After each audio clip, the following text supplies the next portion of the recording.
Hello, hello, hello, and welcome everyone to a AM After Hours stream, an alternative history stream, just for a little bit of fun. We're going to be discussing the prospect of a Central Powers victory in the First World War and how exactly that would come about, and all the various alternative scenarios that play out.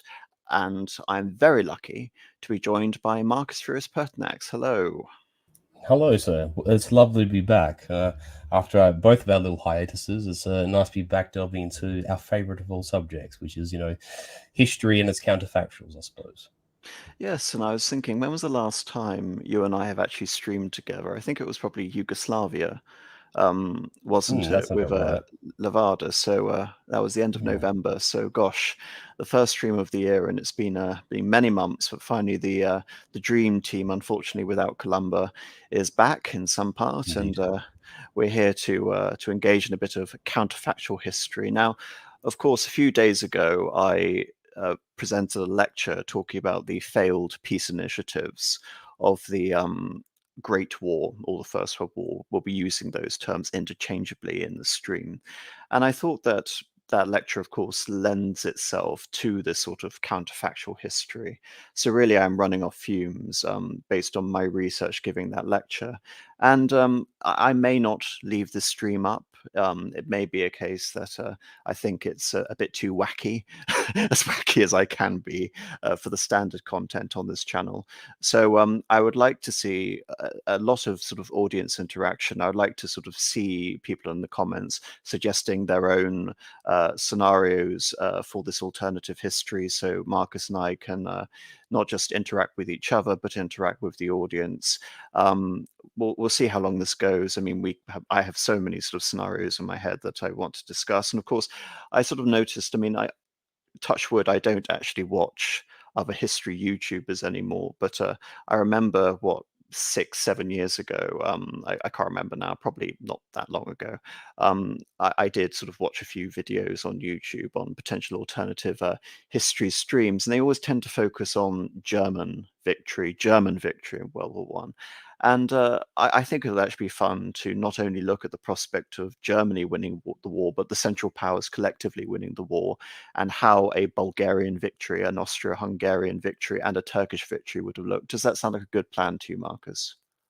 It certainly does. Just on the subject of wacky, I mean, just for the sake of context for our old viewers and any new ones who've rocked up, that we did do a 2 hour stream, remember, about Icebreaker, and we did a 2 hour stream addressing the Italian and Japanese reasonings for entering World War II before we got to the book. So it wouldn't be the most Larry thing we've ever done on this channel, I would say. Yes, but you prove my In point. fairness, Both of those streams are behind a paywall, which sort of proves my point. And there indeed, you go. there are other alternative history streams also Yes. behind a paywall. So I think, in the spirit of things, I may leave this up for a while, but unless it does very very well, which is probably unlikely, I'll put it behind a paywall after about a week. So anyway, let us get into it for this evening. And of course, if you want us to guarantee, if you want to guarantee that we will look at your alternative history scenario, or even just answer your comment, please do leave a super chat. It really does help. Right. So just a quick introduction.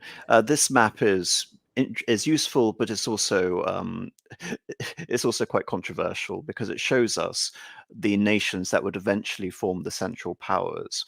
Yet it also shows the pre-war map of Europe in 1914. Of course, the Central Powers didn't all collectively go to war in August of 1914.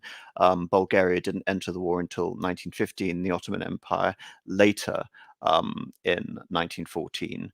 So, but nevertheless, I think it's quite a useful map to just demonstrate who the Entente powers are: France, Italy, Romania, Serbia, Greece, Russia, Great Britain, etc., who the neutral powers are: Spain, Scandinavia, the Netherlands, Switzerland, etc., and who the four major central powers are: Germany, Austria-Hungary, Bulgaria, and the Ottoman Empire. So, Marcus, would you like to give us just a very brief summary of how these, because I've talked about this so often, how these powers ended up going to war and why? Just a very brief summary, because if I start down this track, it'll end up going on for an hour. Well, if you're the wrong person, I'm probably just as much the wrong person as well, because brief is. I have many qualities, but brevity is not one of them. Nonetheless, I will endeavor to try. Well, let's just start. We'll go as per this map. We'll travel north south. We'll keep it sort of fairly concise and orderly. So, I suppose Germany, having unified after 1871, has been in a state of recognizing, and this is one thing that Bismarck well understood, that Germany sitting in the middle of Europe, either or in between France and Russia, has to take its exercising of diplomacy very seriously, Mm, and that Germany as a united country would be powerful, and as history proved to be in the the turn of the new century into the 20th century, that Germany did in fact become a very strong industrial power, a strong economic power, a strong military power, and of course, under Wilhelm II, a nascent naval power, really ultimately by the time of World War One, second only to Great Britain, which was the established naval power of, or not of the not only of the day, but Britain had been for several hundred years. So, as we know, and we've talked about this on other streams before, Germany did have sort of at the end of Bismarck's time as chancellor and leading into the turn of the century, there was this attempt to bind Germany, Russia, and Austria into the Three Emperors League, which I believe expired after Bismarck was no longer chancellor. Is that correct, AM? well, it's slightly complicated. There's the Dreikaiserbund, the Three Emperors League, wasn't a formal treaty. Rather, it was a private understanding between the three respective heads of state, Kaiser Wilhelm Mm, I of Germany, Franz Joseph of Austria and Hungary, and then Tsar Alexander III of mm, Russia. In terms of a practical alliance, or at least a permanent non-aggression pact, you have to look to the reinsurance treaty. And with the reinsurance treaty, Wilhelm II essentially allowed it to lapse after mm, he had got rid of Bismarck. And that is what leads to Russia ultimately pursuing a Franco-Russian alliance. But I need to mm, put it out there. The Franco-Russian alliance is almost always stated to be a response to German aggression. It was a response to German aggression from France's point of view, but it wasn't a response to German aggression from Russia's point of view. Obviously, Russia was concerned that Germany was abandoning the reinsurance treaty and what that would entail in terms of the future of diplomacy. But Russia was more interested in seeking France as a potential counterweight to Great Britain, which at that time was the principal adversary for Russia. So just to put that within its context, but mm, that essentially is, you can say, the beginning of Russia's drift towards the entente between France and Great Britain, because it's very difficult to sort of go back and construct history in reverse and say that because Germany ended up at war with Russia, therefore there must have been hostile. No, the relationship between Germany and Russia was very positive in the 1880s and cooled in the 1890s. Indeed, there was a belief at one point that Wilhelm II might have decided to attack Russia. But by the early 20th century, Wilhelm II is trying very hard to woo Russia back into the German camp, using the Russian debacle in the Russo-Japanese War as some sort of bargaining chip. There's even a conference in Sweden, in Bjorko, where both Tsar Nicholas II, who is also a personal friend of Kaiser Wilhelm II, meet and they sign a treaty of alliance. Nicholas II goes back to Russia, and his foreign minister tells him to forget the treaty ever happened. So to say that these two nations were necessarily antagonistic is wrong. I mean, there was also an ideological element to this. Austria, Germany, and Russia, in addition to being empires, monarchical states in which the monarch wields considerable power, unlike in Great Britain, um, these are also sort of the respective defenders of their respective religions. So Germany is the principal Lutheran state in Europe. Austria-Hungary is the principal Catholic state in Europe. Russia is the principal Orthodox state in Europe. So together, they originally formed at the beginning of the 19th century the Holy League, and the Three Emperors League is quite apt. It was essentially a system cementing European security. But the issue here is that Austria and Russia had a major issue regarding positive relationships between those two powers because they were both expanding into the Balkans as the Ottoman Empire was receding, which leads essentially to conflicts over Serbia, conflicts over Greece, Bulgaria, Romania, and this helps explain how we get into the July crisis of 1914. Absolutely. I would also say too, just because you've touched on the point, just be worth buttressing it while we're fresh on it, is that there's obviously historical animosity between Austria-Hungary and Russia. It sort of boils down also to the Crimean War to some extent, and heading back from that in prior times, you would agree with this as well, is that with the the plan of pardon me, Prince Potemkin and Catherine the Great, the so-called Balkan plan, the Russians were pretty much all in on it themselves, but Austria-Hungary just simply was not willing to, should we say, come to the table on that plan. That's not true actually. You would say? The Austrians under Joseph II were very willing to join sides, and they were given territorial concessions in any such plan that would have divvied up the Ottoman Empire. The problem is that the Austrians were militarily incompetent, so they couldn't. Okay. So they So the couldn't. willingness, you'd say the willingness was there, but not the means. In other words, Yes, the willingness is there. I mean, essentially, in terms of understanding how this scenario differs, the Crimean War is very important to understand in terms of the permanent severing of Austrian and Russian relations from firm friends into bitter enemies. From the Russian point of view, it's called the Great Betrayal because in the 1850s, virtually all the great powers except Prussia turned against Russia over the issue of expanding into the Ottoman Empire, even though, as we've gone over in the Crimean War stream, Russia had every right to intervene and protect its interests within the Ottoman Empire, as had been guaranteed by various treaties established during the reign of Catherine II. However, because the Austrians wanted to counter Russian influence in Romania, as you see, Romania is an Entente power, so it's relevant to this discussion. Austria decided to side with France and with Great Britain and with Savoy.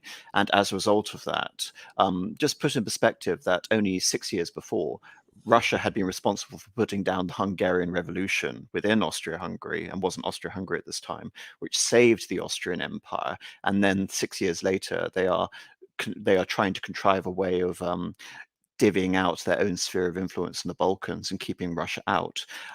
As the Ottoman Empire begins to collapse, tensions between Austria and Russia rise, and you can really say that it is Prussia and it is Germany, the Herculean effort of Bismarck, which keeps these two powers together. But of course, without a figure like Bismarck, and with the you can almost say schizophrenic personality of Wilhelm II, fluctuating between various alliances and casual agreements with various nations, the Russians couldn't be held in that unnatural alliance between Austria, Russia, and Germany, and so gravitated towards an ally which made actually significantly more sense: France, a country which had virtually no interest in the Balkans and was more than willing to help prop up Russia's allies in the Balkans, such as Serbia. But I do think we are sort of engaging too much within these points, I think. So we understand Germany's relationship towards Russia. We understand Austria's position in the Balkans. Just looking at this map, and this is something I want your sort of perspective on, Furious, and why this map is a bit of a misnomer, really looking at it, because these are the powers that would eventually become the Central Powers, but it was not the diplomatic situation in 1914. Romania was allied to Austria and Germany in 1914, then switches sides. Greece remained neutral throughout the majority of the conflict, and most notably, Italy was also allied to Germany and Austria-Hungary as part of the Triple Alliance. Triple Alliance. So but that was solely defensive, wasn't it, in nature? It's a matter of interpretation. Yes. Austria was attacked by Russia, technically, even though Austria declared war on Russia. So, and again, Germany was deciding this in terms of national self-defense, effectively, even though Germany was the one to declare war. Obviously, Bethmann and Hollweg hadn't taken Bismarck's lesson of the defensive war mentality, enabling your enemy to declare war and make yourself appear like the defender. That wasn't which Bismarck definitely played in the Franco-Prussian War of 1871. All Germany will unite behind Prussia in the event of a French declaration of war, which is exactly what happened in 1871, right? Yes. So this is important in understanding understanding that Italy has territorial claims in Austria-Hungary, and it is those claims which allow Italy to change sides and enter the war in 1915 on the side of the Allies as well. Of course, as for the main theatre of war, Germany against Belgium and France. Belgium and France, as I detailed in my lecture, was supposed to be the secondary theatre of conflict. Belgium was simply supposed to be an avenue of attack towards France, not basically a permanent occupation force. The Germans wanted to establish a control over, essentially you can say, a security buffer, occupying strategic positions, fortresses along the essentially just in France, giving a significant amount of weight to prevent France intervening in a German-Russo conflict, which would be the main theatre of war, as was envisaged by the Moltke Plan. And of course, that doesn't happen. And this sort of, I think, finally brings us into the alternative history scenario. So the first alternative history scenario, which I'll put forward to you, which is August of 1914 to about October of 1914. As of now, it is only the main powers, Britain, France, Germany, Austria, Russia, that are at war with each other. Actually, no, I think this will be my first interesting counterfactual scenario. What if Britain didn't enter the war? That's sort of idea number one. Because I think I think most people who talk about World War I from a counterfactual standpoint almost have to start there, to be honest with you. Yes. Sorry, I can't believe I almost forgot it. But no, let's I start was off. going to say it if you didn't say it either, because frankly, it is the most obvious. It is the most obvious factor at play. Before the Americans join in, sort of 1718, the most influential 1917. factor. Thank you. The most, I mean, I suppose that the troops arrived in 1918, but the declaration occurred in 1917. But the most influential thing which occurs in terms of who would enter the war and who would affect the balance of power regarding sort of, economic strength, military strength, and those things influencing the final outcome, it is the violation of Belgian neutrality and Britain then choosing to basically fulfill its obligations and enter in the war on the side of France and Russia. Well, and just to go against that slightly, because I was talking about this quite a lot in my 37 days stream. There was very little in the way of tangible British interests that were being threatened by the German attack, as indeed Germany had been able to take over a large part of France and occupy it throughout 1870 and 1871, and Britain hadn't taken that as a pretext to declare war on Germany. When Belgium was invaded, Winston Churchill was jumping up and down in the air saying, finally, we have a casus belli to get us to fight on the side with Germany. And Edward Grey decided to interpret various treaties regarding the strengthening of the Entente from 1912 as a pretext to say, essentially, that if Britain did not get involved in the war, then Britain would have violated its various treaties to various powers. Now, I considered this to be incredibly short-sighted, and I actually put my hands up in the air and say, people watching my streams on World War I may get the impression that I'm very anti-British. And to some extent that is true. And the reason I'm anti-British is because I can't understand our foreign policy after about 1910.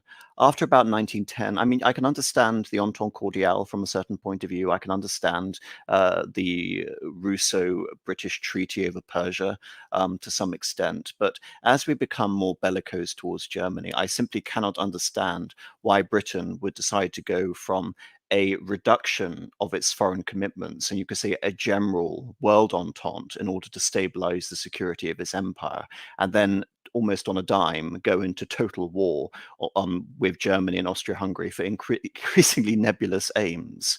Indeed. So I need to sort of stress that. And therefore, when looking at France to a lesser extent, but looking at Russia, Germany, and Austria-Hungary, I can see their logic in terms of their foreign policies coinciding with the preservation not only of their territory, but also their self-interest, such as the September program, the idea of Middle Europa, or France's desire to get even with Germany, reclaim Alsace-Lorraine, and become the ascendant nation of Western Europe again. All of these things I can understand, but from Britain's point of view, it's incredibly convoluted. defeated, and indeed if Britain had remained neutral during 1914, and even if Germany was bogged down in France, even without British support, because remember, Britain in 1914 and 1915 had a volunteer army. The BEF, despite having some significant victories in Belgium in 1914, was negligible within the entire sort of strategic theatre of the war. The vast amount of casualties in the Western Front were suffered by the French. So I think it's interesting to consider the first sort of scenario where we're sort of utilizing here regarding Britain staying neutral. One scenario that comes out of this is whether Germany could have easily defeated France and then gone to attack Russia. The other scenario that stems from this is whether Britain could have used its influence, its sea power, its mercantile power to mediate into the conflict and decide what the territorial concessions were, or even mitigate the gains of Germany if they were to, say, for example, become victorious. So this is the first alternative history scenario I want to get Britain into. basically playing the Bismarckian role of the honest broker, as it were. Well, yes, I mean the French would hate the British in this role. Obviously, the French would interpret this as the British have betrayed us because of a very favourable interpretation of the Entente Cordiale. But honestly, when it comes to the question of whether Britain will support us in a peace conflict and we're being bled to death by the Germans, the French can't afford to be so vainglorious and sort of offended, as it were, when Britain is a tangible actor and can go either way towards Germany and towards France.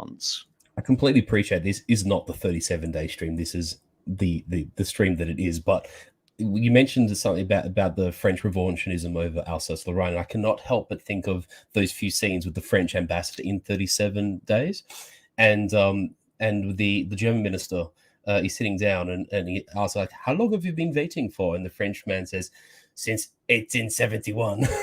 Basically implying that the French have been itching for an opportunity to have, you might say, their fateful day with Germany, to tackle the Alsace-Lorraine problem with the Germans. And that just on the British perspective as well, because we are obviously touching on this first, is that, and I think Churchill is a persona, how can I put this? He is an obvious personification of this, that there were people in Britain, I would say, who were concerned about the trajectory Germany was taking, that Germany was becoming this burgeoning power, and it was becoming a nation with a strong economy, a strong industrial sector, a growing navy. Although many would say that sort of by 1910, the British had sort of outcompeted others, including the Germans, with the Dreadnought program, etc.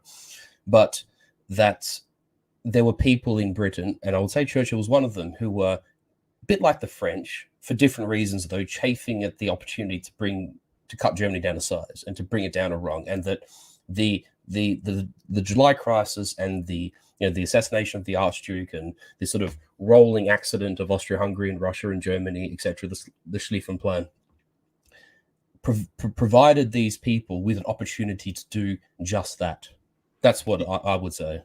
Yes, and but I would counter saying that the British did the exact same thing during the Napoleonic Wars, but how Britain did it was fundamentally different.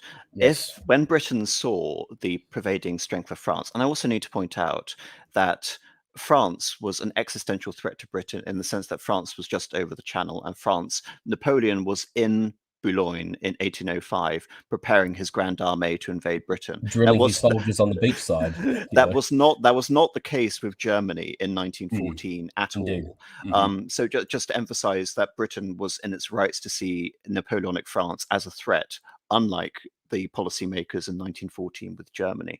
But what the British did in the Napoleonic Wars and the French Revolutionary Wars is essentially finance the major continental powers, France and Russia, not France and Russia, sorry, Austria, Hungary, Prussia and Russia, to keep fighting in a conflict against Napoleonic France. However, and when you see Britain's involvement in the conflict, it tends to be rather peripheral, like the Peninsular War. Even the Battle of Waterloo was a relatively small engagement within the grand scheme of the conflict thus far. And I mean, Waterloo v, say, Wagram or Austerlitz or Leipzig or Borodino, yes, Borodino exactly. was a minuscule battle. It was a skirmish if it was fought in another campaign. You know. So what we're saying is Britain was able to fight against its continental aggressor by utilizing proxies to Mm, fight continental wars on their behalf. What Britain did almost suicidally in terms of the long run trajectory of the empire is finance its allies and deploy a massive continental army. A mm, continental army, it should be pointed out, which we haven't seen the like of it since the Hundred Years' War in terms of the scale of British troops relative to other mm, powers. So this is why there is a precedent of Britain wanting to take down a continental hegemon. Yes, I absolutely agree with you. But the way mm. Britain did it was essentially to commit suicide in the long Yes, term. And it thought nothing, or maybe thought nothing is the wrong way to phrase it, but it was willing to chance throwing the empire and the country itself and its people into what would be this horrific meat grind of the First World War, and it was a price they paid ultimately.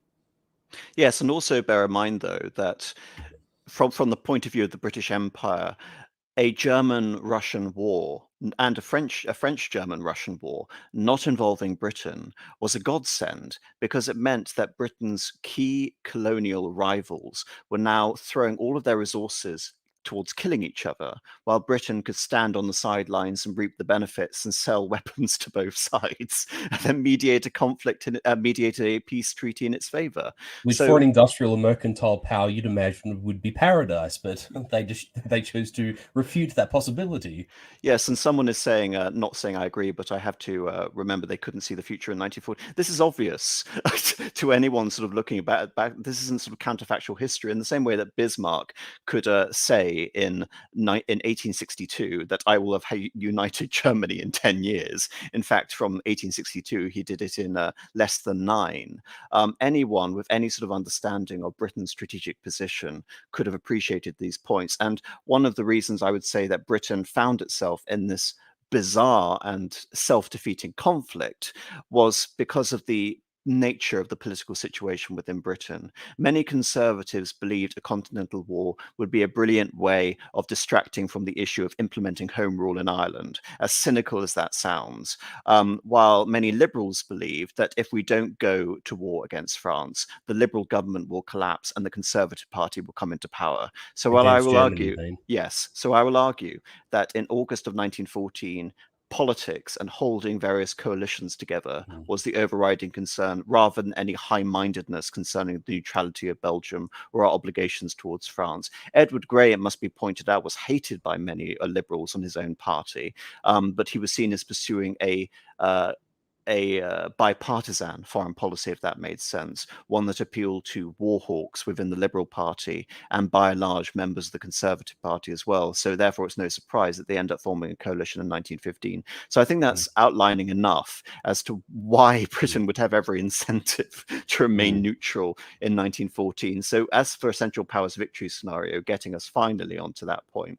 So the first scenario, Germany sweeps through Belgium, defeats France, and as per the Moltke plan, let's just use the template that was already there, Marcus. mhm, It defeats France and occupies Belgium within 6 weeks. It then turns around, confronts the Russian army, and this is where the Moltke plan sort of flounders a bit because the Russians were able to launch an invasion against Germany far sooner than anyone had expected, and so mm. required Hindenburg and Ludendorff to be sent east to decisively defeat them at the Battle of Tannenberg. And, So and as let's and as we've discussion in a previous stream as well, the Germans had actually weakened the outside arm of the Schlieffen Plan. I think 2 corps were removed off their right wing, which sort of would constitute half an army essentially, and was yes. transferred east with Ludendorff. And that provided essentially the numerical strength to stave off the Russian attack, which one might argue compromised the entire Schlieffen Plan as a whole. Exactly. Exactly. And this Mm, is why I want to bring mm, up this point, because my first scenario is predicated on two things. One, Britain not giving France a material and edge in manpower, but also allowing the Russians to occupy a large part of Germany. So, say, for example, allowing the Russians to temporarily occupy East Prussia in the same way that the Russians in our history, occupied East Galicia within the Mm, Austro-Hungarian Empire. So the Moltke mm, plan isn't compromised. The military decide to prioritize the Western Front first, and as a result, the Western Front succeeds for Germany. Germany is able to occupy France and impose separate peace terms onto France, as a result of which I think it's important to understand that there aren't any annexations of both Belgium and France yet within this treaty. There's simply an agreement regarding occupation because of the nature of the conflict and how quickly France was defeated. We're not talking about a existential threat towards Germany. We're not talking about sort of long antagonisms. We have here the September program, where you see Germany expanding into some vital sort of iron ore fields in northern France, bringing a Longwy and also annexing a large part of Lorraine around Nancy, and also giving Belgium an extended territory north of the Somme, which would become a German vassal state. I think that's looking a little too far into the future. Maybe which is, I was going to say, that also extends basically into what you'd consider French Flanders as well. So, well, that's French Flanders in the north of the Somme, extending into yeah, French Wallonia as well, and Wallonia, of course, yeah, south of Charleroi. But I yes, think yeah, as of now, you can almost look at this not as a permanent occupation, as an annexation of these territories, but this line, you can almost say that this area was temporarily ceded to Germany as a zone of occupation, almost like a much smaller scale version of what we saw in the Treaty of Compiègne in World War II, when the Germans occupied the entire northern and western coastline of France and Paris. What we're seeing here is a little buffer zone with all of these strategic fortresses, most notably Verdun, occupied to prevent the French launching serious reprisals. There may also, say, for example, be a political revolution in France coinciding with this due to another defeat. And you don't know sort of what Britain's role in this, but I think I'm going to leave the British role out of this for this first scenario and say they do exactly what they do in 1870 and 1871, which is precisely nothing. So after the French are defeated and the Belgians are occupied, the Germans then swing their entire force alongside Austria-Hungary, because the Austrians at this point, let's say, keeping in the spirit of this scenario, Austria-Hungary is still defeated in their first offensive against the Serbs.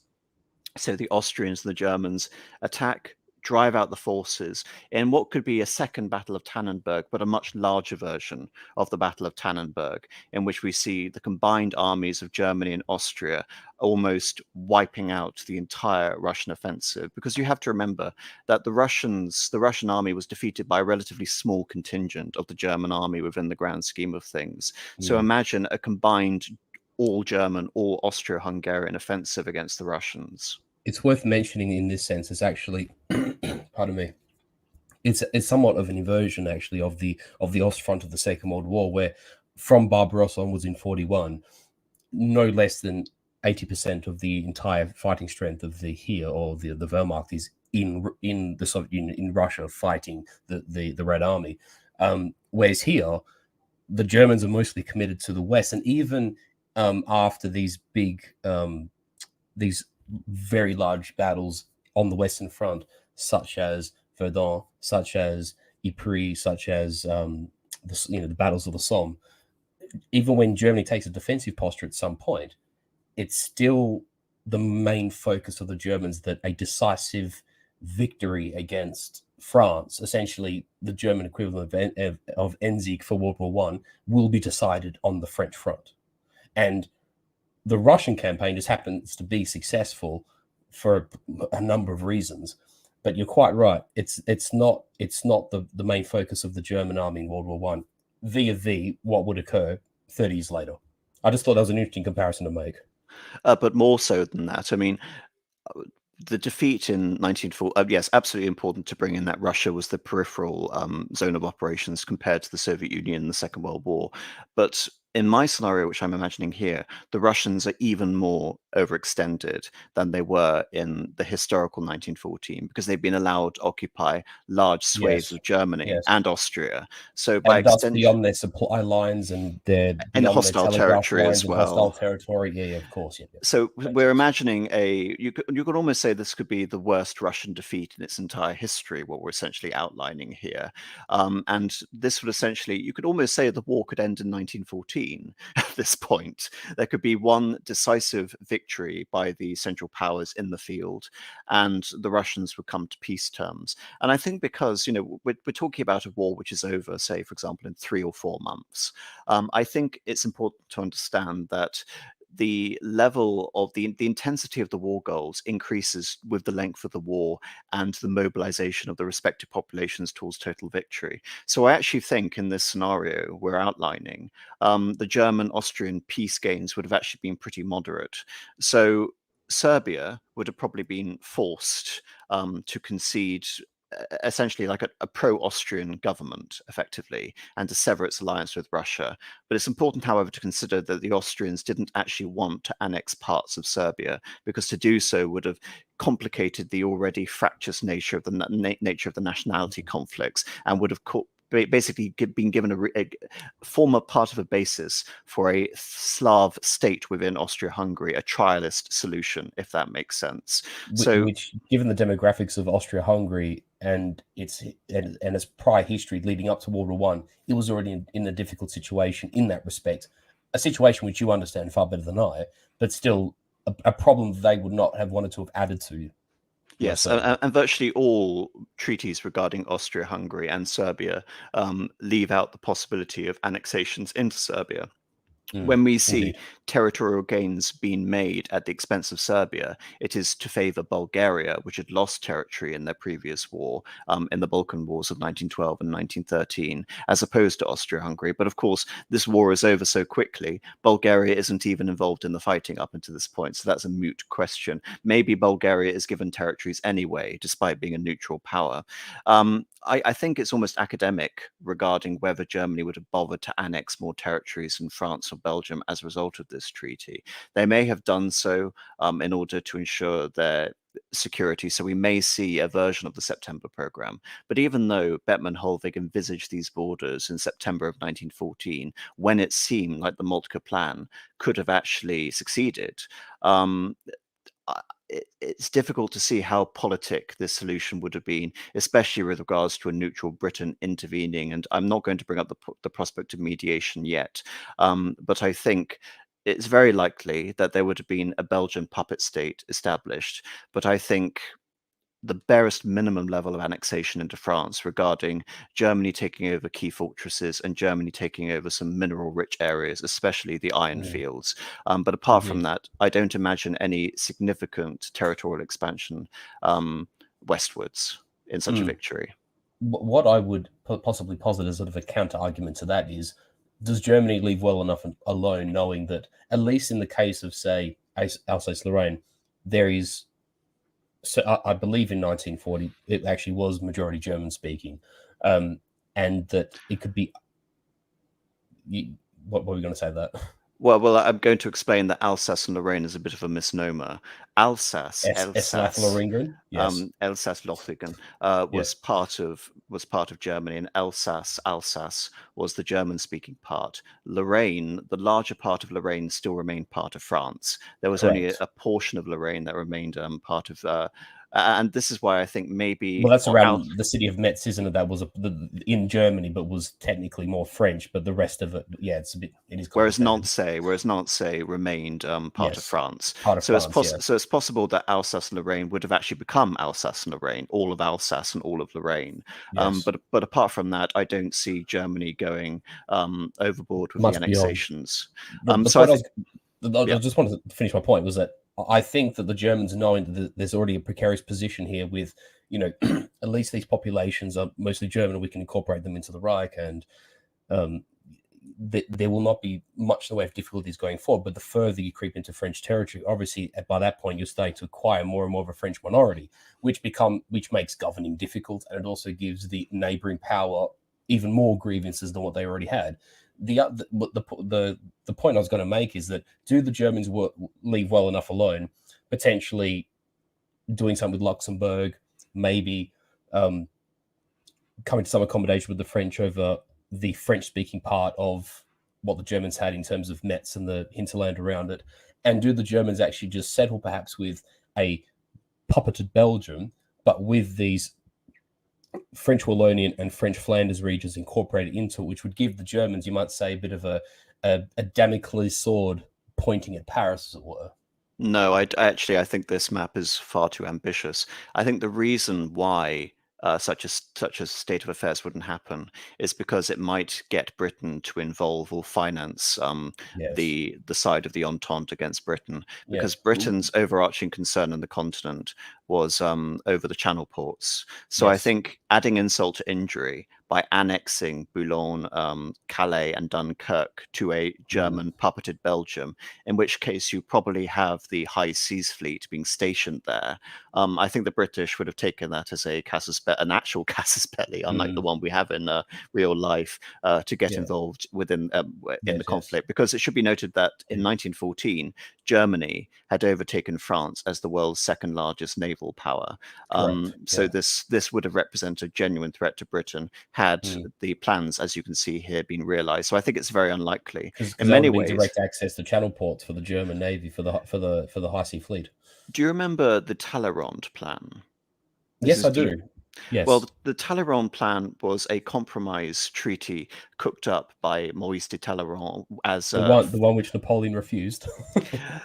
no, this is later than Napoleon. This is actually Louis Philippe.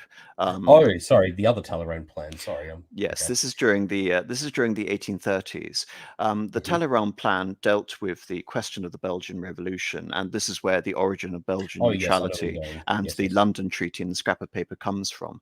And the yes. Talleyrand plan envisaged a three-way, or actually possibly a four-way partition of the territory of what is now Belgium.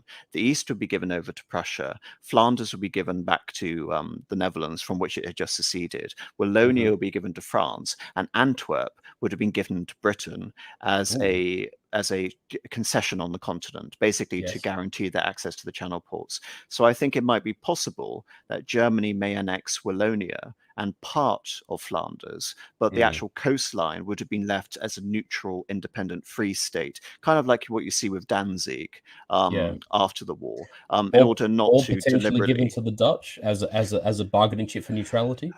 Think it very unlikely it would have been given to the Dutch. I think Mm, a free state solution would hmm. have appeased the British, because the British could then put influence within Antwerp, and Mm, basically it could almost be seen as a olive branch towards the British to establish a yes. free state in Antwerp. So I think, given this very quick Fair point. victory scenario, that Hmm. would be the most likely situation on the Western Front. As to what's happening on Hmm. the Eastern Front, this map here is far too ambitious regarding the September And program. its horrendous border gore as well.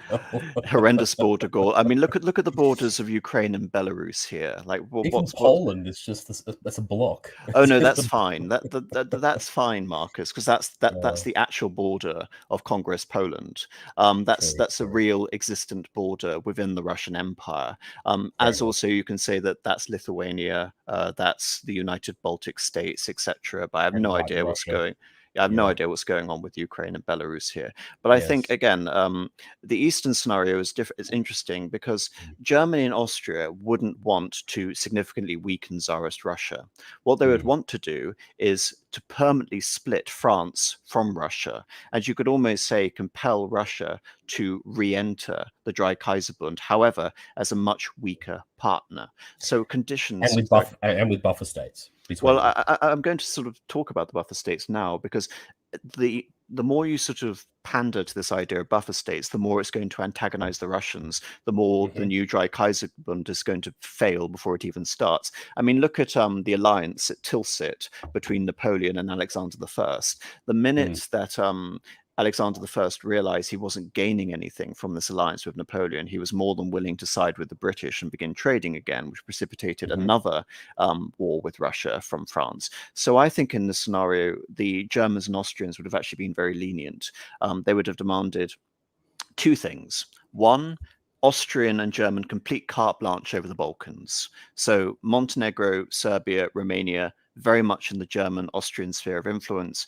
We have a massive infrastructure effort throughout the Balkans to link the Ottoman Empire and Iraq and the oil fields in the Middle East with Germany Essentially, a and Austria. realization. I was going to say, essentially, a full realization of the Berlin to Baghdad railway and an Yes, economic integration along that axis.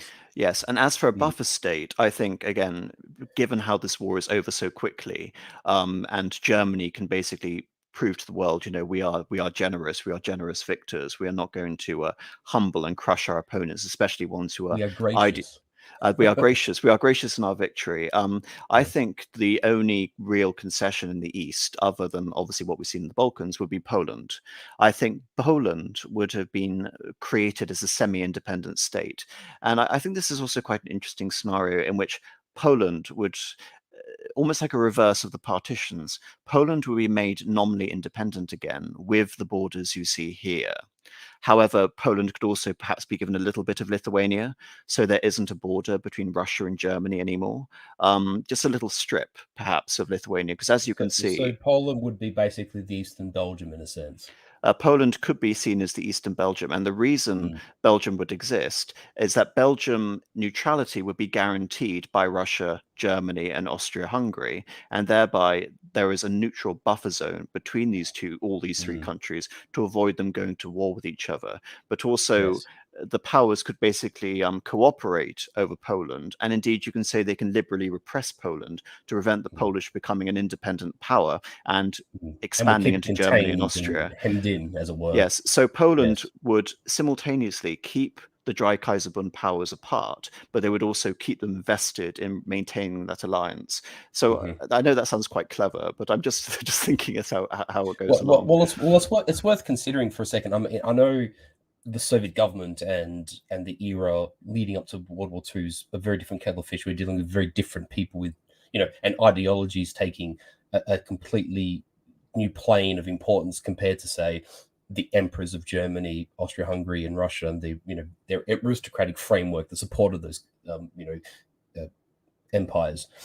But there's a really, really interesting remark by Molotov, the foreign minister of the Soviet Union in 1930. It was either at the end of 39 or the start of 1940, where he remarks that this blemish of Versailles has been blotted out by the Treaty of Versailles. That with the partition between Stalin and Hitler in 39, and the partition of Poland after the Polish campaign, that there were people who thought that sort of the creation of Poland was this artificial construct, was this annoyance and this blemish that arose out of Versailles.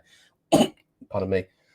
But I mean, as we know, the Polish did have a nation before it was partitioned in the Great Deluges, and in the event of a Central Powers victory, as we're discussing here, Poland as an independent state, or at least a semi-independent state that splits the Dreikaiserbund apart, would serve a purpose. So it's just an interesting quote to consider in this context. So I think that's plausible scenario number one. And I think just moving on from that, keeping with the idea that Britain does not get involved in the conflict. Just if I may quickly, just because we I don't want to say this too long after having left France, but does anything change in the colonies?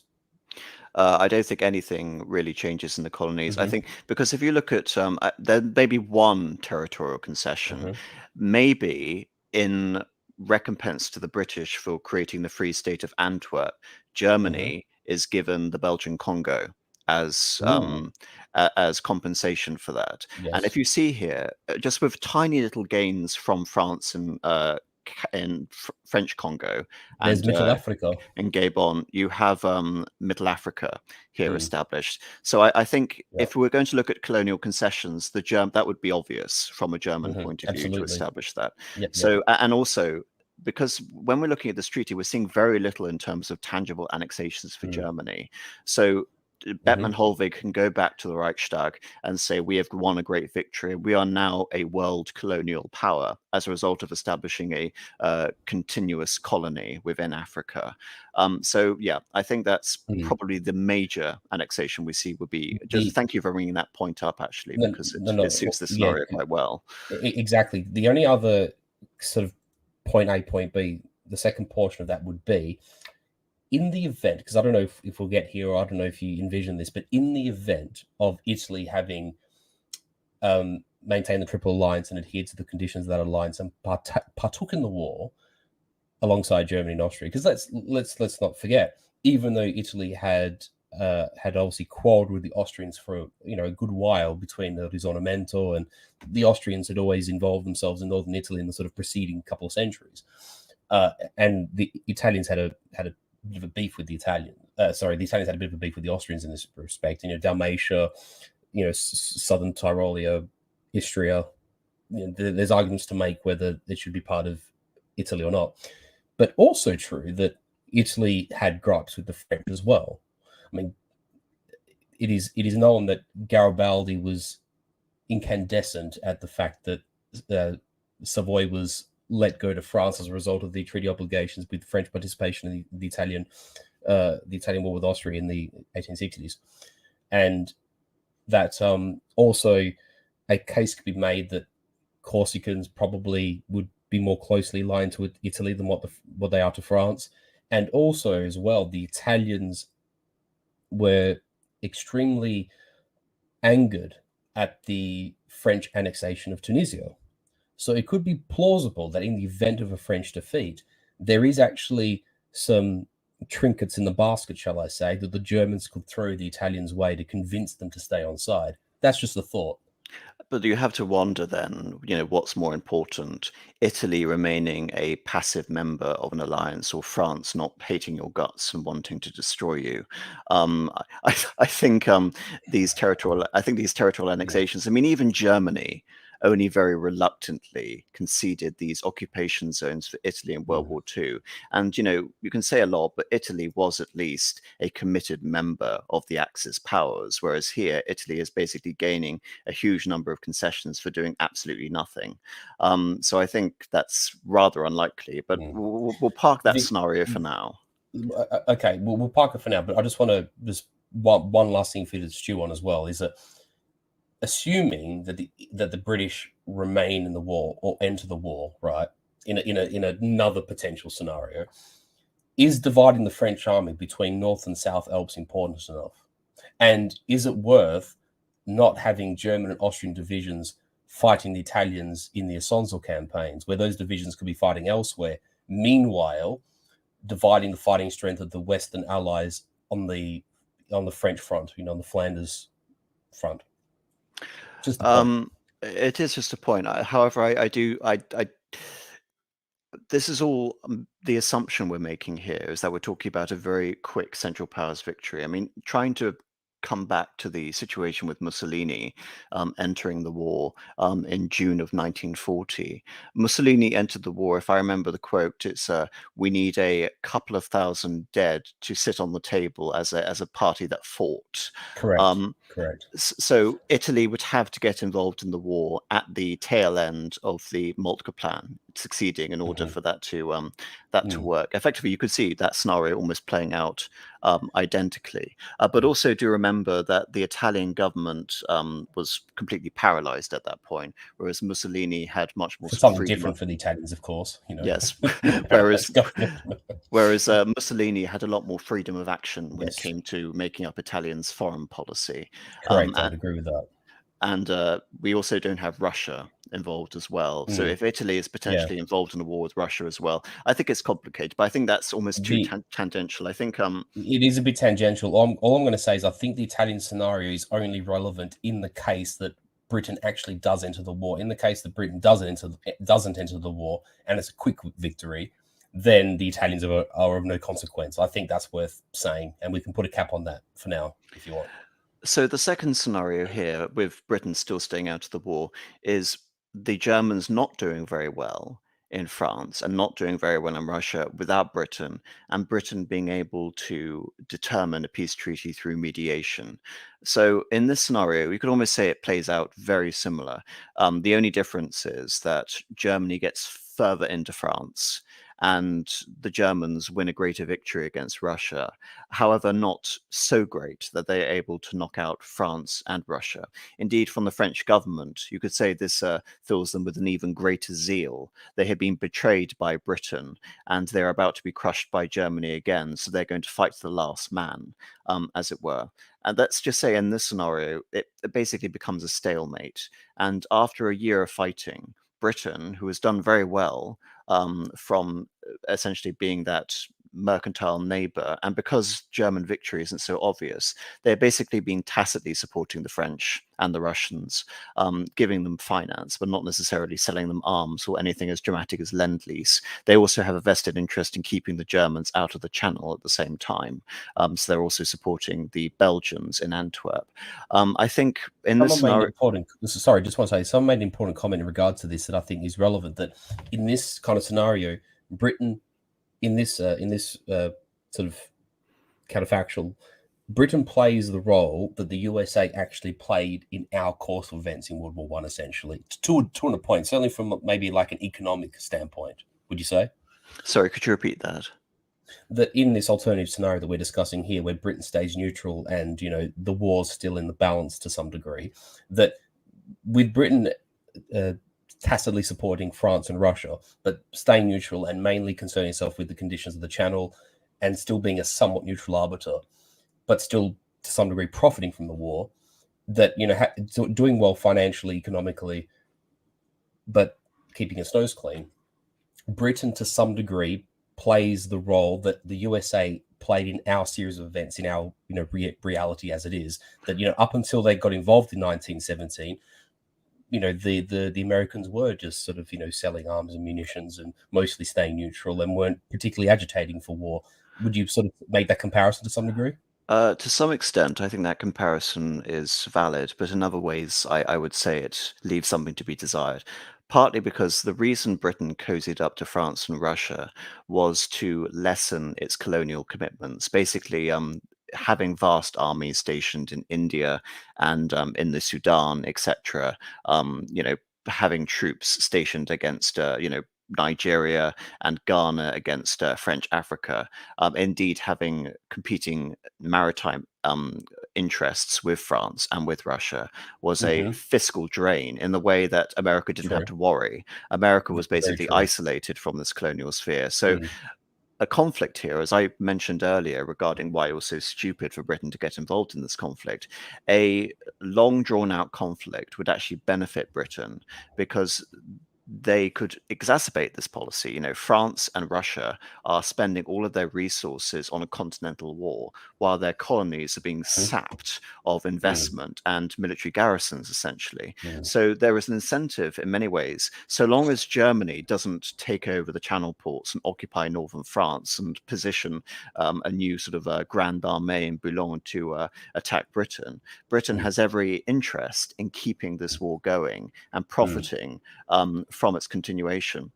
So in terms of mediation, Britain could actually stand to make tangible colonial gains and financial gains as a result of this. Indeed, you can say there might be, but I'm basing this scenario around the idea that Britain actually has someone in charge who is capable of thinking like this, other than the incompetent selection of liberal and conservative politicians who are, in some senses, pathologically opposed to Germany and German-Prussian militarism, etc.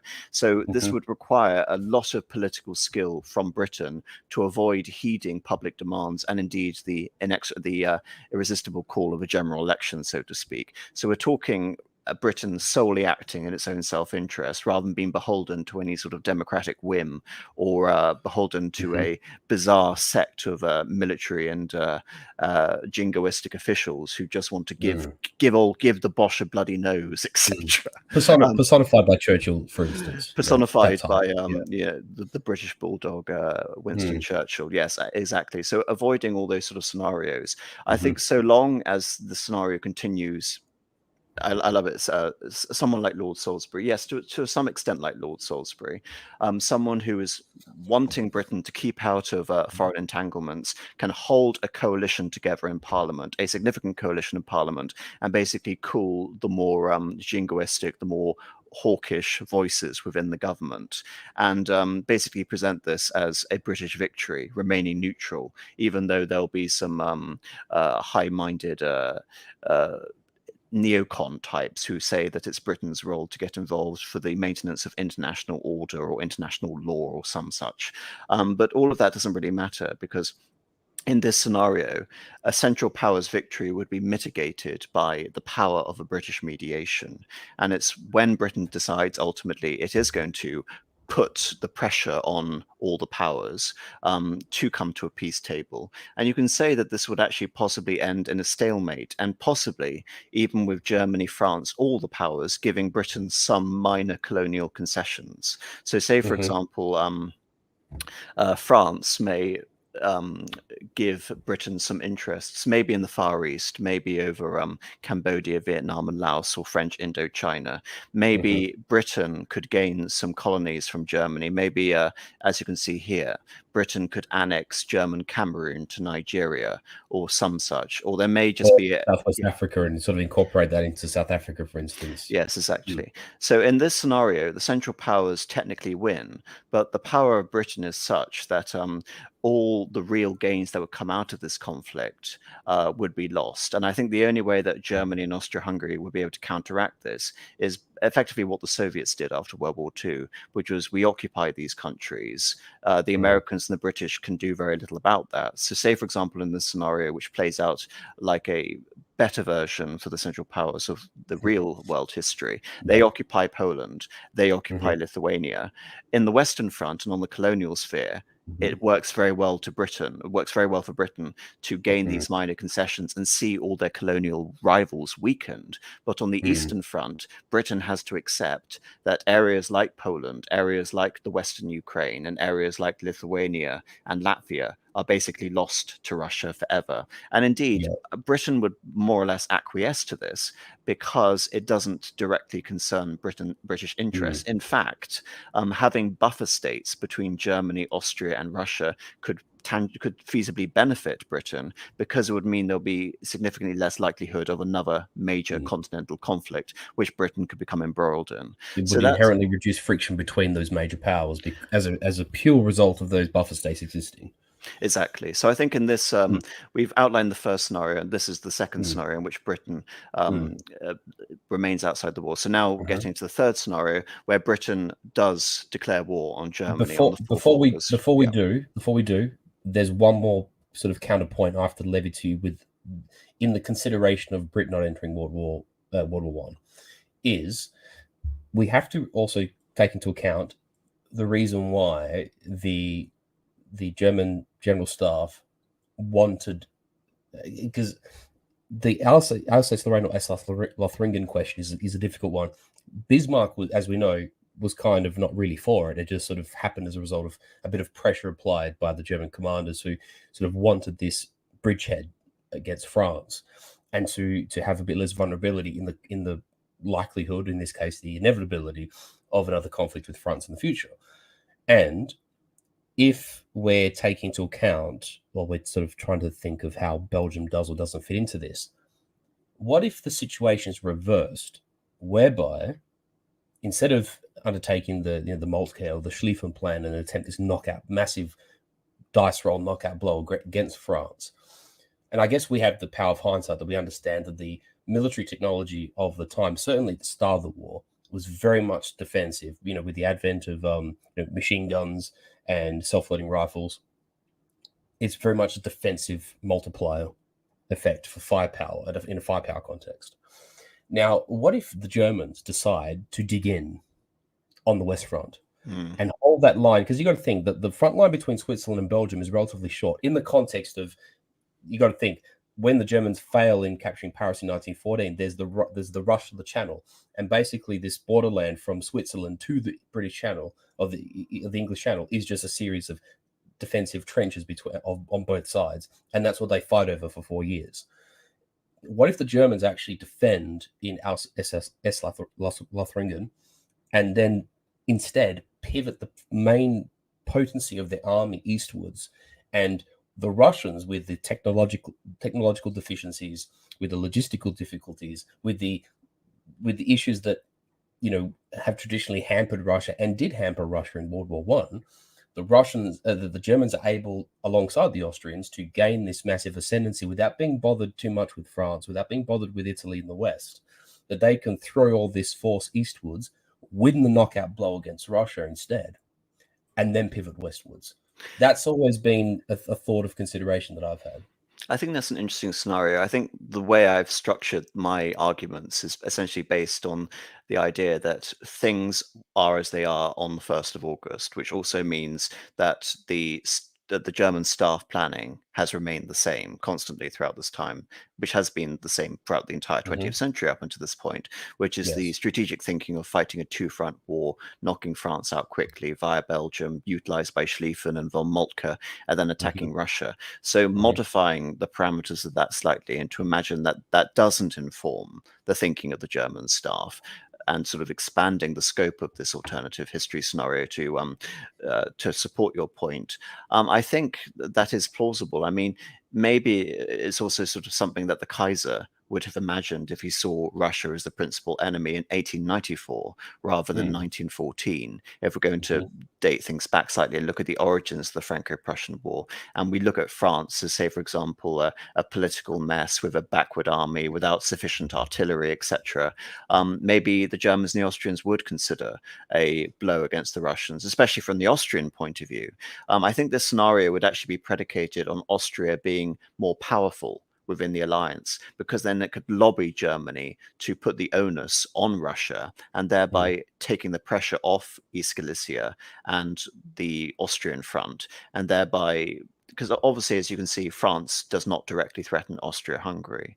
But if we Correct. see this more as a partnership, then I think, yes, it is likely that the strategic onus can move from the West and towards the East. And of course, in terms of supplying the scenario about Britain not getting involved in the war, take Belgium out of the question, and also take the Channel ports out of the question, then every single reason for Britain to get involved, other than, by jingo, etc., um, Hmm.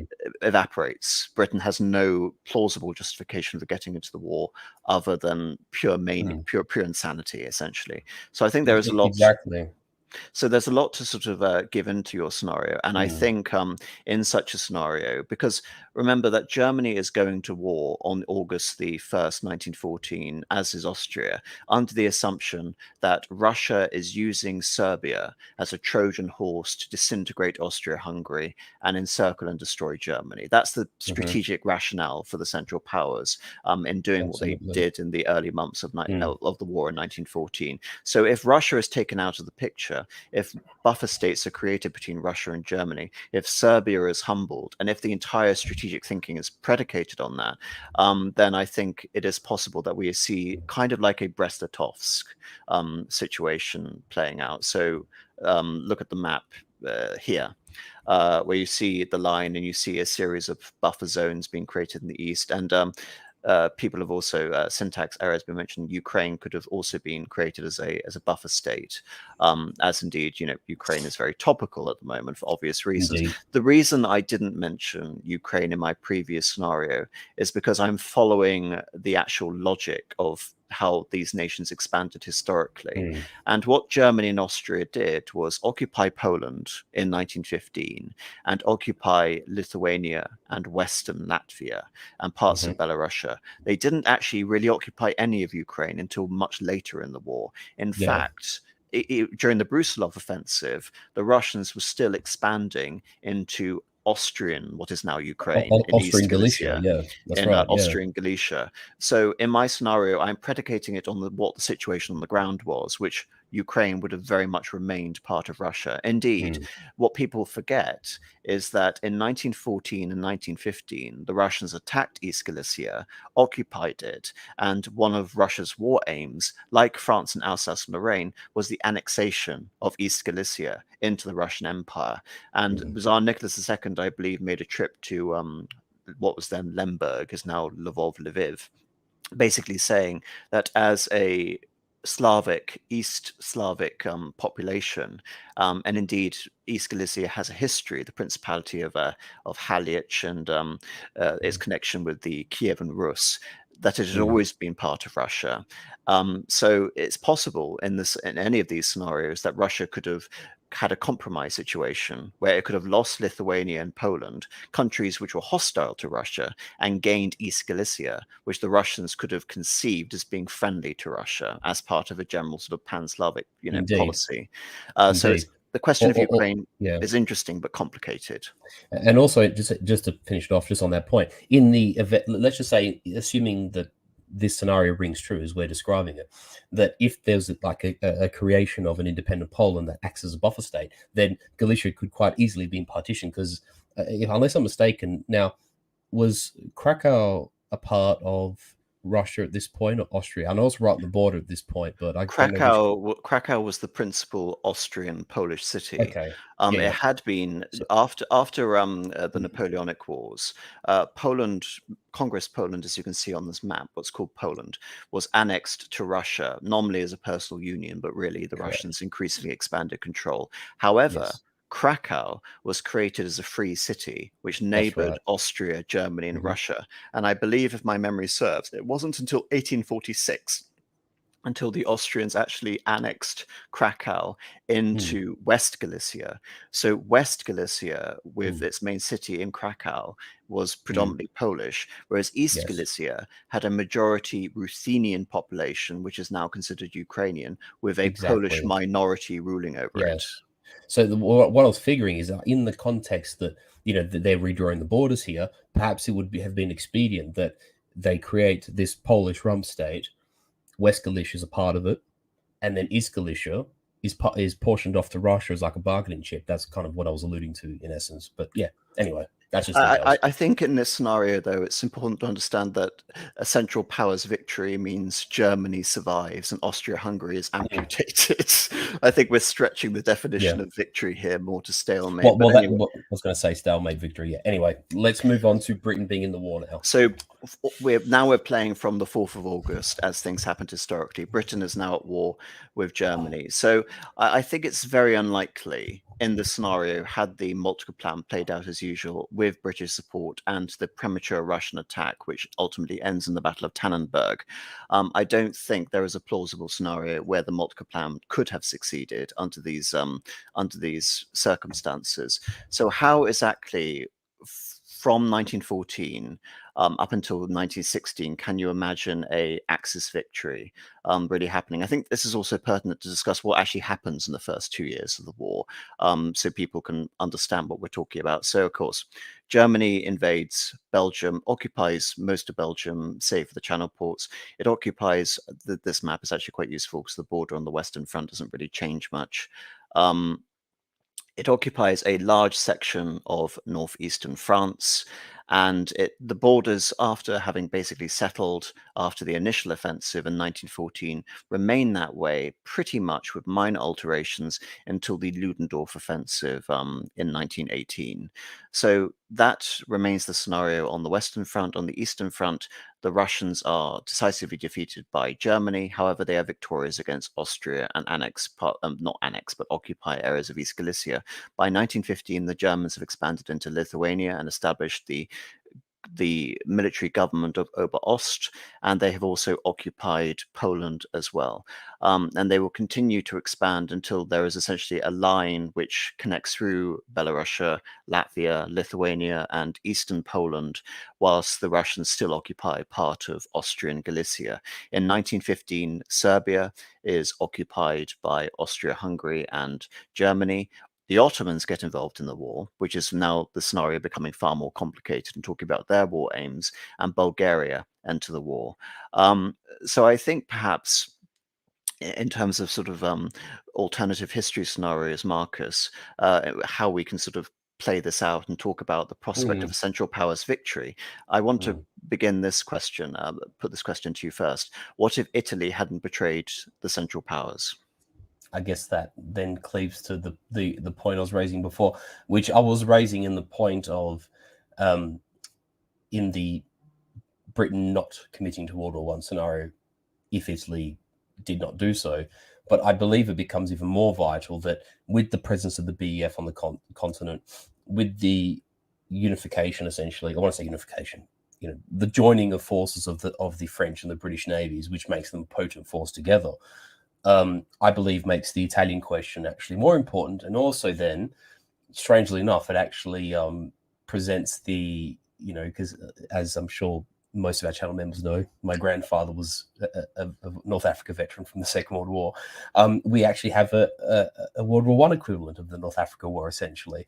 And this would have been just after, because we can't forget that the Italians only captured Libya and Cyrenaica and the Fezzan off the Ottomans in the war of, in the course of the First Balkan War in 1912. So these were only relatively fresh conquests, but this would have meant that there would have been a contact line between colonial French North Africa and Italian colonial North Africa.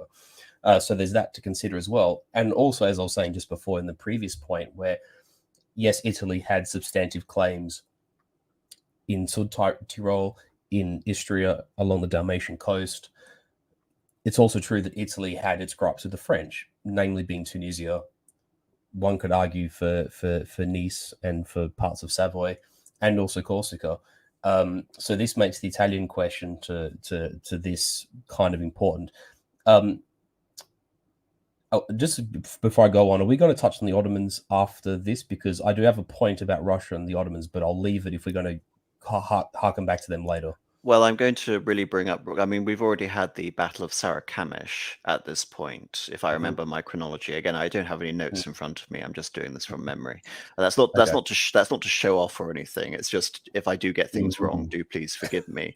But regarding the Ottoman Empire, just a few months before, the Italians get involved in the war alongside the Entente powers. So we, of course, have Gallipoli. The reason I haven't really brought up Gallipoli is obviously it's an Allied disaster, and in a Central Powers, Churchillian disaster, moreover, and a Churchillian disaster as the first Lord of the Admiralty.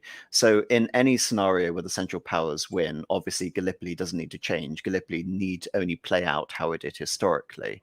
But a few months after we have Italy, and Marcus is bringing in the scenario where Italy joins on the side of the Central Powers. But I have to ask. Also, it should be noted that as a result of Gallipoli and the occupation of Serbia, this is what entices Bulgaria to join sides as well on the side of the Central Powers. But and also bear in mind that Romania hasn't switched sides and joined the Entente in 1915. So the alliances are still being formulated as we see. But what would actually precipitate the Italians to join with the Central Powers? Because in so doing, they put their entire colonial empire under threat. We don't have an equivalent of the Africa Corps being sent out to Italy. And I very much see in such scenario that the Germans would effectively be promising the Italians the prospect of gains in the Alps and Corsica, and by extension forswearing their irredentist claims on the former territories of Venice and their territories on the Tyrol. But they would also be sacrificing their colonial empire for the privilege of returning those territories. Indeed, and that is the difficult question to wrestle with.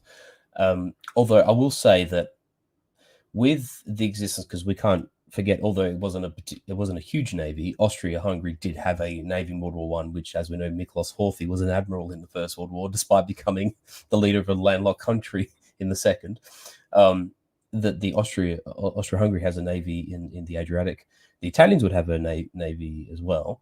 And the existence of a German navy very much keeps the British and the French preoccupied, probably consigning the Mediterranean to not so much a secondary theatre, but, ultimately for the British, the defence of the Channel and the North Sea is most important, which then means that the Mediterranean becomes, as it was in the Second World War, a fairly hotly contested,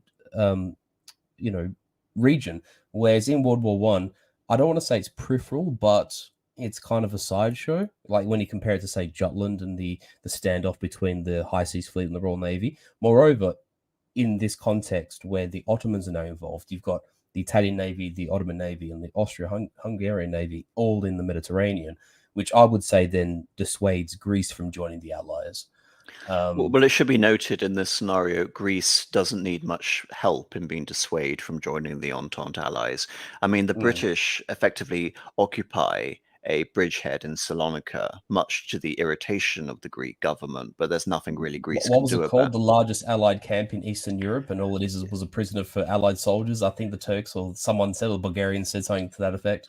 Yes, I mean, but I'm saying, the Greeks have every reason with Gallipoli to be pissed off with the Allied powers. So I think because they were basically using as well. They're also using Chios as like a hospital island essentially, and all the Yes, wounded were coming in and the Allies effectively have, I mean, they're all camping this from Egypt. Egypt is the mm, principal center of British mm, operations in the mm, Mediterranean. However, it should be noted that the British are simply violating Greece's territorial sovereignty mm, with impunity in order to launch these mm, operations against the Ottoman Empire and Gallipoli. So I think having Greece actually join in with the Central Powers, were Italy to remain neutral, or mm, for Italy to join the Central Powers, is mm, again a feasible scenario in the situation. And of course, mm, assuming then that Spain remains neutral, I still think my scenario regarding the loss of Libya plays out.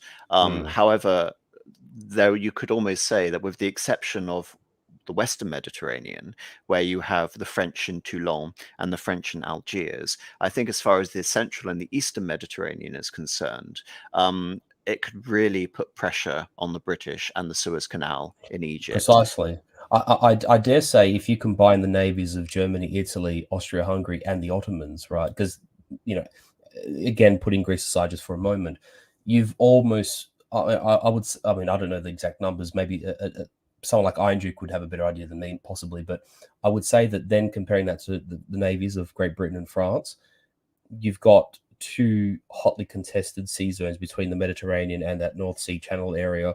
And I actually don't know who comes out on top. I would say be very line ball in terms of the balance of power, in terms of naval strength.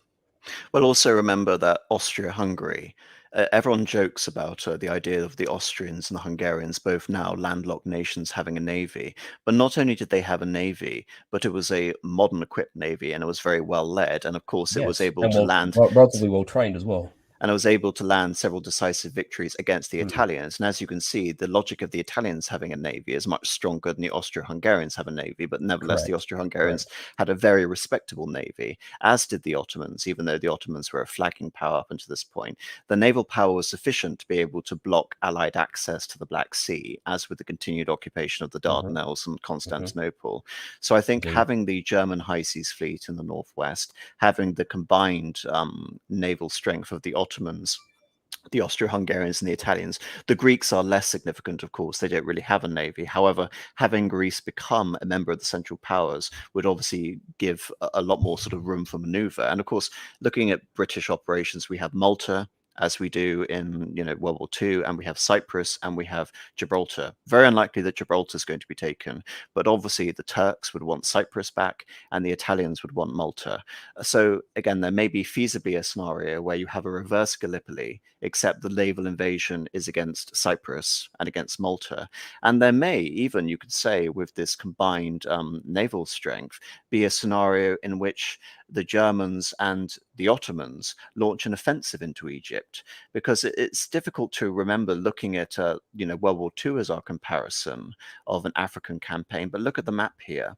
The Ottomans still have a border facing Egypt across the Sinai Peninsula. Obviously, the Sinai Peninsula isn't a great place to have a prolonged conflict. I mean, the recent sort of Jewish Israeli conflicts with Egypt sort of prove that. But if the Ottomans could, say, for example, drive the Egyptians out of the Sinai Peninsula with the British, then they could basically occupy the Suez Canal. So I think there are many sort of interesting scenarios that play out with Italy either switching sides, but even with a neutral Italy, I believe a neutral Italy would have given the Austrians a lot more freedom of maneuver to consolidate their control in the Balkans, prevent Romania switching sides and joining the Entente, and possibly even supporting the German offensives on the Eastern Front. So we may think of Italy as a peripheral consideration here, but these are just some scenarios where Italy not joining the Entente allies or actively sort of fulfilling their obligations under a defensive Mm. stratagem and joining the Central Powers would have various advantages. And of course, in a Central Powers victory, even though Libya would be occupied most likely by the French and the British colonial armies, in a subsequent treaty, it is likely that Italian territory could be restored, and indeed they may even gain Tunisia. It also, well, exactly that, and the other thing is too is that, you know, the thought is, because again, a bit more lore if I may, I have mentioned my grandfather fought in Africa. Well, his father fought in the campaign to take it in 1912. So I have a bit of a connection to North Africa personally. But nonetheless, what I wanted to say was that see, it depends on, I suppose, on the Italian dispositions in Africa, how many men they're able to support there, and what the stratagem is. Because you think of it this way: the British were basically given a free hand to, because as we know, and I believe, um, is it now? Does Allenby does he attack via Mesopotamia, via Basra, and then march up the Euphrates?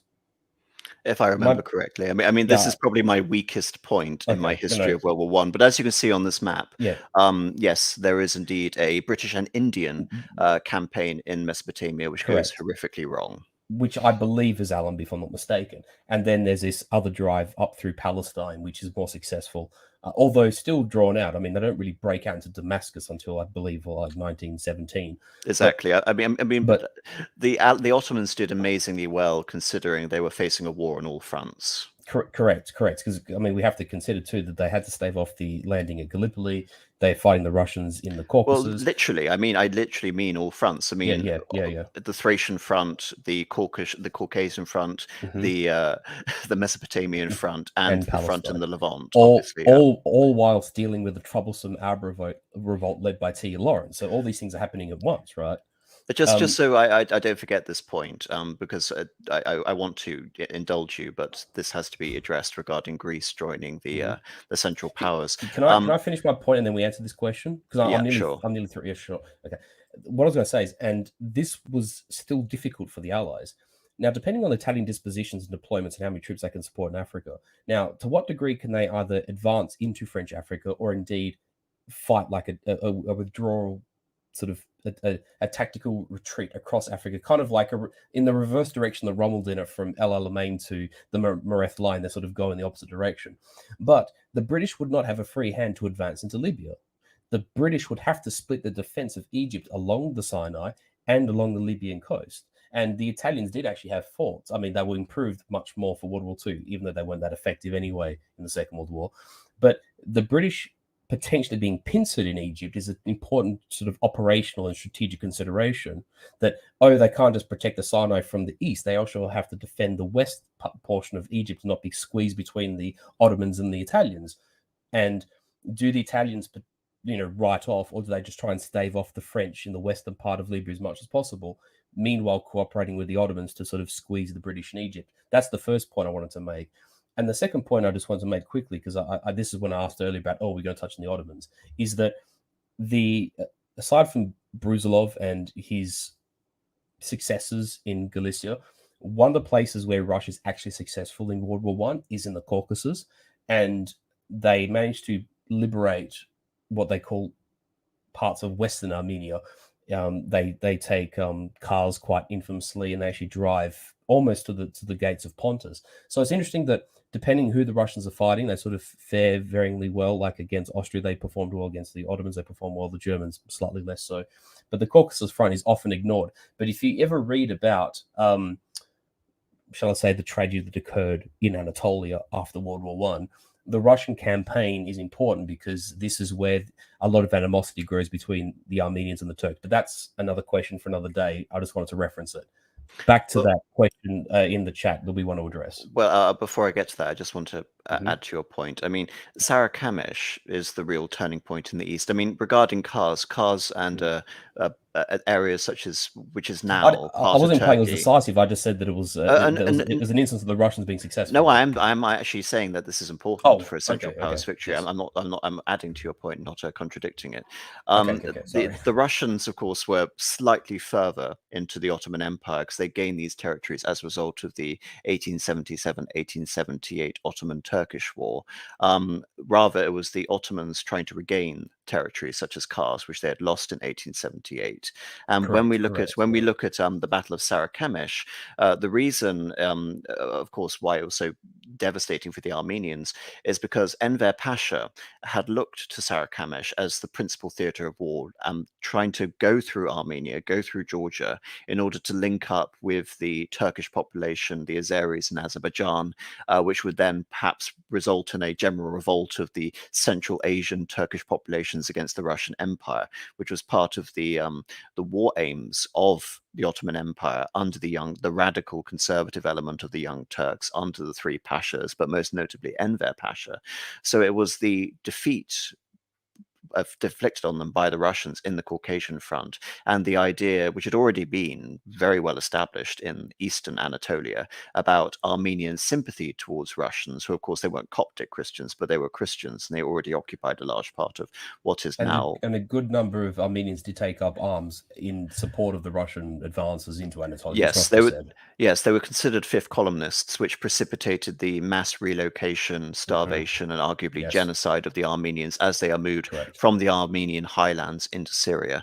But I think that's all we need sort of discuss now. Finally, getting I was going to say that is a stream in itself, to be frank, and we'd probably have to have someone like Gudea on to canvas it because it is a difficult one. And we'll talk more about Ottoman gains and the Central Powers victory later on. But back to this question. This isn't really relevant syntax error because, as you can see on this map, Bulgaria, even after the two Balkan wars, still has access to the Adriatic through its concession in eastern Thrace. However, technically Central Thrace, but well, but Eastern Thrace within the Greek concept, exactly. Yeah, it's a stupid. Well, yes, it is west. It is west. It is actually Western Thrace. Thinking about it, and of course, we can say Bulgaria is modern day Thrace. But well, the thing is, like the Turks call it one thing, the Bulgarians call it something, the Greeks call it something else. So the Turks call it Rumelia after, of course, it being the center. Yes. Basically, Rumelia is Romania to make it even more confusing, which is Romania is north of Rumelia. So anyway, getting involved in these, which is not Rum because that was a sultanate of Rum because they just conquered Anatolia. But that's another stream again.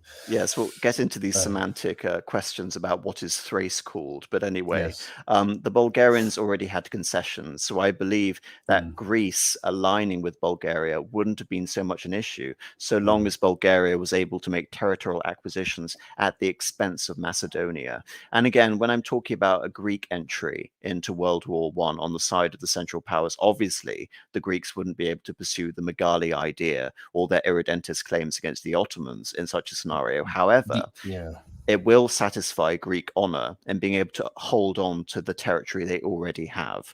Because if you look at Greece in relationship to all the other Central Powers, Greece has irredentist claims on Italy through the Dodecanese Islands. It has irredentist claims. And Dodecanese roads, it has claims on Bulgaria in Bulgarian Thrace. It has claims, obviously, in the Ottoman Empire with Smyrna, Pontus, Constantinople. I mean, there's so many. But Greece also has irredentist claims, it should be noted, on Great Britain, notably Cyprus. And an attempt at Ionosis. So there is a plausible scenario.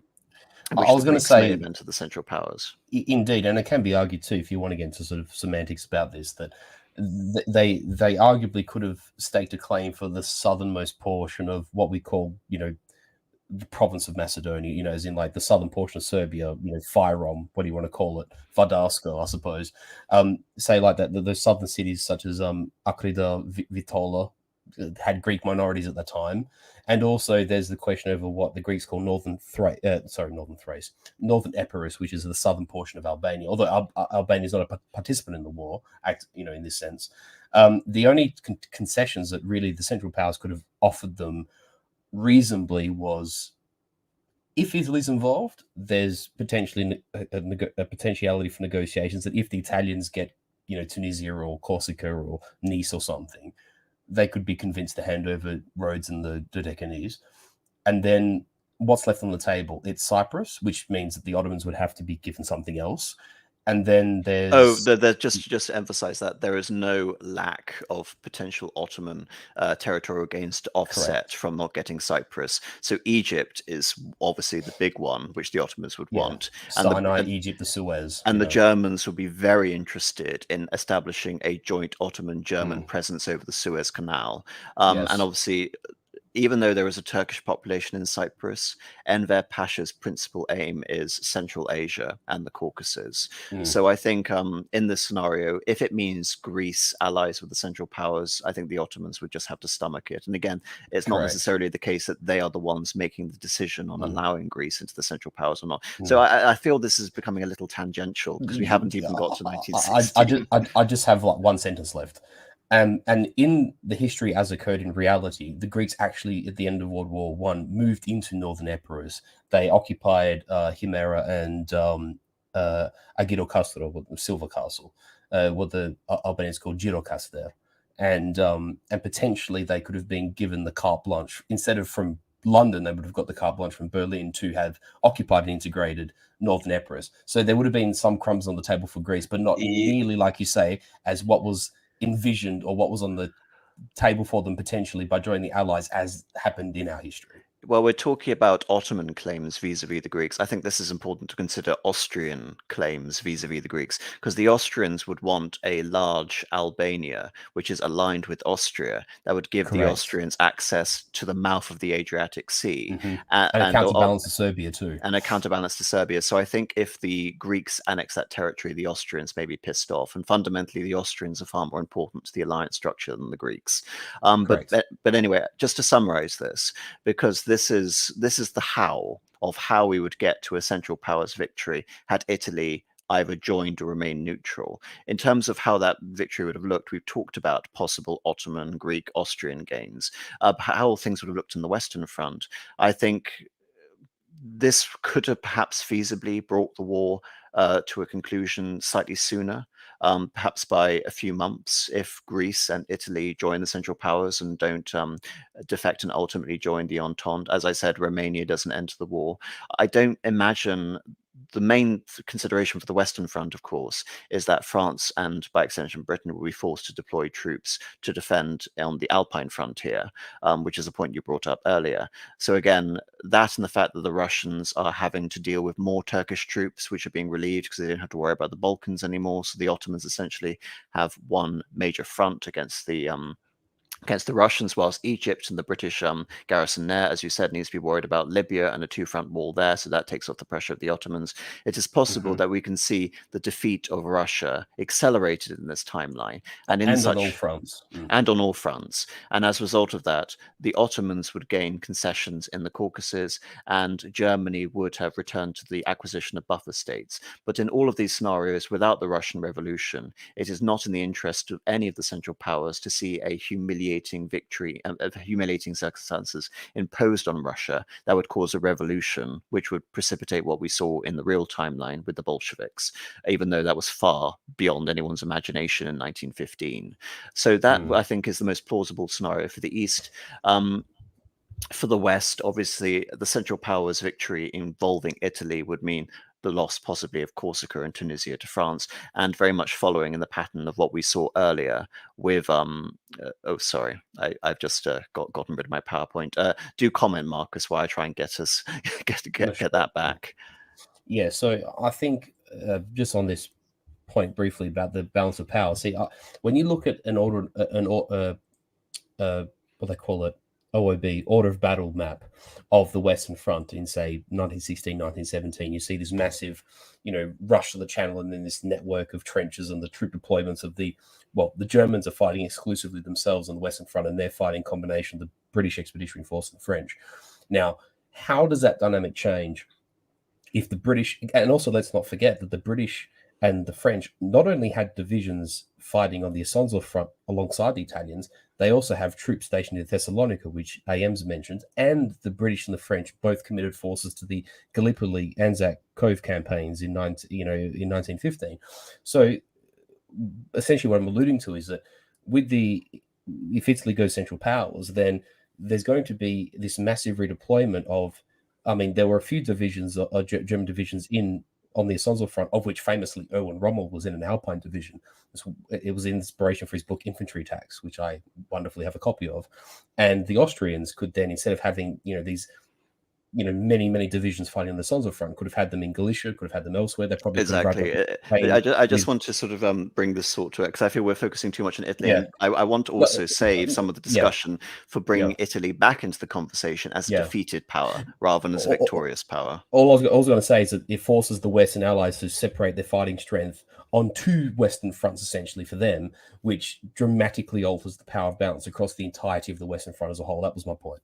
Yes, absolutely. So now we have the history as it plays out. Usually, Italy declares war on Austria-Hungary, I believe, in May of 1915, as a result of the London Treaty, which gives Italy a pervading interest over Albania, and Irredentist claims, which would supposedly well, not supposedly, but were part of the former Venetian Republic in Dalmatia, in Carniola, Istria, and of course South Tyrol, which wasn't part of Venice, but it had a significant ethnic Italian population.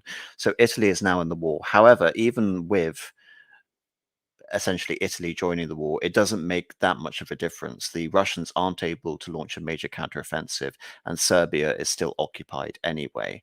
And this is the point I was getting to in my lecture regarding the peace initiatives from, well, Germany and America, and to a lesser extent Britain during 1916, is now we're creating a situation where we have the Central Powers as the castle under siege. We have essentially, the Mediterranean is still a French and British lake. Combine that with the Italian navy, albeit the Austrians are dominant in the Adriatic and the Ottomans are dominant in the Black Sea. So apart from that, Germany and Austria are now besieged. They are surrounded on all fronts, from the Alpine front to the Western front to the Eastern front. The British have, you can say, the major ace against Germany, which is the naval blockade, which is slowly starving the Germans and the Austro-Hungarians. The only nation within the Central Powers that actually has an abundance of food is Hungary. But Hungary, having a lot of power within the mechanism of the monarchy, the Habsburg monarchy, is using that as a political bargaining chip. It's not altruistic in sending its vast supplies of Hungarian grain to Germany, or even to the other Austrian half of the empire, it must be noted.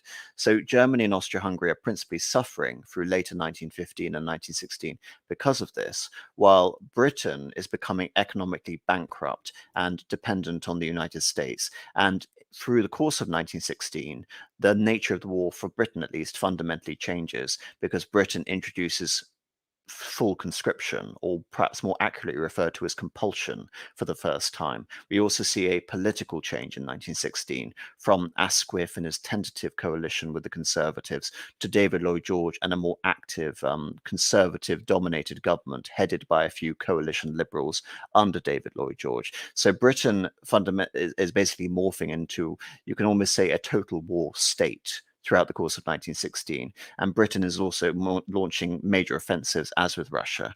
In Russia, we have the Brusilov offensive, which we've already mentioned. In the Western Front, we have the Somme offensive. To some extent, the Somme offensive was used as a diversionary tactic to take pressure off the French in Verdun.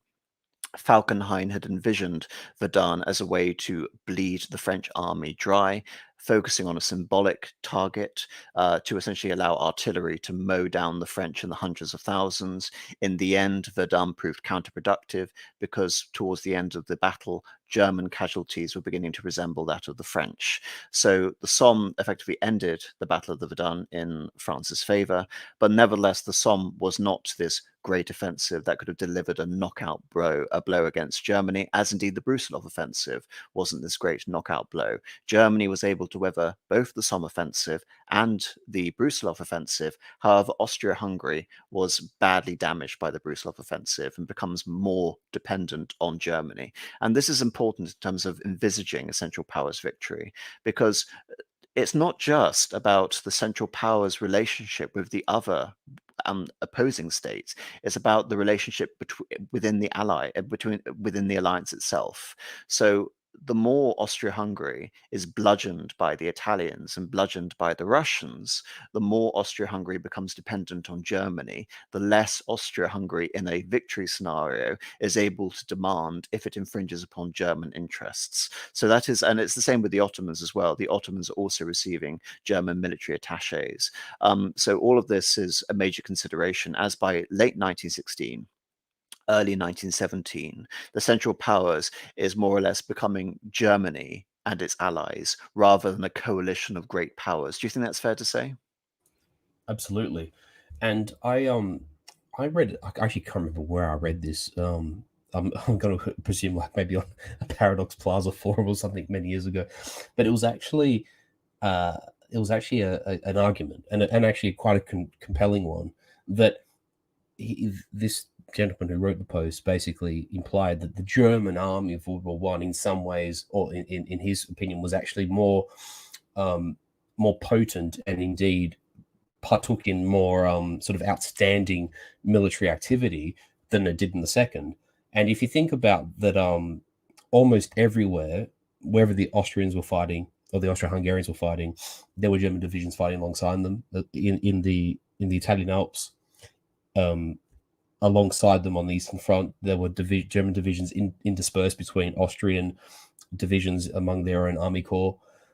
German advisors and German artillery were used quite infamously in the Gallipoli campaign, and probably a great deal of what deterred the Allies from committing more naval forces was, in large part, the Ottoman Navy, which was competent enough to defend its homeland, but the presence of German advisors and German heavy artillery in the sorry, utilizing crop guns, they were able to defend the Dardanelles. And also, I believe, amongst Ottoman forces, broadly speaking, German officers were dispersed to act as military advisors as a part of a modernization sort of campaign amongst the Ottoman army writ large. So I think that's interesting to consider, that really wherever there were German allies, there was German influence among those allies. And as each of these coalition partners are knocked out throughout 1970, or basically throughout 1918, what ends up being left standing is Germany on its own. So I think that's a fair categorization in many ways. No, thank you for illustrating that point and sort of reinforcing my point and giving so many details, Marcus, because the reason I bring up this point again is not only pertinent in regards to how a Central Powers victory looks like, but it's also to distinguish the Central Powers and the relative power vis-a-vis the Allies compared to the Entente, where France, Russia, and Great Britain, and later the United States, are great powers in their own right, and they still have freedom of maneuver and action, which isn't solely dependent on the whims of another power, such as Germany, the Ottomans, Bulgaria, and Austria. I would largely agree, but I'd ever so slightly push back on the sense that after the great what they called when the French army mutinied, the mutinies of 1617 and the French army, I think from there on in, French prestige in a military sense is damaged, and even French self-confidence is damaged. And I think from that point until the end of the war, even though France still participates as a great power, I think becomes increasingly dependent on the support given to it by Britain and America. Dependent, yes, but dependent on victory. I'm talking about dependent on a separate peace. Survival and victory being different things, of course. If France wanted a separate peace with Germany, there was nothing the Americans and the British could have done about it in 1917 or indeed 1918. Whereas if Austria-Hungary wanted a separate peace, they could do virtually nothing about it, as was proven almost decisively during the Sixties affair. Fair distinction. I think we're both right in our own ways, but it's an important distinction. Absolutely. So before I get on to the Americans coming into the war and the impact of that and the failure of the peace negotiations in 1916, I want to bring up one scenario which is seldom mentioned here, which is now that the Western Front, indeed all the other fronts, now the Balkan Front has basically been included in the Allies' favor. Before the Brusilov offensive, there were many overtures by the Germans and towards Tsar Nicholas II, appealing to the older Willy-Nicky friendship and correspondence, that the Kaiser would guarantee the territorial sovereignty of Russia and that every German soldier would be removed from Russian territory in order to utilize those troops against the Western Front. So what I'm imagining in this Central Powers victory scenario is that the Tsar makes a separate peace on those terms. What do you see coming out of that scenario? So essentially, you're propositioning an earlier Kaiserschlacht. Well, yes. What happened in reality? Well, yes. I mean, this is a Kaiserschlacht, which, in terms of the history of Europe, this could have been ultimately significant. We see no revolution in Russia. We see no territorial dismemberment of Russia. I mean, Russia, even under Stalin, Russia is never able to restore all the territories that were lost during World War One. Areas like Congress, Poland, even though it was occupied by the Soviets, and Finland would be lost forever, as indeed were parts of Eastern Anatolia. So, and let's not to get tangential, but let's not forget also that the Russians actually lost Poland and lost a war against them to Joseph Pilsudski as well. Like it was far more difficult than we might first assume. Yes, this is the Soviet-Polish War of 1919. So this is important to consider, that the Russian Empire would have survived under this situation. Yes, the Russian Mm, Empire would have been cut off from Allied investment, French investment in particular, mm, which had helped fuel.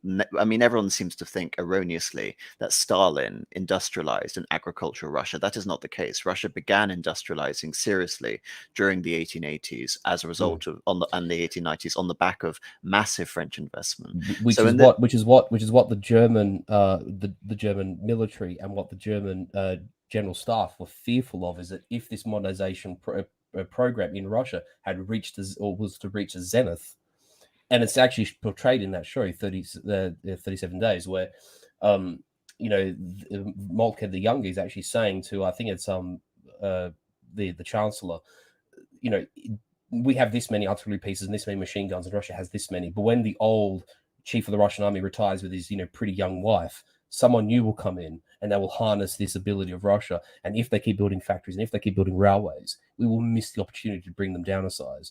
And that was a very true consideration of the Germans at this point. well, So I mean, it was happening before. I railed against the 37 days for the simplistic impression that it was I simply mean, it's down to the simplistic, but what I'm saying is that, you know, that notion was a consideration, the and the broad fact notion remains that is true, yes.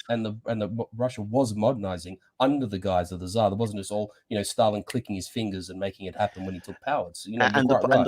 point that is pertinent is that the corruption in Russia wasn't an issue concerning the mistress of the defense minister. It was an issue concerning the entire Russian political system, an Mm, issue which would only yeah. exacerbate during the course of the war.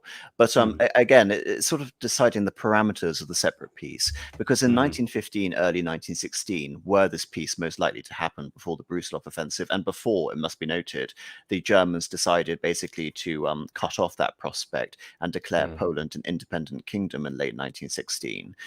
Were all of these things fundamentally to change? If Russia then precipitated on a trading relationship with Austria, Hungary, and Germany, then all of a sudden, so much of the food situation is no longer the case, because the wheat totally fields of undermines the Kursk, blockade as well. Ukraine, and the blockade, all of this, the Mm, entire sort of access of the Eurasian mm, landmass is now open yeah, to the Central Powers to feed their war machine. So, in yeah. addition to the Kaiserschlacht, you have to remember that in the Brest-Litovsk, it wasn't just a matter of taking over the oil fields of Baku and, you know, the grain of the Ukraine. It was a matter of state building, Mm, simultaneously issuing a major offensive. Whereas mm, here, we're not talking about the collapse of Russia yet. So Russia yeah. still has a state. It's a very inefficient state. It's with an Mm, acrimonious population vis-a-vis the Tsar. Nevertheless, it's mm, more stable in order to provide and facilitate a mm, trading relationship with the yeah. Central Powers. So in many ways, not only Mm, would a Russian separate peace allow for mm, an early Ludendorff offensive, an earlier mm. Kaiserschlacht, how it would also allow essentially Germany and Austria to circumvent the blockade. Indeed, the Yeah. Ottomans would take off troops and focus on Egypt. The Balkans, we're not talking about Romania entering into the war, that's another question. So Hmm. now, Just with very briefly, just on that point, I just want to buttress you very slightly as well. Is that we have to take into account as well, with the Brest-Litovsk Treaty of 1917 that the Germans bargained with the Reds for. Yes, the Germans were able to bring their army from the east to the west and use that in the Great St. Michael's Offensive, the Kaiserschlacht of 1918.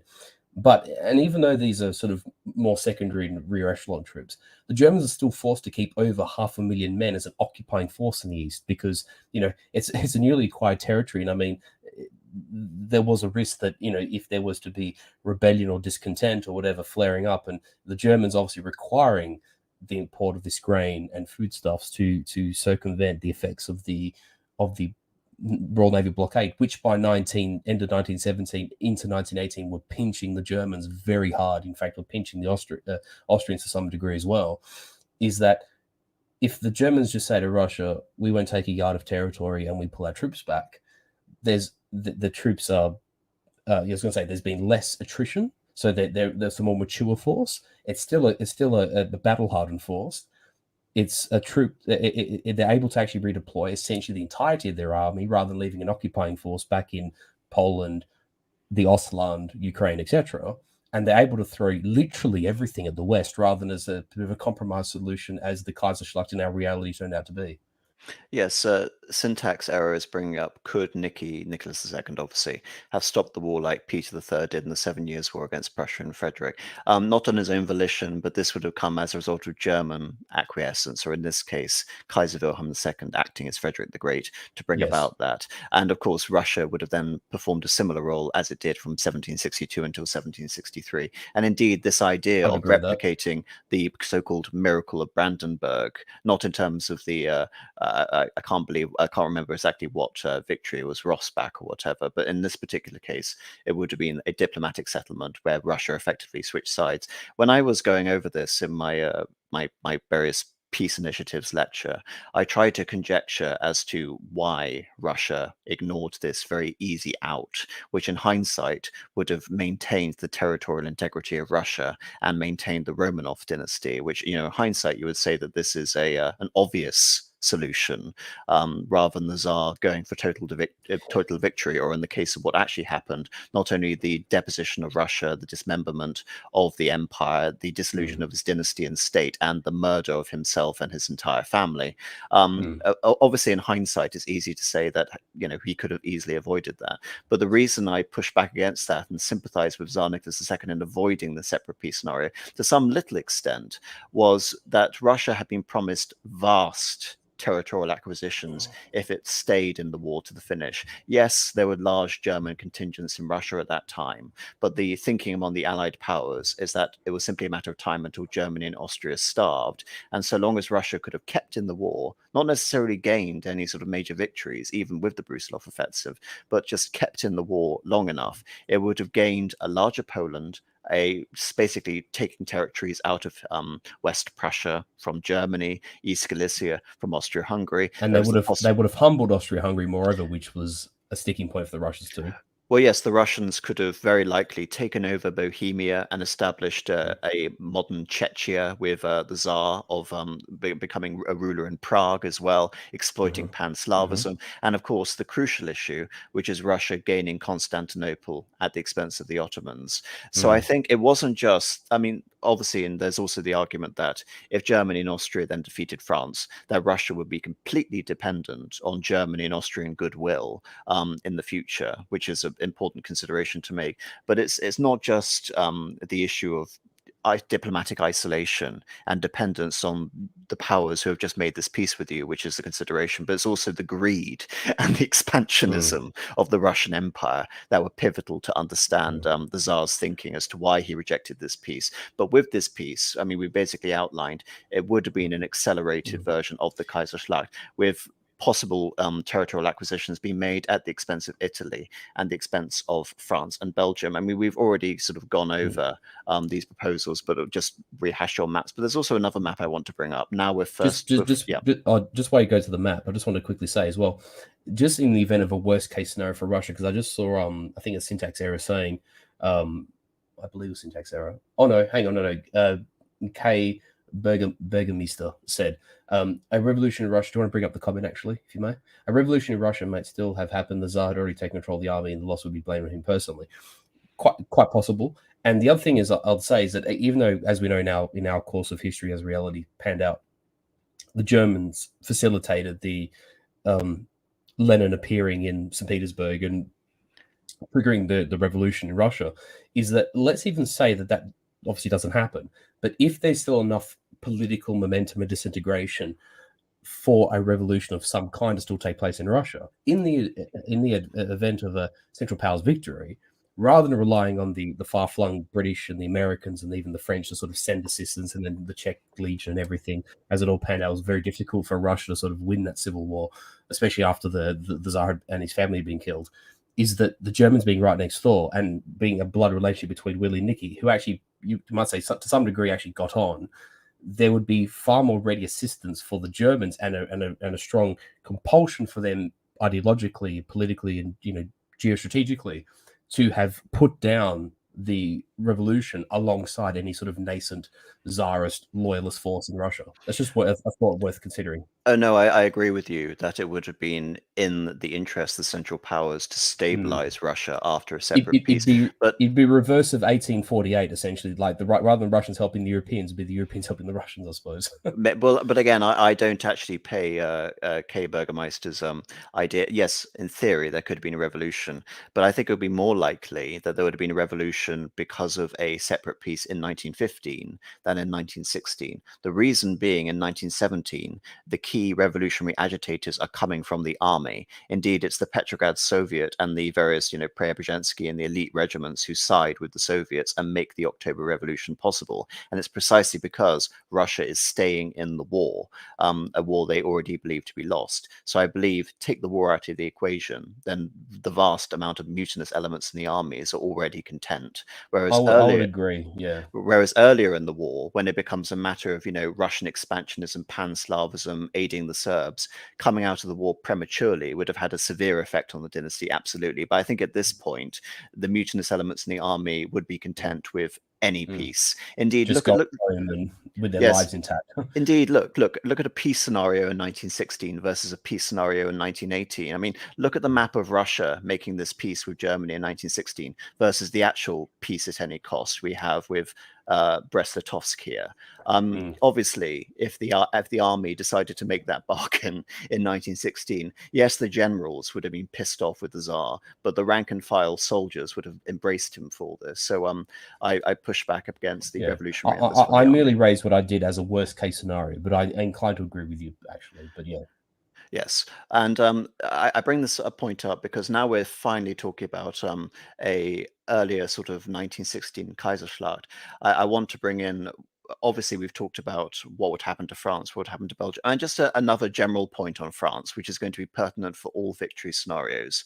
I think it's interesting to talk about the political situation of France because after the German defeat of France in 1870, 1871, there was the question from Germany of what to do with the political situation in France. They had obviously captured the Emperor of France, or the Emperor of the French, Napoleon III, at the Battle of Sedan.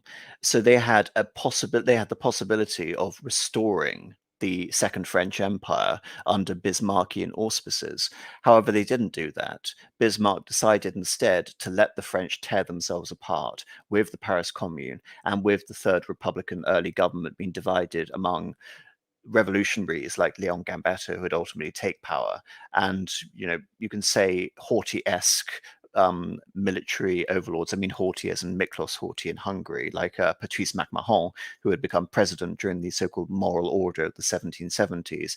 Then you have figures who want to restore the monarchy, the Orleanist and the legitimist factions. So Bismarck's strategy was just let the French tear themselves apart, even abet some leftist movements, because he believed a right-leaning government in France would prove a much greater threat in terms of revanchism and taking back Alsace and Lorraine. So I think in this scenario, Bettman Holvig and indeed his coalition of social democrats in the Reichstag would have no interest in putting a puppet government or facilitating some sort of restoration to the right.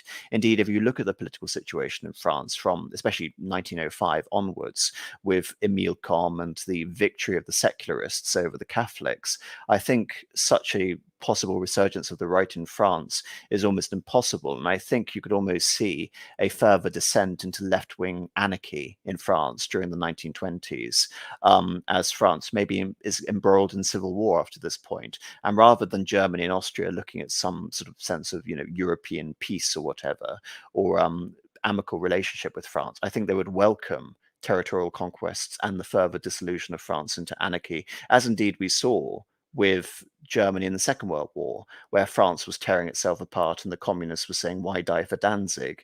It could basically be that situation, except through the entirety of the interwar. Indeed, there wouldn't be an interwar in this scenario.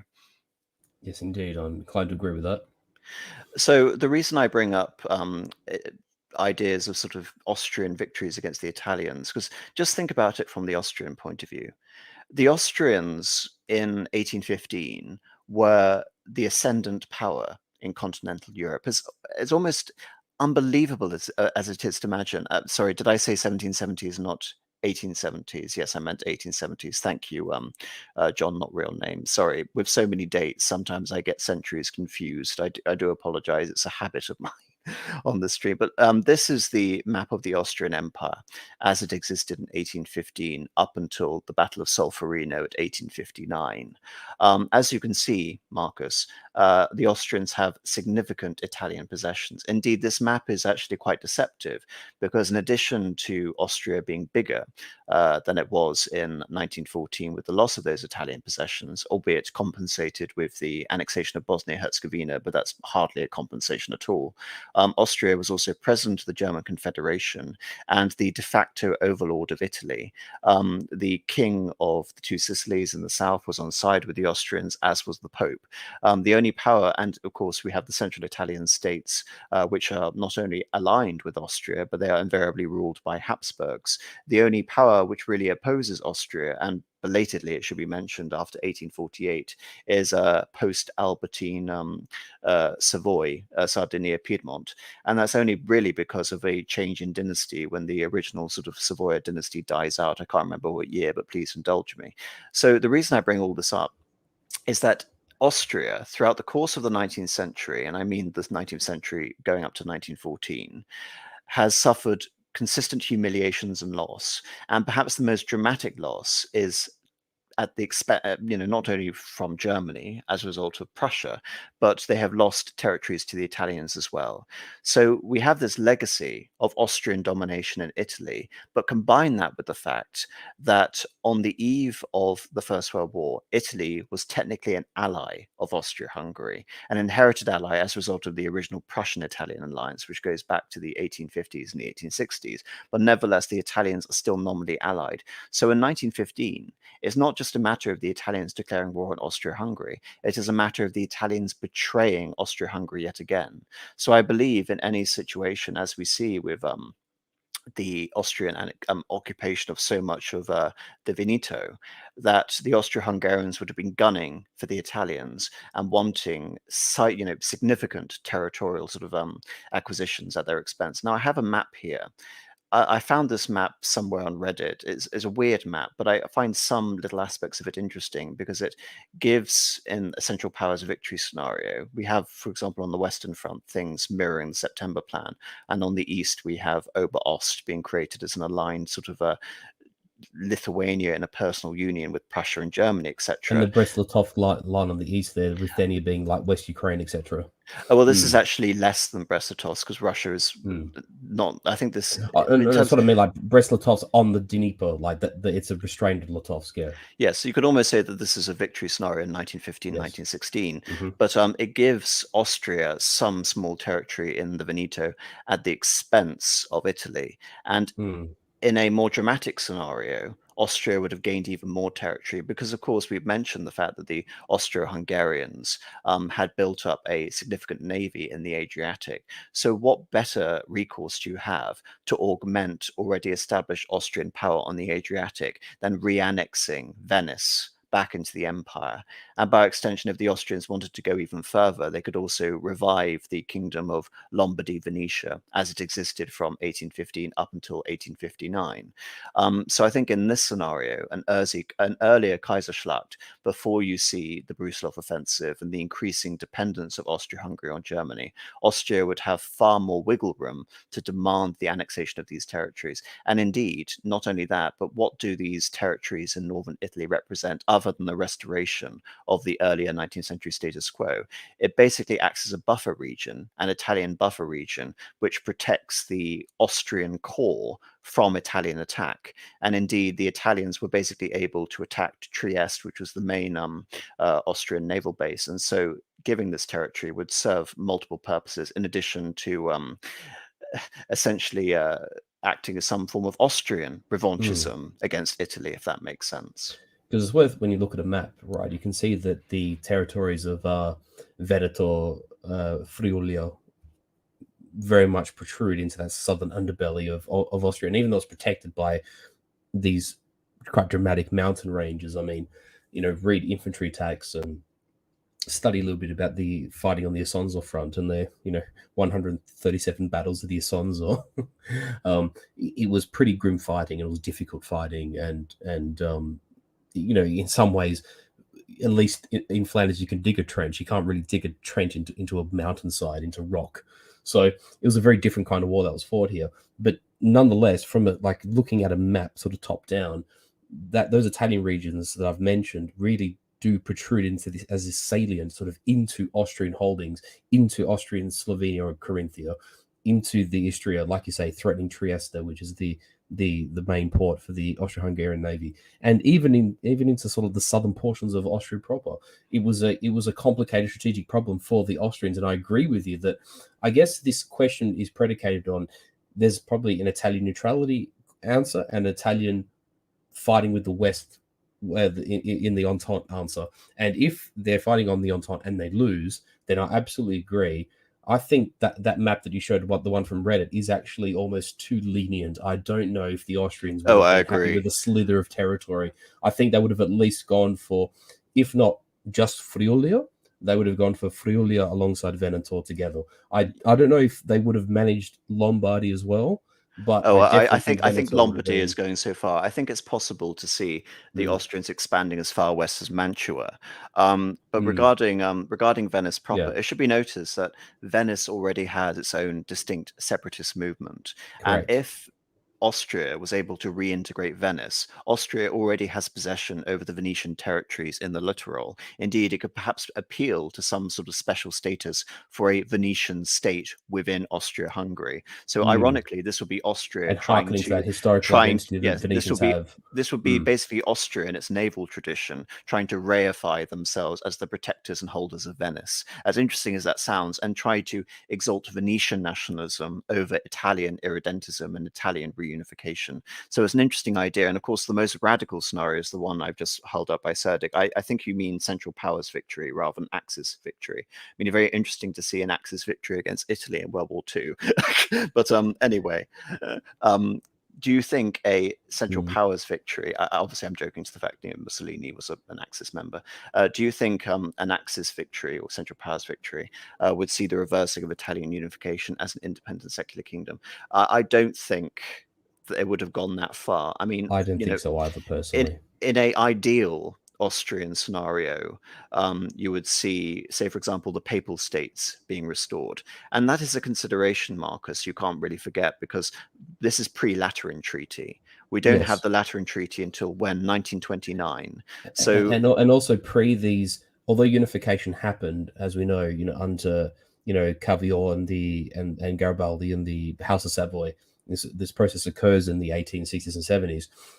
To some regards, in many tangible ways, the sort of the the cognizant, the political, the even linguistic unification of Italy really doesn't even gain proper traction up until the fascist period. It's really sort of Mussolini in some ways that is the sort of binding agent within Italy that sort of brings it all together. Because up until then, even though Italy was sort of nominally unified, there was still very dramatic differences at a regional level within Italy, and none of these. Whether you're talking about the Duchy of Tuscany or whether you're talking about Veneto, whether you're talking about the Sardinia, Piedmont, the two Sicilies, these are places that had existed as separate entities for hundreds and hundreds of years, alongside very different you know cultural customs and also linguistic barriers. And so I dare say this process of, even if not totally fragmenting Italy, but like you say, at least really, having a reinstating of the papal states as a physical political entity is actually possible pre Mussolini. yes, and I agree with you. I mean, in terms of the most plausible scenarios, I don't see the full restoration of Lombardy Venetia as you see here. I think it far more plausible given the emperor and his association as the defender of European Catholics. And indeed, Italy, despite being a majority Catholic nation, it should be stated, the first king of Italy, Victor Emanuele II, was excommunicated by the Pope for this secular design, assisted by Garibaldi, who had served as a South American guerrilla fighter, effectively. It was seen as a diabolical project which deprived the Pope of his necessary temporal authority in Rome and, by extension, the Papal Correct. States. So Hmm. Austria here could basically be playing the Catholic card to say, yes, we want Venice because of our desire for a buffer state away from the Austrian core, but also to cement our complete domination over the Adriatic coastline. But in addition to that, we'll give up our claims on Lombardy, and instead we will want perhaps a restoration of all of the city of Rome with access to the sea. So, obviously, so Rome therefore gets reinforcements and is not completely surrounded by Italy. So what we see here is a far more beneficial version of the Lateran Treaty, because when we have the actual Lateran Treaty, it's with Mussolini in power, and Mussolini is negotiating with the Vatican from a position of strength. But here we have a broken, divided Italy, and I think it's possible that you may even see the entire region of Latium around Rome given back its status, as indeed it was between, if I remember correctly, 1861 and 1870 during the scenario. So really you could see a restoration of the Italian borders as they were in that brief time between Solferino and before the Austro-Prussian War in 1866. I think that's probably the most logical Mm, scenario playing out regards I'd to say so. Italy. Mm, As of course, what happens to Britain, because in our previous scenarios regarding what happens to France and Russia, obviously this was taking Britain out of context. But I think I have to ask now. This is, this is the earlier Kaiserschlacht in early 1916 with a Russian separate peace in which the entire Russian territory is guaranteed. What do you think happens to Britain, which is a belligerent power, but now the Continental War is over? it's a very, very good question. I actually can't say I've really thought this far ahead. I think it depends on the successes, you might say, because one of the aspects of treaties in this sense is, what is the reality on the ground. Say, for example, if the Ottomans had made no impression on British holdings in Egypt, say, then it makes bargaining for Egypt a little more difficult. But if the Ottomans, for instance, say with the early capitulation of Russia, for instance, and that early Kaiserschlacht, the Ottomans can redeploy. They're not tied up in the Caucasus, and they can brush off the Anzac landings. Then they're able to deploy the full sort of force of their army, and to some degree, are not even compromising their naval forces, but being preoccupied with the Black Sea. They can go all into the Mediterranean alongside the Austrians and the Hungarians.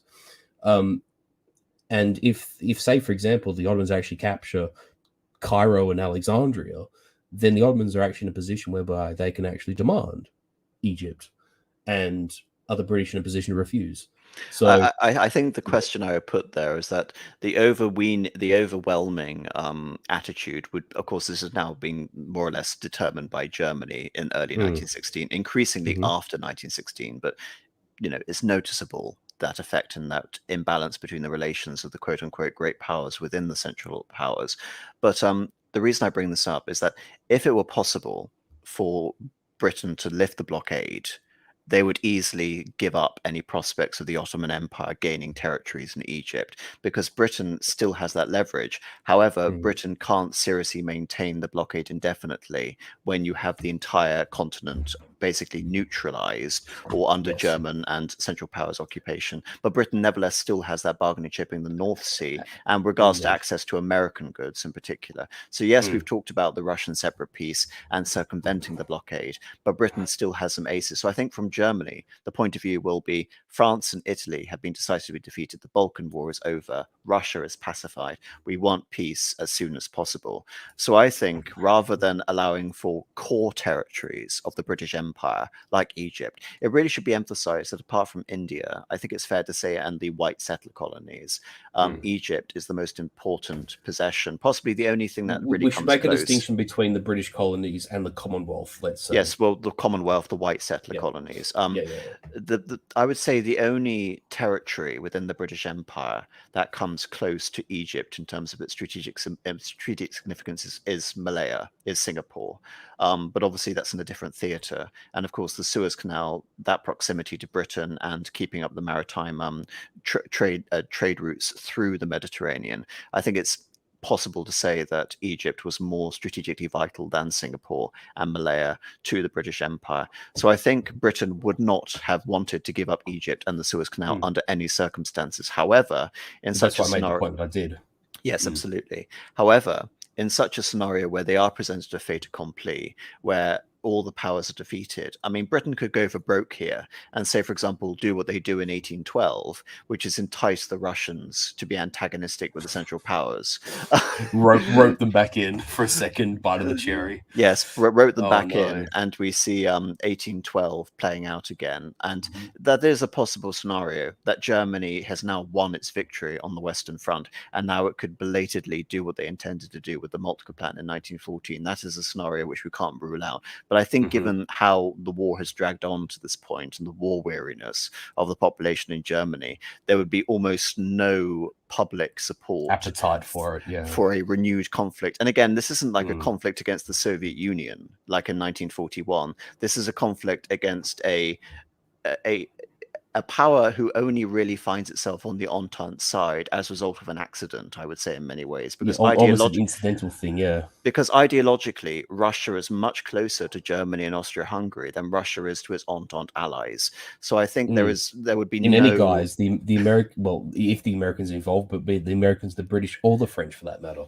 Yes, exactly. So I think in this scenario, Britain would not be able to contrive another continental war as they had during the Napoleonic Wars and the various wars of the coalition. And Germany and Austria-Hungary would have been interested on maintaining the peace as opposed to doing what Napoleon did, which was just liberally annexing, half of Europe and amalgamating it into a bigger France. And creating the Confederation of the Rhine, etc., and the Illyrian provinces and the Illyrian provinces, the Duchy of Warsaw, annexing, creating the Kingdom of Westphalia, annexing Catalonia, annexing Rome. I mean, the list goes on. But let's just say that, and putting all these relatives in in charge of them all. Yes, I'm going to make my brother the King of Spain. But anyway, no, the Kaiser Wilhelm II is no Napoleon. This isn't really going to be a serious issue regarding a Napoleonic aggrandizement of Germany. And Hollweg is no Bismarck either. And Hollweg is well. I'm saying Bismarck would actually be conducive to what we're talking about regarding a settled peace question rather than Napoleon. I mean, Bismarck was essentially Bismarck is what Napoleon should have been ultimately, because Bismarck was able to secure German domination of Europe at least for the duration of his lifetime and 20 years afterwards. At its zenith. Yeah. Yes, he was able to secure a German zenith, whereas Napoleon did the opposite. He left France weaker than he found it. But anyway, moving on to what I think would happen most likely to Britain, presented with the fait accompli in the Central Powers victory, is returning back to the Solf Plan here and the creation of Middle Africa, because Britain would be more than willing. I mean, in this map, it should be noted that Britain doesn't actually lose any territories as a result of the Solf Plan. France loses a bit of jungle territory. France's main interest, France's most valuable colonies are Algeria, Morocco, and French Indochina. Really, the rest of West Africa is just desert and jungle. I mean, the only Britain nabbed the best bits of West Africa, it should be noted. They control Sierra Leone, they control Ghana, they control Nigeria, whereas France just controls all the empty space between these valuable British colonies, and it's much larger. And then patches of dense jungle, which are almost inhospitable anyway. Yes, exactly. So maybe in this scenario, Britain could have lost Zambia, as you see here. Zambia, of course, used to be called North Rhodesia. And the reason why the Germans would have been interested in gaining North Rhodesia is because it links German Southwest Africa, modern-day Namibia, with German East Africa, Tanzania.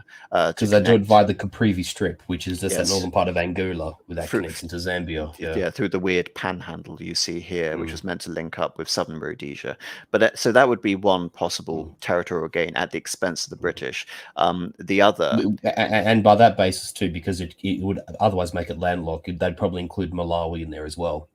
Malawi, possibly, yes, absolutely, because Malawi would indeed be stuck. Be segment. I almost forget about Malawi compared to Mozambique and Northern Rhodesia, but there are also, I think, it's plausible to imagine that Uganda and Kenya could have also been ceded to Germany as well in this Yes. scenario. So they would have And had a gross East Africa, a larger yes, East Africa. a greater East Africa, which would have included all the major colonies, with the possible exception Mm. of what was then Bechuanaland, what's now Botswana, Hmm. southern Rhodesia, which is modern day Zimbabwe, and of course Hmm. the Portuguese colonies. I mean, I'm Yes. basically envisaging in this scenario Portugal doesn't enter the war until 1917, so that's not a consideration. But of course, in a total German victory, the Portuguese colonies would have also been up for grabs as well.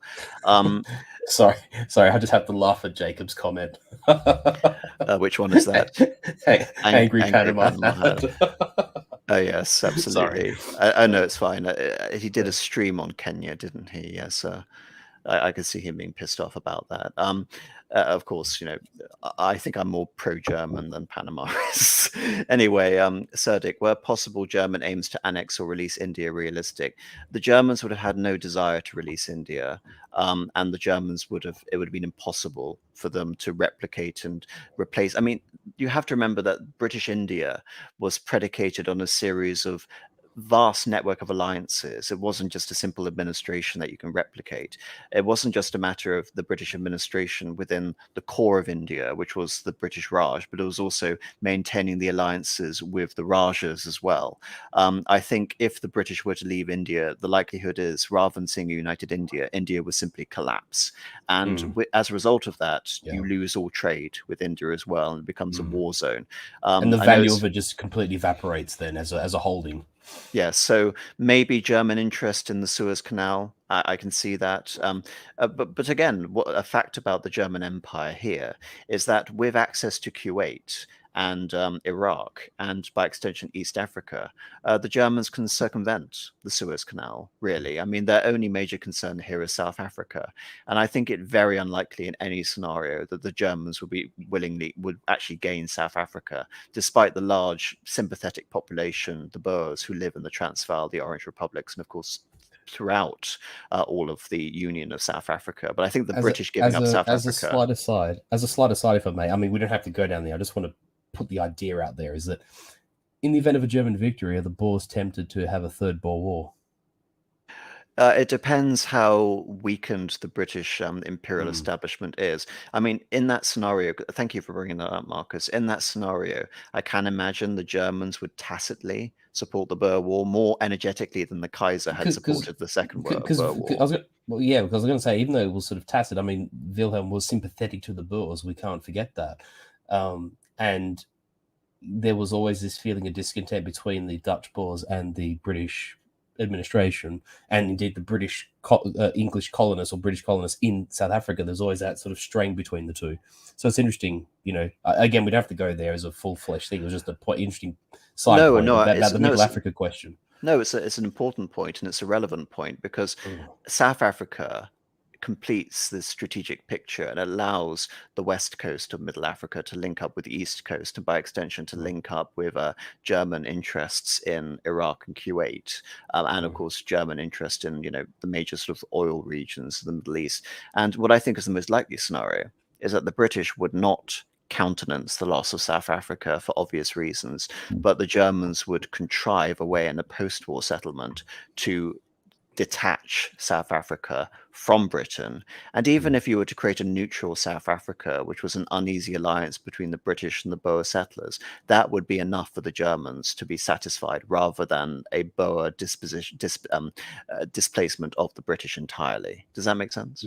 Yeah, it does. Yeah, absolutely. Okay, so that's scenario before we get to the offensive. So actually, Iron Duke with a good comment actually regarding that. Yes, absolutely. Well, regarding German Southwest Africa, obviously in this scenario, Southwest Africa would be returned. I don't see a scenario in which the South Africans would have kept Southwest Africa if Germany decided its main avenue for colonial expansion was going to be in Africa. Correct. But yes, it is a point that unless it was in a position that it could actually take South Africa as a part of a peace agreement, by which it could probably integrate the two, but that's that's almost impossible. That's almost impossible, I think. But just as sorry, if you Continue with your point. I was just going to say, just as a side note for people who don't know, there's a very interesting historical tidbit about German Southwest Africa, and that is the Governor General for Southwest Africa was a certain Heinrich Goering, who was the father of the famous Goering, Hermann Goering. Absolutely, and there is a connection there. I remember someone. Anyway, that's a tangential anecdotal point. I won't get into it. We've already gone on long enough, and we haven't even got to the revolution in Russia yet, where the plausible scenarios for total German victory, or Ludendorff's complete victory, kind of come in. I mean, it's not until August of 1916 that Hindenburg and Ludendorff actually begin to implement total war footing for Germany and begin to dislodge Bethmann Hollweg as the principal sort of policymaker regarding the negotiations for peace. So after this, the possibility of Russia entering into a separate peace with the full backing of the Tsar gone. We have the Brusilov offensive, we have the Somme offensive, we have the failure of Verdun. But nevertheless, the Somme, of course, fails. The Brusilov offensive only makes gains at the expense of Austria. And so now we have the possibility, I would say the most likely possibility of peace now, which is the American peace mediation. And what I detailed in my lecture regarding this is that Wilson had the machinery, and he had the backing from, you have to say, certain Jewish elements which were German aligned. Then it's very confusing to think of in regards to the World War I, World War II contrast, but there was a significant element of the American financial system which was pro-Germany. Indeed, which would make sense because of the Social Democrats in Germany as well. Well, not just the Social Democrats in Germany, but the antipathy towards Jews towards Russia. So yes. all of this is an important consideration in terms of that aspect of it, but also think about the fact that there is a large German contingent in America which hasn't assimilated and decided to become anglicized at this point. They only do so accelerated as a result of the First World War. So Wilson has major sort of reasons to support, not necessarily support Germany, but not be all on the side of the Entente. Really, the reason he finds himself on the side of the Entente, because I believe ultimately Wilson was incompetent and was completely out of his depth on this point, was because Edward House and Lansing were on the side of the British. Indeed, Edward House was so paranoid about not being seen as too antagonistic towards the British that he kept frightening Wilson with this prospect of a Japanese and British joint invasion of the American continental possessions. Not continental as in the American North America, continental United States. I need to throw that out there in terms of the level of hysteria which Edward House was trying to instill in his political backer. And again, as I mentioned, it really does seem that Edward House was, as the favorite, sorry, as the stream died. People in the chat are saying I've disconnected. Hello? I haven't had any problems. I've heard you this entire time. So if you, I've still got my I've still got my oh no, hang on. well, I can hear you. So you and I are talking. No. So my I got a YouTube tab just on mute and it's still live, so I don't see there's a problem. Well, I don't want to get too much into the technical details, but you know what? Anyone in the chat, if the stream is live for you, press 1 if it's live. They say a lot of people are saying it's fine. Okay, we'll continue with this point. Yep. So my contention here is that the English were already sounding out peace proposals with House. However, the British peace situation was predicated on the incredibly fractious situation within the British government. Like I said, you have the weak Asquith, who is fighting off, the more radical, Andrew Bonar Law and Lord Curzon, who are wanting to take, up the ante regarding the war footing, who are now being aided by figures such as Lloyd George, etc. And indeed, the media in Britain is almost entirely pro-war. There is very little, apart from, I think, some peace feelers in The Guardian, which was then a liberal paper. There was very little in terms of peace sentiment or feeling in Britain. Indeed, it may seem absurd to imagine, given my own views on how Britain had the least to gain from sustaining the conflict.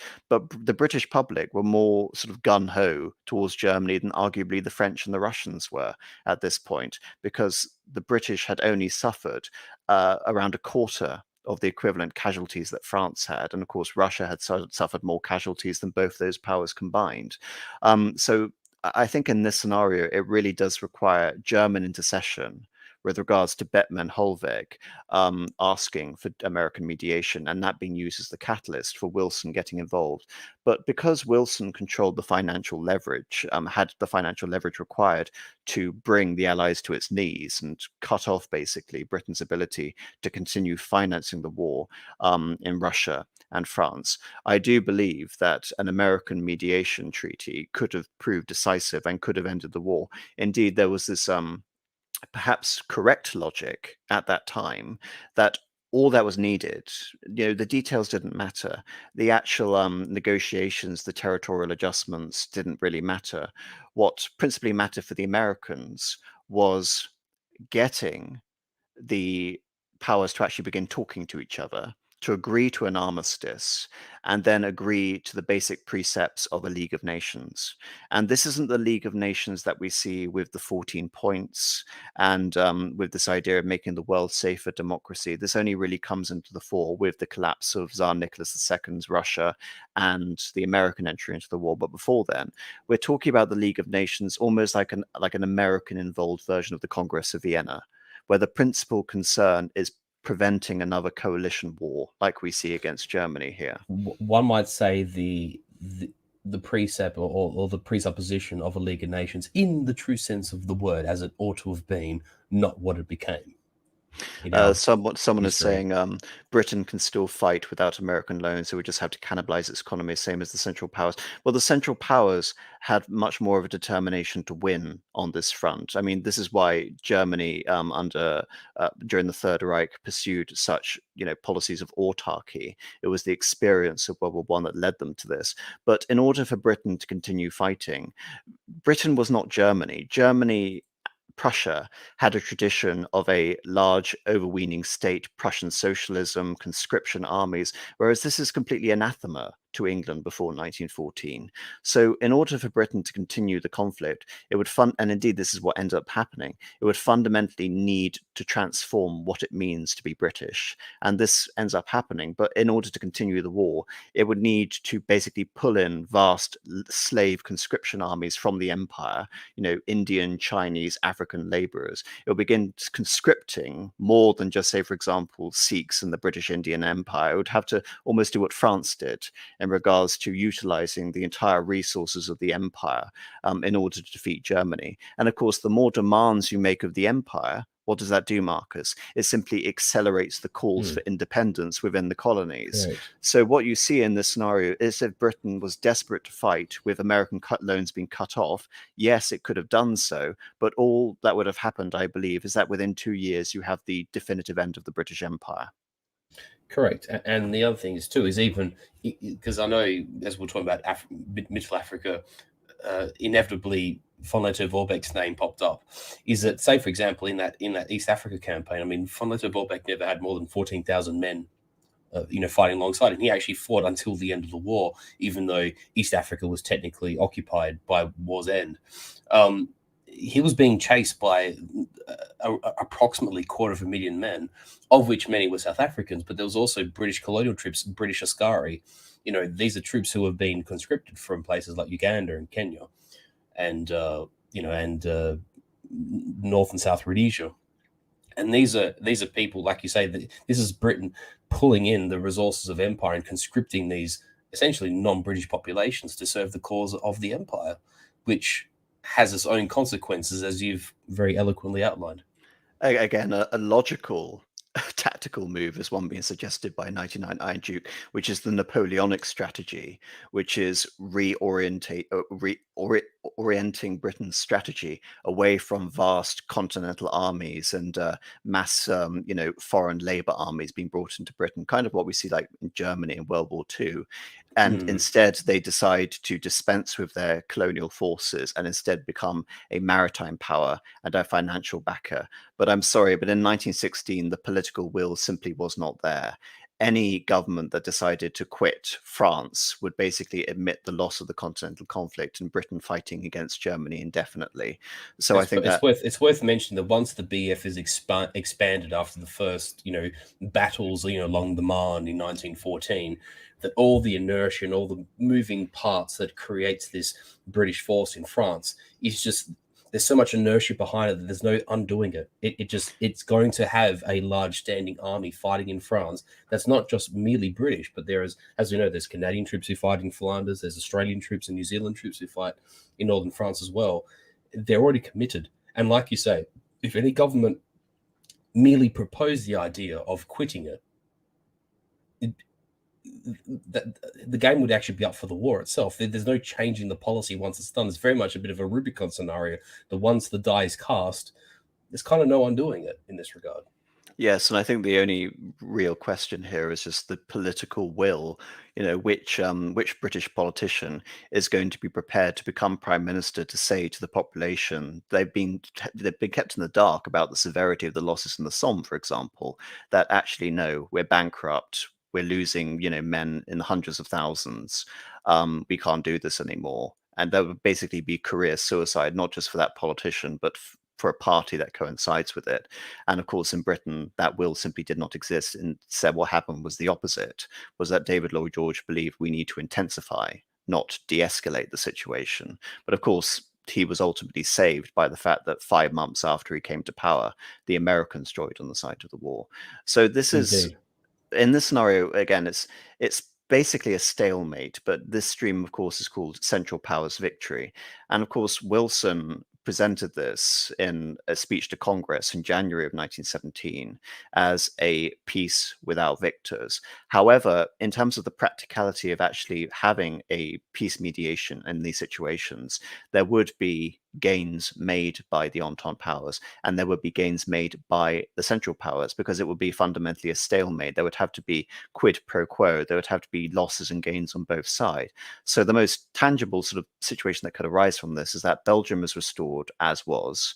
However, the Americans were very interested in keeping Poland alive. Poland, of course, had been declared in late 1916. So by the time that American peace proposals would have happened, around, say, for example, February or March of 1917, assuming that the Germans didn't reinitiate unrestricted submarine warfare, which was the issue that the Americans decided to break diplomatic relations over, then there was already an American interest in keeping these buffer states, which Germany had established on the Eastern Front, alive.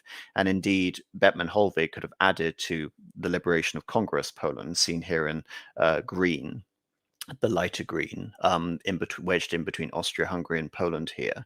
And it could have added the pale blue area to it, which is Lithuania, just to prevent Russia having a border with Germany so it could threaten again. So interestingly enough, American interest. And also that would have appealed to the sensibilities of the Americans as well, in fairness. Well, yes, of course it would interest the Americans, but also it would give Poland access to the sea. Yes. Which was one of the eventual 14 points. Not access to the sea through Germany, but access to the sea through Lithuania, through Memel. Well, actually, no, Memel was part of Germany then, so it would be further north to that point. Yeah, I think that place is might be called Truckee. Yeah. Anyway, I know what you're referring to, because that was also the reasoning, for instance, as an example, why the proposition for Armenia gave them Trabzon as an example. Yes. So in this scenario, the Germans win in a sense. They probably lose parts of Alsace and Lorraine, but they'll probably gain other territories such as Bray-Longuy, south of Luxembourg. They may even gain control of Luxembourg, or at least Luxembourg will be admitted into the German Reich as a principality, kind of like what we see with Saxony, Bavaria, etc., etc. So that is a plausible scenario in this instance, which would then, augment these territories. France would say that it has regained parts of Alsace-Lorraine, which would sate their population. And of course, in order to, you can say, coalesce these arguments, this is where the Soft Plan really takes place. The idea that in such a compromise peace in which Germany and Austria basically gain nothing in terms of direct annexations from this treaty, and we have to surrender Belgium, we have to surrender parts of Alsace-Lorraine. The SOLF plan is essentially the Middle Africa plan, which was in return for Belgium regaining its independence and us perhaps even giving an indemnity to Belgium to help pay for the costs of post-war reconstruction, we will gain Congo as our own indemnity for that. So there was a logic from all the powers. And of course, the Americans really had very little interest in whether the Belgian Congo changes sides within the grand scheme of things. So the SOLF plan, in terms of presenting this as a German victory, because again, we are talking about a stalemate. All the powers needed to be invested in this, and all the powers needed to sell this as a victory to their respective nations. The British can say, well, we've rescued Belgium, which was apparently their reason for getting involved in the conflict. The French can say, we've got part of Alsace-Lorraine back. The Russians can say, we've pushed the Germans back somewhat, not entirely, but at least we have most of our territories back. We've gained parts of Livonia, for example. And the Germans can say, well, we've gained the Belgian Congo. So this scenario would technically be a victory. And I think, again, there was this brief moment after the re-election of Wilson, again, someone parroting what I've said, exactly, a large purchase of Congo simultaneously acting as a reconstruction Precisely indemnity. right. Just before you go on, I just want to say very briefly that what you've just outlined here actually tanges quite elegantly to what I was saying at the very beginning of the stream, or when we were making the first points about Alsace-Lorraine and its status going forward in the event of either a minor Central Powers victory or indeed a stalemate where sort of pieces are exchanged on a board, is that the German-speaking and French-speaking parts would, to some degree, simmer that burning revancheism on either side to not actually wanting to surrender the entirety of Elsass-Lorraine or Alsace-Lorraine one way or the other. That a relatively neat partition of it would, to some degree, bring down to a simmer that feeling regarding that particular part of the world. Yes, I completely agree with you. It could be simply positioned to the German population that we have not given over a single German, ethnic German, to France in this peace treaty. All we've done is surrender areas of Lorraine and Western Alsace-Lorraine to France. But the Which would mostly core, correspond with Metz and the surrounding lands of that. Yeah. but the core of Alsace remains German. Indeed, Strasbourg remains German. So I think in this And scenario, Colmar. yes, obviously, Mulhouse, obviously, the situation would prove diplomatically problematic, and indeed, Austria would have basically gained absolutely nothing from this conflict. What should be noted is that after the Brusilov offensive, Romania doesn't Italy, and yes, but the Germans in Alsace-Lorraine, that's not really true. The Germans in Alsace-Lorraine wanted autonomy within France or within Germany. They essentially, the Germans in Alsace wanted the status of basically a sovereign principality within the Kaiserreich, or an autonomous region within the French Third Republic. When they were reintegrated into France and created into departments, the Germans hated it because they were administered as a centrally determined province again. So no, that's not correct. It's more nuanced. You can say the Alsatians wanted autonomy, whether it be under Germany or whether it be under France, but overriding national considerations weren't at the forefront of their thinking. But regarding Austria, like I said, it is possible they have gained some sort of concessions in Romania. So, for example, they could ensure access to the Danube and the mouth of the Danube. Effectively, could be the quid pro quo for Austria. So Romania would lose a part of its territorial sovereignty to allow, because as you know, the Danube is the main artery of Austria-Hungary, running through Austria and running through, obviously, Hungary titular, but it doesn't have access to the sea. And through its two major cities, of course, in that respect. Yes, and through, well, Vienna and Budapest. Budapest, yeah. So basically, you can say a semi-suzerain relationship over Romania could be presented as the Austrian gain. What's the phraseology? A treaty port, or something to that effect? Yes, a treaty port on the mouth of Bessarabia into the Black Sea. But again, this is actually a very plausible scenario, and this is a plausible scenario that existed from, as I said, from November of 1916, when Wilson wins re-election, until the 1st of February 1917, when the United States decides to break off diplomatic relations over the submarine issue. So the question then becomes, was the submarine issue crucial for, you can say, the Central Powers losing the war? It's not that simple, but it was definitely the casus belli which the Americans utilized to get themselves into the war. And as I've already mentioned, there were plenty of actors within America, within the Wilson administration, that wanted this to happen. But I also believe that Bettman Holvig had no choice. He had spent months since August trying to convince the Kaiser that the American peace negotiation would go somewhere. But because Wilson was so incompetent and he didn't have a willing diplomatic apparatus to support his plan, and he was so inept with regards to his own personal diplomacy, the delay proved fatal here. Had he decided to put something tangible to the Germans and indeed the British, and decided to utilize the proper leverage, as he did with changing the nature of unsolicited loans to Britain in November and December of 1916, it is very likely that the Americans could have compelled a peace without victors by the beginning of 1917. Instead, that didn't happen. The political situation in Germany changed, and by the middle of 1917, Bettman Holvig is out, and the German political system had basically coalesced into two parties. One was the eventual Weimar coalition, who was supportive of the so-called peace declaration, which is also used as the final impetus for getting rid of Bettman Holvig. This coalition consists of mainly Social Democrats, but also members of the Catholic Centre Party, whereas the right in Germany, the Democratic National People's Party, etc., all support the Kaiser, Hindenburg, and Ludendorff, and the plan for total victory. That and basically the army, as of now, is generally supportive of this plan. But of course, this brings us on to the whole-scale transformation of the nature of the conflict, and by extension, what a Central Powers victory really means. Because up until the beginning of 1917, the war has really lacked a consistent ideological element. It isn't so simple as, National Socialists versus communists or fascists versus Democrats. In this situation, we have the most sort of radically Republican government in Europe, France, allied with the most autocratic government in Europe, Russia. And so the entire nature of the conflict and what it really means has been ambiguous up until 1917.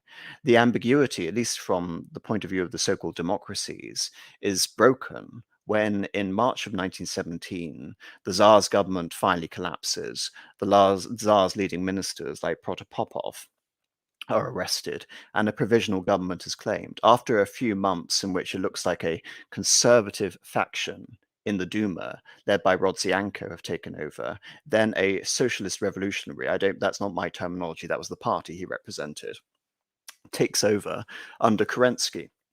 And Kerensky begins radical democratic reformations in the army, to the point that soldiers had to vote on the orders given to them by, by their commanders. And of course, this proved fatal because the army was simultaneously told to continue the war, to keep receiving American loans, yet at the same time, the army was effectively mutinous at this point because they believed they'd been suffering repeated defeats through 1914, 1915, 1916, and the army was becoming the most revolutionary agitated. So the idea of loosening discipline at this time proved utterly fatal for the provisional government. At least though, from April up until November of 1917, the powers could arguably present themselves as a coalition of republics and constitutional monarchies against so-called Prussian autocracy. As we've really discussed, Prussian autocracy, indeed Austrian autocracy, is a bit of a misnomer. And this is where we get Austrian plans to get involved in the Central Peace. I'm not really going to talk about Karl and the nature of the 6th of Feb, because a separate Austrian peace is not a Central Powers victory by any stretch of the imagination. That's a conversation for another stream. But this is where the nature of the conflict fundamentally changes. If you're to take what the Germans are fighting for, the Germans are not only fighting a democratic coalition arrayed against them, but they are also fighting against the nascent Weimar coalition, which has been formed around the peace declaration, namely the Social Democrats in Germany and members of the Centre Party. So the conflict has now taken on a distinctly ideological tinge to it. The monarchies, the ancient monarchies of Europe, arrayed against the new and old democracies. The old democracies, of course, being France, the new democracies being Russia and the United States of America. And indeed, throughout 1917, the main strategic consideration, now that the Western Front is still bogged down, the Balkan Front had basically been definitively ended by the Central Powers victory there. The Italian front was a stalemate. There was, as you mentioned, Marcus, there were minor gains in Palestine, and eventually Syria and Damascus will be taken over by the Entente allies. But the major theater where everything hinges is Russia. Russia begins a democratic offensive, a quote-unquote democratic offensive, with the most democratic army ever assembled under Kerensky, and this goes terribly wrong. And what this does is destroy the legitimacy of the government, because they needed a political victory to substantiate the reforms that had been made in Russia. Because on top of everything, Kerensky was very liberal towards political prisoners. That may, for a democratic-minded person, seem a good thing on the face of it, but all it meant was that by the summer of 1917, Lenin and the Bolsheviks were back in Russia, supported by the sealed train, where they transported with German assistance from Switzerland into Russia. And the reason the Germans supported the Bolsheviks being sent into Russia to agitate was because Lenin had assured the Germans that the Bolsheviks would give Germany a peace under any circumstances. They were only interested in power within the parts of Russia they could attain, if that makes sense. So Kerensky was committed to the war, whereas the Bolsheviks were no longer committed to the war. And this is where we get to sort of the end game scenarios regarding the Central Powers victory. Because, of course, in October of 1917, or by the Russian calendar, the provisional government is overthrown. The Bolsheviks come to power. And, sorry, Marcus, do you want to bring something up? No, not at all. No. Just that comment from syntax error. But just keep going. Which comment in particular? Oh no, because he just mentioned the thing about an interesting future stream would be a hypothetical Entente victory and how they'd keep the peace. Because I'm just cognizant of the fact that we're jumping on to 3 hours now. So, this will be over in about half an hour. Okay, no, all good. But regarding the Entente victory, I mean, the Entente did win. That's all I'll say to that. I think a more interesting stream would be what if the Entente actually maintained the spirit of the original Treaty of Versailles into the 1930s, which obviously they didn't. You know, France and Britain allowed their alliances to lapse, and as a result, you see the structural reorganization of Central Europe under the Soviets and under the Germans. Of course, Poland and Czechoslovakia being the major considerations there. But the minute France and Britain betrayed Czechoslovakia with the Munich conference, that could basically be said to be the end of the Central Powers, the understanding of the interwar settlement in Central Europe. I'll just leave it there. But I think that would be a more interesting stream if, say, for example, France were less prone to self-annihilation as it was in the 1930s and 1940s, Indeed. and actually had an effective government which was consistent in their outlook in terms of maintaining French hegemony in Europe vis-a-vis Germany and the Third Reich. But back to my point. So this is where we get to, you can say, the most plausible total victory scenarios.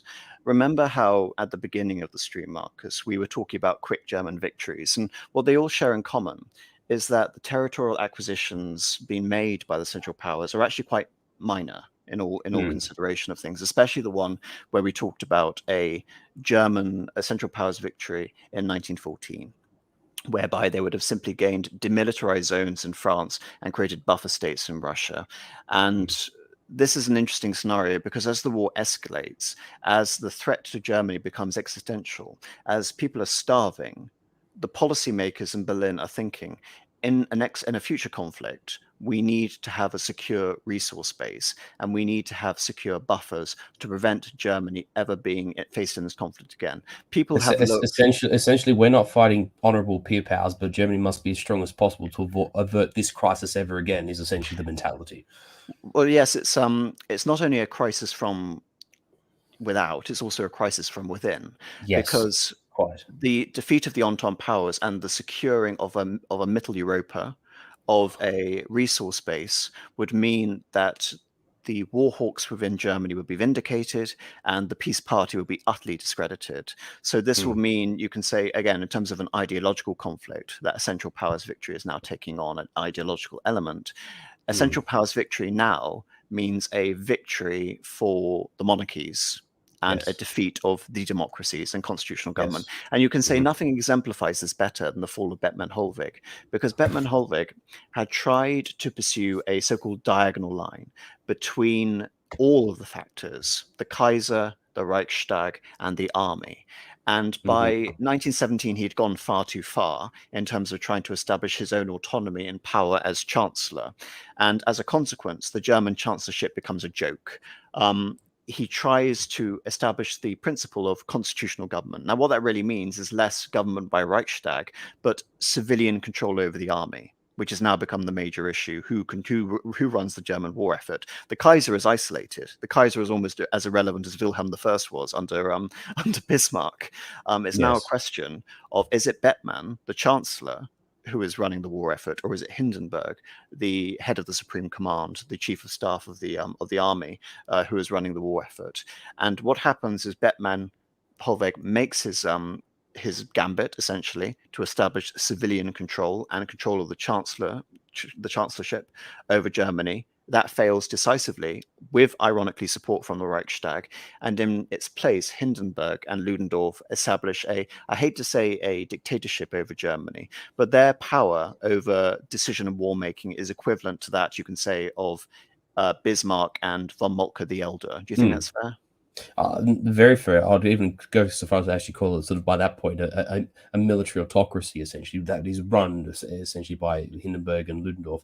It is, you might say, there's that old sort of notion that gets bandied around that, every state has an army, the Prussian army has a state. This is actually that notion taken to its zenith. Essentially, the German armed forces mobilized the entire economic and productive and industrial potential of the German Empire to fight the war. It is total war sort of taken to its nth degree in that sense. I would say that's true. So, in terms of how this plays out, because this actually happens historically, when we talk about Central Powers victory, it's simply a matter of holding on to these gains. So, in the spring of 1918, Trotsky and Lenin make a peace with the Central Powers, the Treaty of Brest-Litovsk.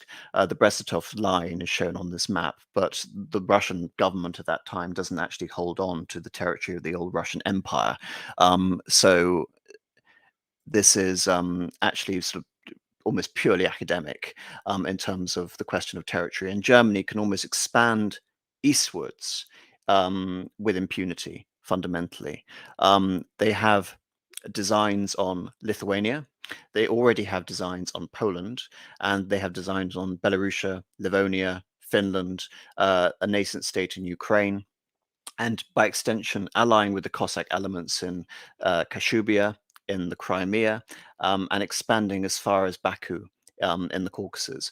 We've already talked about Ottoman plans to link up with the Azeri population under some sort of pan-Turkic guise. And this will simply be cemented by German control and interest into the crucial Baku oil fields. And also crucially, this would keep the Russians out of the Black Sea indefinitely. You can say this is a restoration of the situation before the 18th century, where Russia began attacking Azov and then progressively began annexing parts of Ukraine into the Crimea and into the Caucasus and even into the Balkans itself. And this is not a fantasy scenario. This is actually what was playing out in 1918. It was simply a matter of to what extent Austria and Germany can find a middle ground or an understanding over the divvying up of this new zone of occupation, and to what extent they actually have control over these various regions. So, for example, Lithuania tried to elect its own king, but Germany, of course, had its own designs on Lithuania and desired that the Kaiser be made Grand Duke of Lithuania in personal union with the rest of Germany. Indeed, when we look at direct German annexation attempts in the East, they tend to focus principally on Lithuania and the Courland, which was a old German-speaking duchy, which had been annexed into Russia in the 18th century.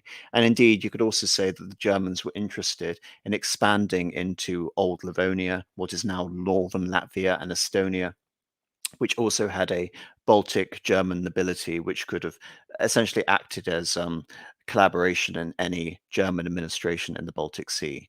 So that is as far as sort of German direct attempts at annexation were concerned with Brest-Litovsk. But I think it's interesting, going back to this map here, because even though this is a alternative, this map has no sort of value, it's not in any way sort of historically salient, but look at Austria. From East Galicia, there was an attempt by the Austrian governments to play the Polish elements and the Ruthenian elements off against each other by supporting what would later become Ukrainian nationalism. And this was formulated in the 1890s and the 1900s. So one possible theory is that we either have, as what happened historically, a Ukrainian independent state post-Brest-Litovsk, or we have Austria annexing Ukraine into the rest of the Austrian Empire as some means of gaining direct territory as a result of the Treaty of Brest-Litovsk. The Austrians had already tried to expand their influence into Poland through a trialist solution whereby Poland would become the third state within Austria-Hungary. It would become Austria-Hungary-Poland. But of course, the Germans were the pervading interest in this. The Germans vetoed against it, preferring a German-dominated independent state of Poland under their own auspices. It should be noted that had Poland actually elected a king, as was the intention in 1916, the most logical candidate from the Kaiserreich point of view would have been to place a member of the House of Wettin, a Saxon, on the throne of Poland. Not only had Poland a precedent on having Saxon kings in Poland, but also it would strengthen the link between Poland and the rest of Germany by having a prince of the Kaiserreich on the throne of a nominally independent Polish state. So the question here about a Central Powers victory in the East, had it lasted, and had the Soviets only coalesced to a much smaller degree than they had historically, is, Marcus, do you think, had the Central Powers even gained a negotiated settlement on the Western Front, how secure do you think their gains in the East could have been, and how do you think that would have shaped in the long term? I guess that depends on the circumstances of either the condition of Russia at the point of and I miss this being agreed upon, whether there's, if it's sort of around the time of the Brusilov offensive, or this is post-Bolshevik. This is post-Bolshevik. Oh, so post-Bolshevik. Okay. Well, then in that case, I think there's to circle back to what I said about before, that if in the instance that there's an agreement and there's a Bolshevik revolution fires up in Russia anyway, there's that spark of revolution irrespective of events, that the Germans and the Central Powers would actually be in a position to directly assist Russia. Now, in the event of the Bolshevik revolution being successful, there's still this consideration that rather than the Bolsheviks attempting to sort of snipe these smaller peripheral countries, as they did historically, they ended up marching into, after they prevailed in the Civil War, they marched into Georgia, they marched into Azerbaijan and Armenia, and ended up occupying that sort of nascent Ukrainian state that did arise in sort of 1919. It's a very different question doing it against the sort of battle-hardened army of the German Empire, and to a lesser extent the Austro-Hungarians. Also depends on the status of the Ottomans as well, whether they're still intact or not, haven't been torn asunder. I think these gains have actually stand quite a probable chance. I guess it's just the question of implementation.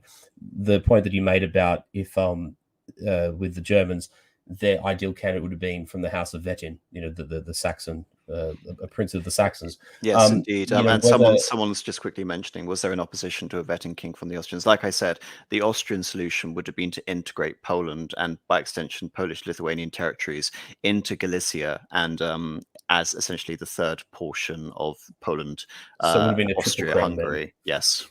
Yeah.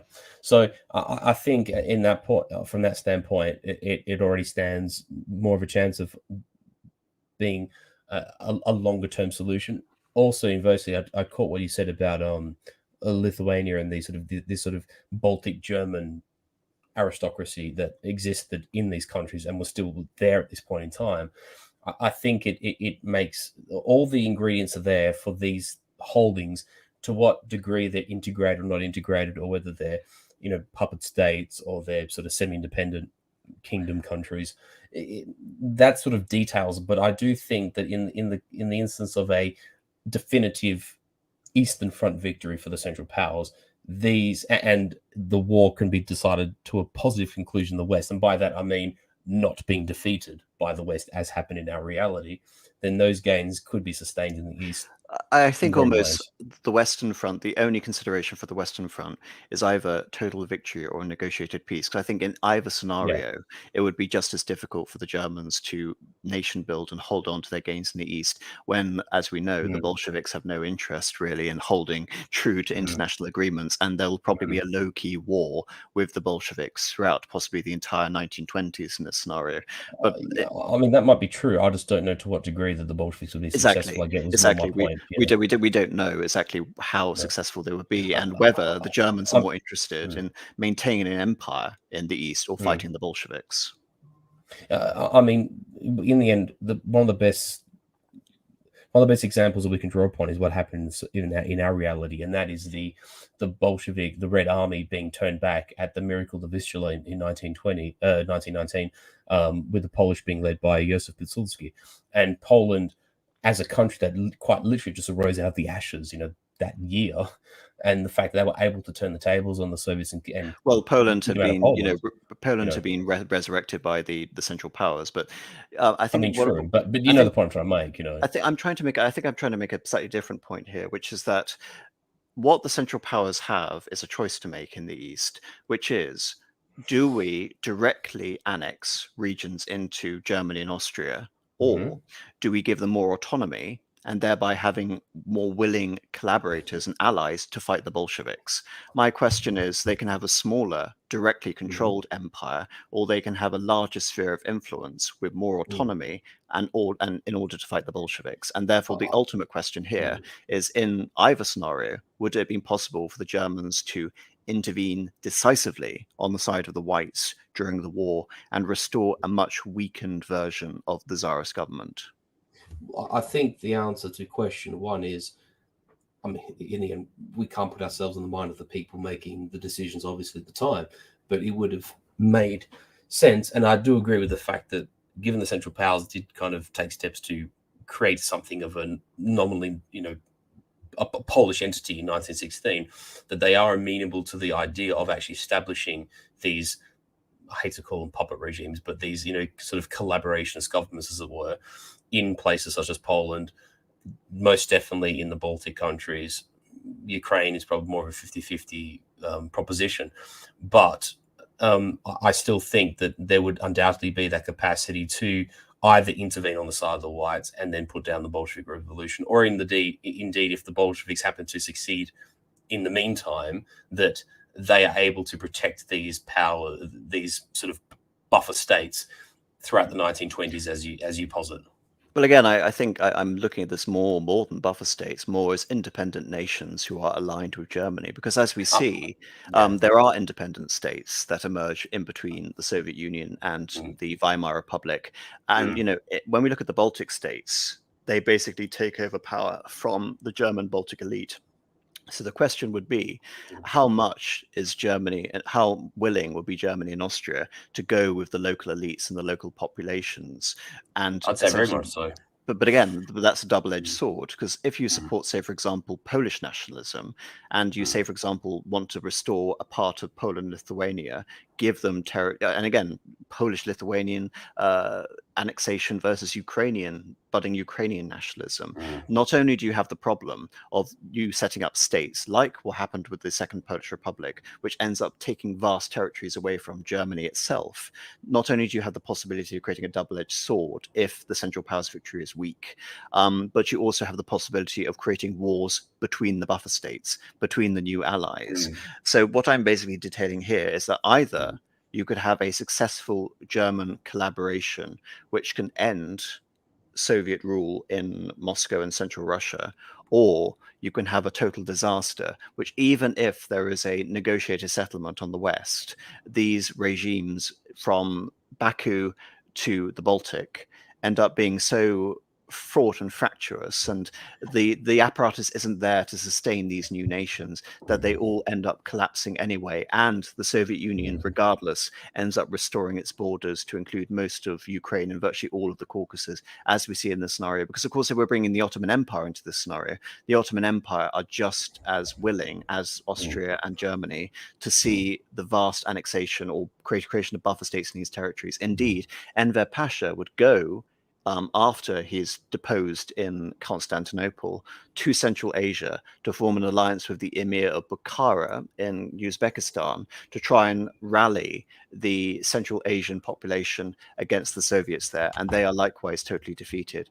So I look at this map in particular and see that this is probably one of the cases in Russian history where you can either see the reconsolidation of the Soviet Union, or indeed, it should be noted, a centralized czarist government if they were to win the Russian Civil War, or you can see a definitive breakup of Russia, which would be conducive to German, Austrian, and indeed Turkish aims. I mean, this is a map of pan-Tyrannism, which is all the enclaves which claim some sort of ethnic link with the Turks in Anatolia. And as you can see, this map, of course, including that with Finnish nationalism, is basically designed to dismantle Russia.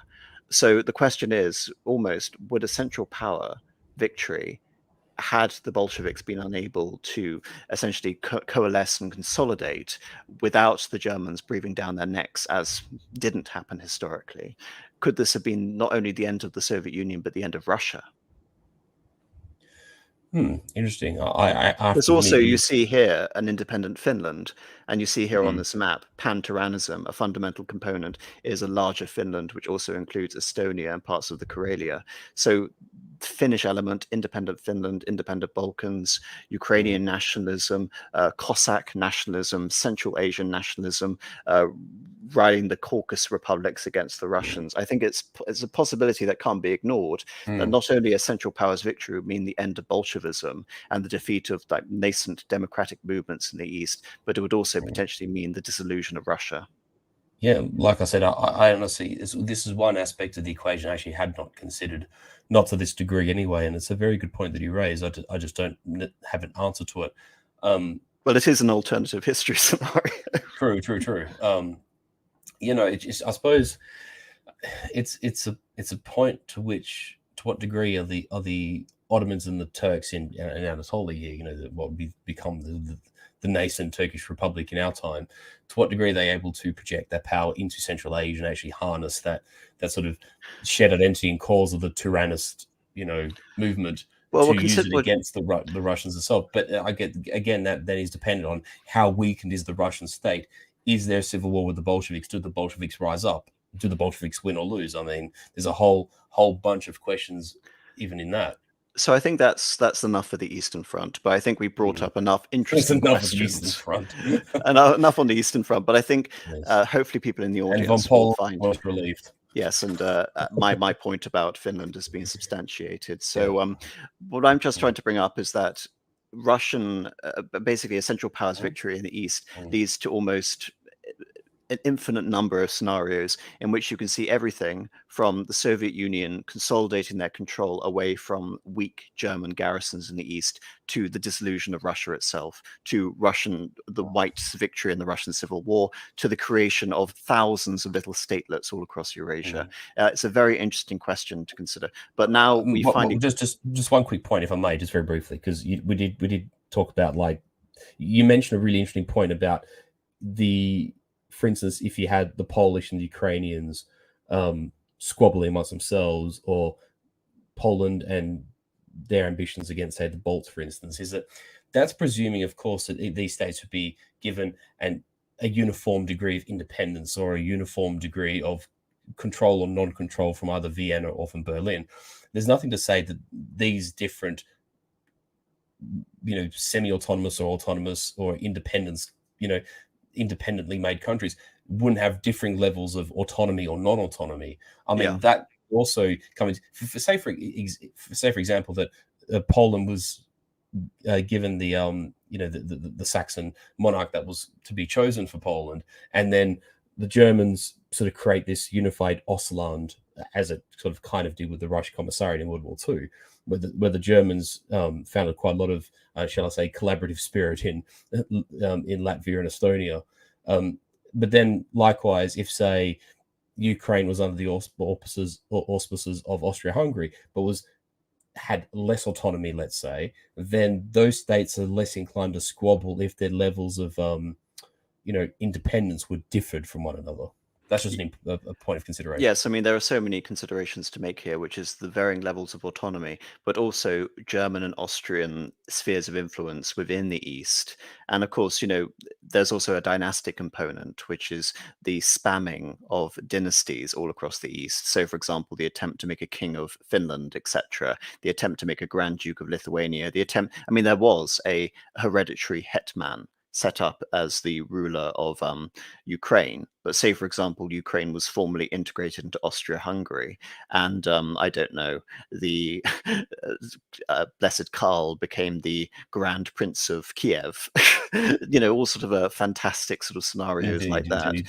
And of course, you could have seen the proliferation of all this sort of things. And indeed, you could have seen a scenario in which various members of the Ottoman dynasty could have, because there's no shortage of Ottomans, dynastic Ottomans, so you can just place them on the throne of all of these little Turkic principalities, and even there's a Mongolian principality just south of the Volga. But I think that's enough interesting possible scenarios for the Eastern Front. So the Western Front, we'll save you the alternate history of what happened if the Golden Horde and Nogai were reestablished in this time period. You joke, but I think a sort of nascent Kipchak state is a possibility in this scenario. And they could have, if you're reviving Hetman and the Grand Duke of Lithuania, why not restore the Khan of the Golden Horde? You could even establish him in Tsaritsyn, which will later become Stalingrad or later Volgograd. So all of these things are possible. But anyway, I'd like to leave how a Kaiserschlacht would happen successfully to you. So would you like to explain what the Kaiserschlacht is and how it could have turned out differently?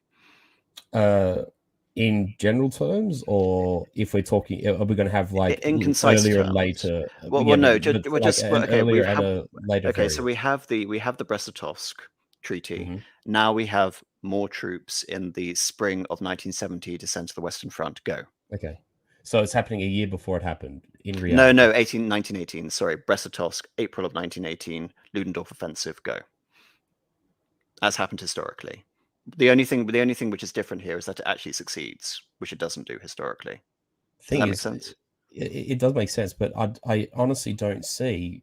I'm sorry to throw a spanner in the works here so late in the stream, but I honestly don't see how a Kaiserschlacht succeeds in 1918 with all the cards in place as they were, with the Americans during the war, with all the other variables in play as they were. I actually don't see a path of victory for the Germans in 1918 with the Kaiserschlacht as is. Okay, well, to try and substantiate. Sorry to be the party pooper. Well, no, from a military point of view, I'll defer to you and say that's possibly true. Maybe Ludendorff could have come up with some incredibly genius move which could have cut because the main issue. I do have a proposition though, if I may. Okay. Sorry to interrupt you, but what the Germans can do in 1918 is basically do a rehash of when they withdraw to the Hindenburg Line after they fail at Somme and Verdun. Yeah, is feed enough troops into delayed tactical withdrawal and make the Allies pay so dearly for territory that they make the Allies come to them to secure that so-called stalemate. That's the only solution I see the Germans can make happen. So what Ludendorff basically proposed in September and October of 1918 after the August offensives, more or less, except this is done with the full might of the German contingents of the Eastern Front, as opposed to them having been spent in the spring. Yeah, and without them having squandered their elite Schlosstruppen on these, well fought and gallant, but ultimately in vain offensive actions that only serve to have stretched the Germans out too far. It incurred huge casualties. And even though the Germans actually learnt a lot, militarily speaking, and you can actually see some of this in even, say, Guderian's writing in Achtung Panzer, The fact of the matter is that just Germany loses too many quality officers, too many good, experienced men, battle-hardened men from the Eastern Front. I don't see. I actually don't see a Kaiserschlacht succeeding in any way in 1918. If we're suggesting that, say, the Eastern Front's resolved in a year earlier, say we're talking like a Kaiserschlacht in 1916 or potentially even No, early we've 17, talked about that, that so would I don't want to rehash that. and I mean like talking like the military ifs and this, that, the other. But in terms of 1918, no. I would posit very simply that with the greater part of the Eastern Army being able to be redeployed west, they basically would have to rehash the Hindenburg Line concept, but on a grander scale with more troops, and they would simply have to fight the joint British, American, and French forces to a bloody stalemate, to the point where, as democratic governments, they get to the bottom of the barrel of their will to fight and bring them to the table, by which we get some form of a stalemate. I think that's a very interesting scenario, and I just want to elaborate on that scenario, if I may, because this Sure. scenario is basically, again, is predicated on defeating the Allies or the Entente powers' will to fight.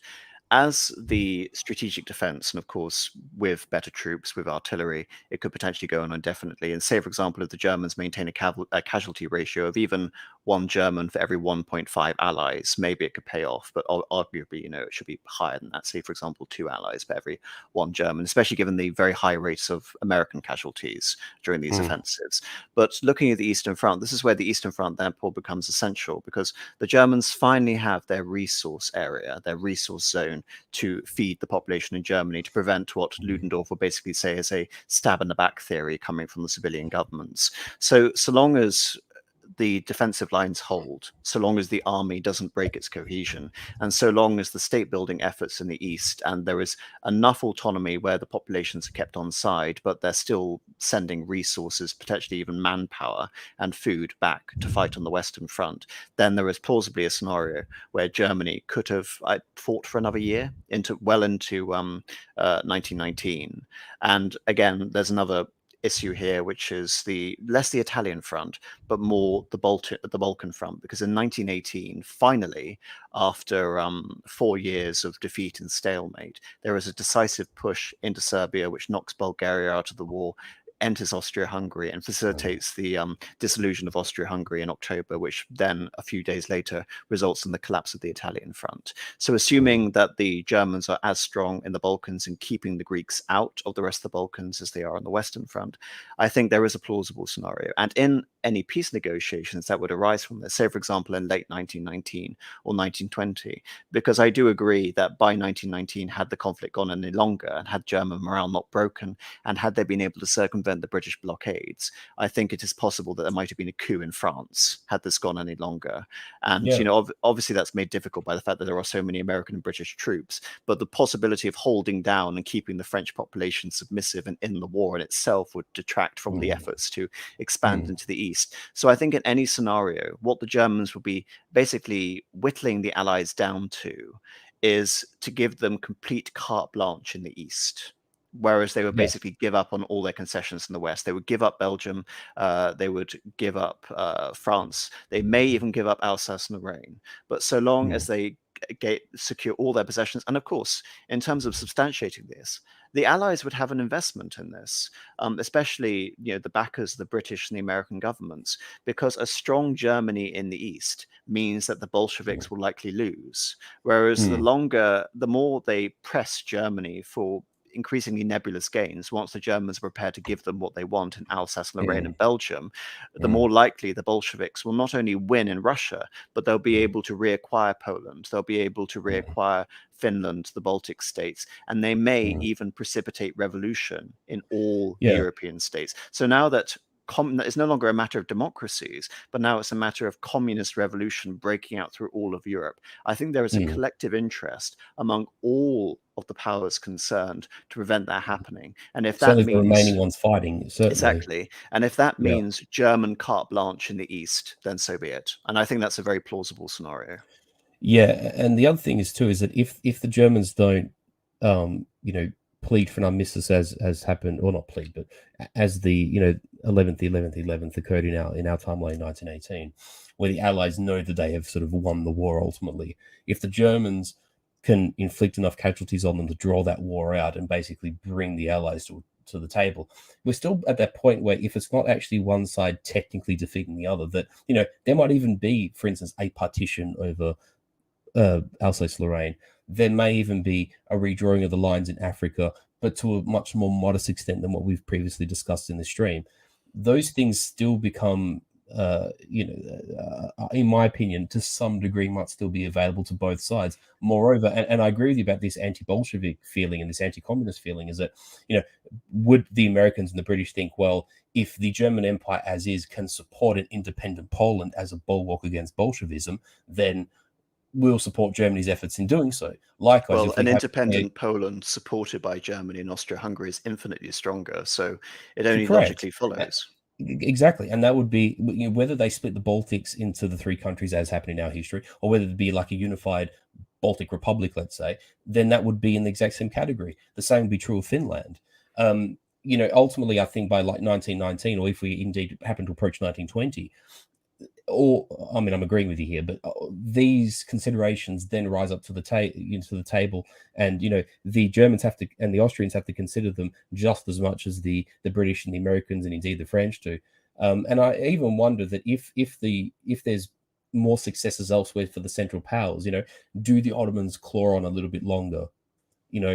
Do the Bulgarians hold out a little bit longer if they don't? Well, As we saw, they basically Bulgarian collapsed. issue is principally over the surprise Yeah, Balkan offensive. The Ottoman yeah, Empire doesn't even collapse during World War One. It collapses because of the Treaty of Sèvres, yeah, which is much later during the war. But I think regarding correct. Austria-Hungary and possible bringing Italy back into this conversation, Mm, I think Austria-Hungary would be prepared to basically give Italy the concessions it won historically, mm. which Yeah. is give it Istria, give it Trieste, give it South Tyrol, and Mhm. in compensation for that, Austria is dominant in Romania and it's dominant in Ukraine.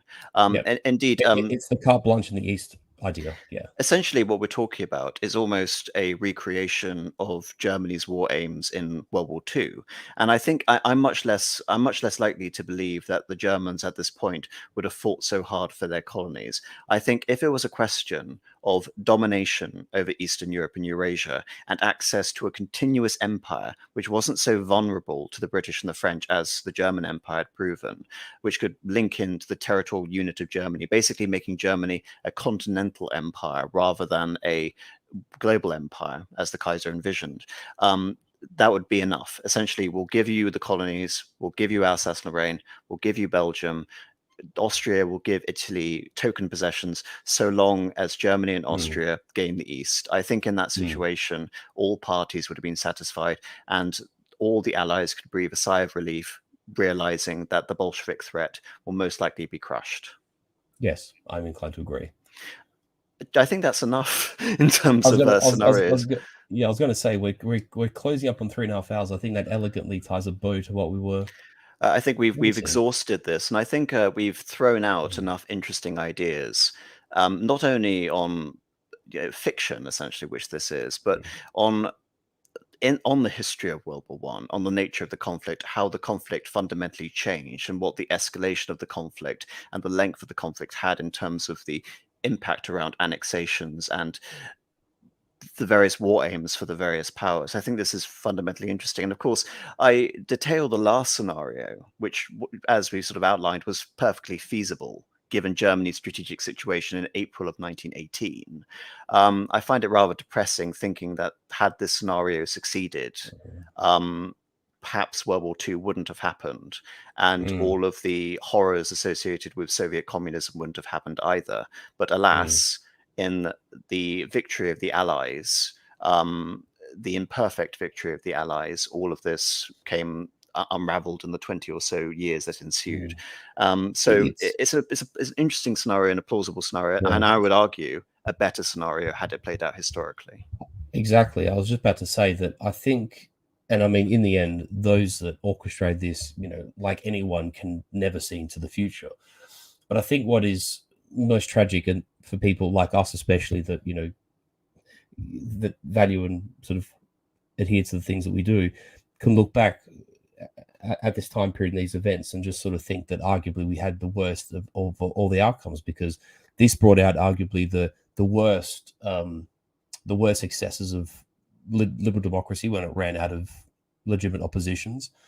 It cemented the success of Bolshevism for the better part of a century, or certainly to the latter half of the century following the defeat of the Axis in World War II. But I mean, obviously, the Bolsheviks did have success in the 20s with prevailing over the whites and the Tsarist forces, and then conquering in neighboring countries, as I mentioned before. It destroyed the last remnants of the ancien regime, which is was really the first and prime aim of the initial revolutionaries in France, and we are left with the consequences of that. And I think it's been one that's been very much a net negative for the world and for the European powers especially, but probably for everyone in one way or another. And it does stem from this time period, very much so, And and the I consequences of it. and I echo your sentiments. I mean, I'm not going to put my hands up and say that the population of Germany and Austria-Hungary would have been content to let things continue as they were before the war. The likelihood is that Karl would have had to reorganize the Austrian Empire, and that the Kaiser would have to concede to a coalition of government by the Reichstag. Basically, Germany would have perhaps looked more like Great Britain, but the vestiges, the general sort of social structures would have remained as with the power structures and the military structures. And really, in the scenario we're detailing, I mean, someone is saying based AM central power should have won World War One. Well, in this scenario, only one power loses, and it's the Soviet Union. The Russian Empire is already been defeated. The Russian Empire is gone. The Romanovs have been murdered. It is no longer a factor to consider, other than the white victory in World War One, which would have been contingent on a Central Powers victory, not on a Entente Precisely. victory. So Yeah. in this scenario, France gains Alsace-Lorraine and some colonies. Britain liberates Belgium. The United States would most likely have their League of Nations, albeit it'll be a League of Nations between powers based on the balance of power in Europe, rather than based on the 14 points and democratic reorganization of Europe. And in this scenario, it is the Soviet Union that loses. You can say arguably Russia as an entity also loses, but in terms of states losing, the Soviet Union will be the greatest loss. Anyway, I'm going to end it there, and I'm going to start reading super chats. I mean, I understand it's Good. late, Marcus, if you want to go, but obviously I would like your input No, if no, no. possible. I'll stick around. Sunk cost fallacy. I'll live it out in the truest sense of the word. Oh dear. Well, I hope it hasn't been that. No, no, no, not at all. I'm joking. It's been marvelous. I mean, just to come back and for us to stream together again has been a true pleasure. And also, I think for any of us that sort of have something pertaining to sort of perennial views about the world, a really deep understanding of the First World War, the conditions and events leading up to it, it's the things that occurred historically and its outcomes, and then to consider the possibilities of how World War One could have happened differently and ended differently, and then to think on what each of those outcomes and potentialities would be into the future as alternative histories or as counterfactuals, is something that people like us should actually think about, because it's just so central to how we've ended up where we have today. And having that introspection is important, because I think sometimes people will sort of feel hopeless about everything, and it's always important to think that, well, perspective is everything, and actually studying the First World War, I think, gives you a lot of that. That's a wonderful way of ending the conversation. Thank you, Marcus. Hitman for £10. In the Kaiserreich timeline, what's the Kaiserreich timeline? Okay, so Kaiserreich is a essentially a complete overhaul of Hearts of Iron 4, and Kaiserreich is important. Actually, initially, it was actually a modification for Hearts of Iron 2, and essentially it's a huge overhaul of the game, which actually transforms it to what would have occurred in the event of a Central Powers victory.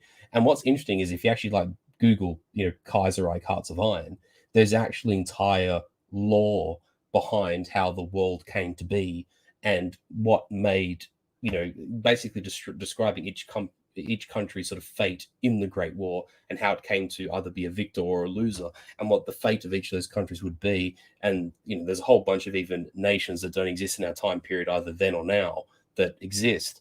For instance, I think there's like a tyrannic state, for instance, and I think there's like an independent Kurdish state, and there's a whole bunch of it's a really well thought out thing, to the extent where they've actually got their own like Kaiserreich wiki page, which is really interesting, and it's got like all this, basically a counterfactual history of every country, and how they got to 1934 as they did, which is where I believe the mod starts in 1934. And you've got they got this aged Kaiser Wilhelm in charge of a stagnant Germany, which suffers from like the victor's hangover, much as Britain and France did. You've got a federalized Austria-Hungary.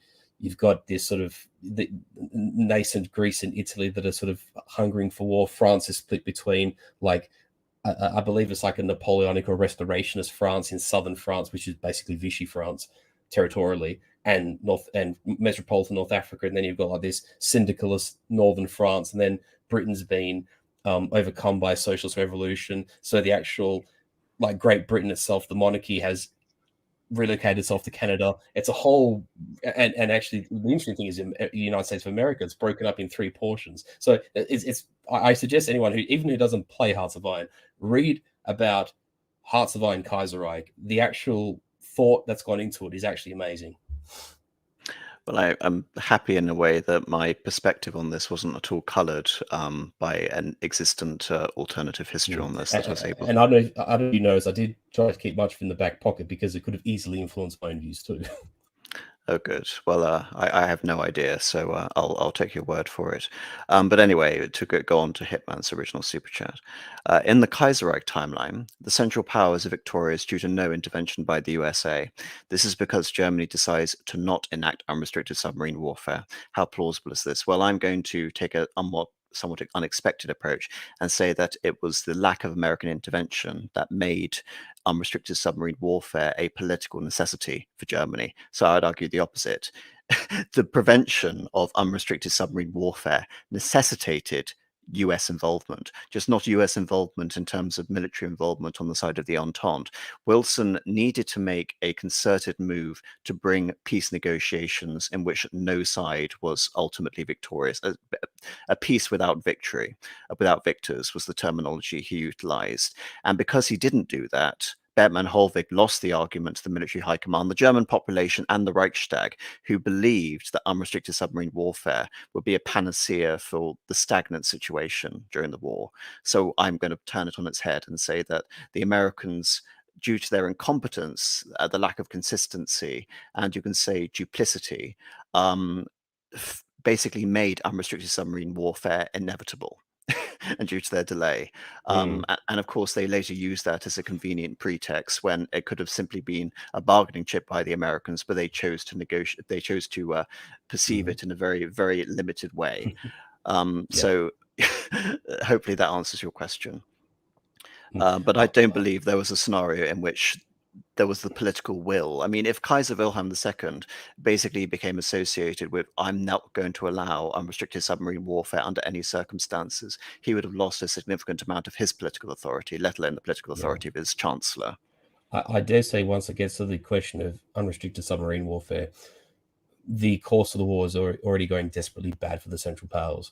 For me, just as a brief summary, the major factors that influence whether the Central Powers can prevail or not is the status of the, if the Germans, the Austrians, and the Russians can keep an alliance together, or the next best choice being Germany, Austria, and Italy, despite their differences.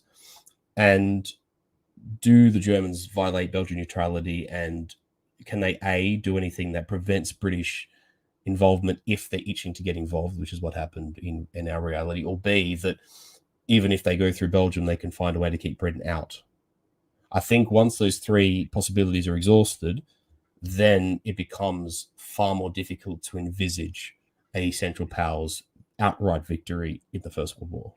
And Jake is making the point, which is very much echoed by the Kaiser. How is unrestricted submarine warfare less ethical than a blockade? And indeed, far more Germans died of impoverishment than Brits during the war. Approximately 650,000. And of course, it didn't help that we had the Spanish flu and an already weakened and susceptible German population. Rock Mm. Paladin for $10 US. Thank you very much. Love you both. God bless. Well, thank you very much, Rock Paladin. Thank you, Rock Paladin. Much appreciated. Darth Kilhoon must have sent this relatively late in the chat for $2. Oh no, I'll late. We'll rewatch the beginning. Well, I'll try and interpret what English you're trying to say, Darth I'm late. Kilhoon. He must have missed a start. Yes, but thank you very much for the super chat. It is very much appreciated. Mombasa Timmy for $3.50 New Zealand dollars. Thank you very much. Welcome back and thank you. Well, this isn't the first stream back, obviously. It's the first stream back with a much valued and appreciated guest. All the other streams were solo, but yes, I have been back for a couple of weeks now, so thank you very much. Judge Cligler Bushman for €2. Can't watch this live, but let me buy you a coffee. Well, thank you very much, Judge Cligler Bushman. Sorry, just another question. I will go on the record and say that Britain was primarily responsible in escalating what was a European continental war into a world war. I think that's undisputed at this point in terms of the horrific effect that Britain had in terms of sustaining the conflict almost indefinitely, given the situation. Do you think that's fair? I do. Right. And also, not only is it true, I'd say it's a true that I as a non-English person find relatively easy to accept, but I have all the respect in the world for British people who accept that, because it is very, very difficult to break from your own national mythos, which tells a different story. So for any of you who are English and British who do feel that way, all the more applause for you, because it is not an easy position to take. I don't know. I've always found it rather difficult to accept modern British patriotism as nothing more than the celebration of defeat. And I mean, I almost look at people like Churchill in both the first and he's ethnically Italian, the First and the Second World War, as Winston Churchill is nothing more than the English version of Pyrrhus of Epirus, someone who Just a had lot less heroic, to be honest. well, a lot less. Well, I mean, he did fight in the First World War, and he was a colonel leading a regiment. So he's not devoid of personal heroism. I'm going to give Churchill that much. And of course, he did fight, I believe, in the Sudan. But it should be noted that what did Pyrrhus of Epirus and Churchill both suffer from? Tactics with no broader strategy or vision. And I think And in not both knowing when cases, to quit. and not knowing when to quit. And in both cases, Pyrrhus of Epirus, his state collapsed, and obviously the British Empire collapsed not long after Winston Churchill was Prime Minister. Judge Caligula Bushman again, thank you very much.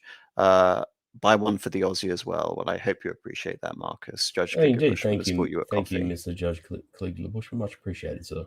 Thank you very much. Dominic Frankovic for 10 Polish zloty. Thank you very much. We'll watch video later. Cheers. Well, thank you very much, Dominic. Melon for $2. Apostolic videos and thanks Furious for Sneed oil. I'm sure that just means seed oil, unless there's more lore on the subject, which I'm not aware of. No, that's fine. And you're welcome, sir. Wonderful. Polish ambassador again, just for 10 Polish zloty. Welcome back, AM. Well, I hope, Polish ambassador, if you're still listening, that the talk on Poland was sufficient in terms of you finding that I accurately represented your country in this conversation. Because, like Italy for Marcus, I do think Poland is vital in understanding a Central Powers victory, and also the irony that the Americans would have supported Polish independence so long it was from Russia, not just at the expense of Germany and Austria-Hungary as well. Syntax error for $5. Thank you very much. Thoroughly enjoyed this World War One What If alternative history stream. Hope to see more streams in the future in other major turning points in history. Or thank you very much. Well, I usually, well, exclusively up until now, have focused on alternative history streams which have gone behind a paywall. It's part of an ongoing series called AM After Hours, but obviously I haven't done it for a very long time. There are little videos with snippets on the channel if you want to go and watch those. So I may keep this up. I may put this behind a paywall at some point. We'll see. I mean, I sort of feel guilty in a way talking about these counterfactual histories because it's not real history. I know that sounds ridiculous to feel guilty about this, but I do. But I contrive it in such a way which hopefully Marcus can understand that it is counterfactual history. It is not fantasy. It is very much based on real events and real history, and we present plausible scenarios which don't deviate too much from existent historical facts. So, for example, we don't go what Central Power's victory would have looked like and then look 40 years into the future, where it does become pure fiction. But basically, what would Kaiser Wilhelm have done if he had the Messerschmitt 262? It's like, no, we don't go there. Exactly. So this is very much a counterfactual history rather than historical fiction. I hope people can appreciate that. I mean, it's not as if I wouldn't be interested in partaking in historical fiction. It just seems rather odd on this channel to engage in something which is just pure fantasy. All right, thank you very much, Yeah, Jim. counterfactuals and fantasy are categorically two different things. Absolutely, Jim, for something krona 50. I don't know what currency that is, Jim, but thank you.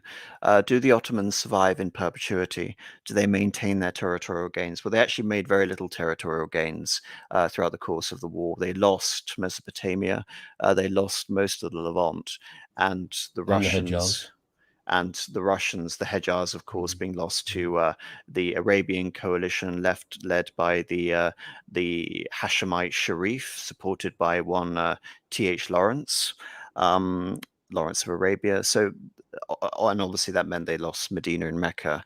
So the only territorial gains they made were marginal at the end of the war in the Caucasian front.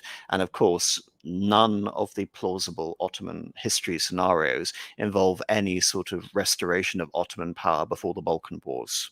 The Balkans, I think we can agree, Marcus, have been definitively cut off, save for the area around Constantinople and Thrace. Those gains would have been given to the Bulgarians, not to the Ottomans. And of course, Indeed. in following with Enver Pasha's theories on pan-Turkism, it's basically that the Ottoman Empire would become less of an empire representing the continuity and basically the holy sites of Islam, which would be somewhere stretching from Constantinople through to Damascus, through to Medina and Mecca.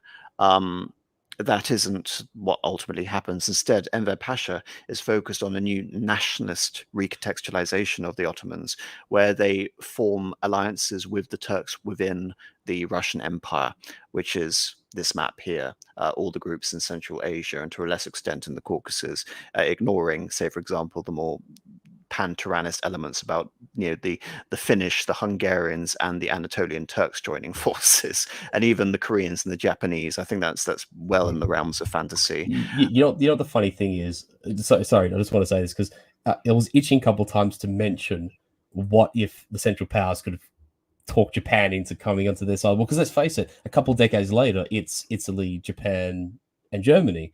Yeah. But I figured to save us both having to go into it, basically a whole portal of discussion, I decided to put the cork in the bottle. So, Yeah, well, in the opposite case to World War II, Japan was allied with Britain, and the correct. major contention was in the eastern, the Far East, was who was going to inherit the German and Austrian concessions. That was basically it. And in the end, they were mostly rewarded to Japan, which Correct. sparked off a revolution in China. But basically, the Chinese and the Japanese believed we will go along with the Allies so long as we gain those concessions, which ultimately, yeah. I was just going to say, because if you think that, the Entente comprised of Great Britain, France, and Hungary, Great Britain, France, and Russia as the main core participants at the start of the war. From the standpoint of Japan, if you were the German ambassador, there's an awful lot on the table that you could actually offer Japan.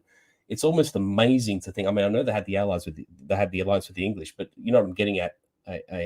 There's a lot on the table to offer Japan prospectively from the standpoint of going to the war on their side. But that's another discussion for another day. Well, they sort of do in a way because they occupy Vladivostok and they occupy large tracts of eastern and Siberia during the war. Sakhalin and other So, places. Yeah. so I mean, it is possible that Mm. Japan against Russia, basically a continuity of the Russo-Japanese conflict, Mm. would have been Yeah. a somewhat likely scenario.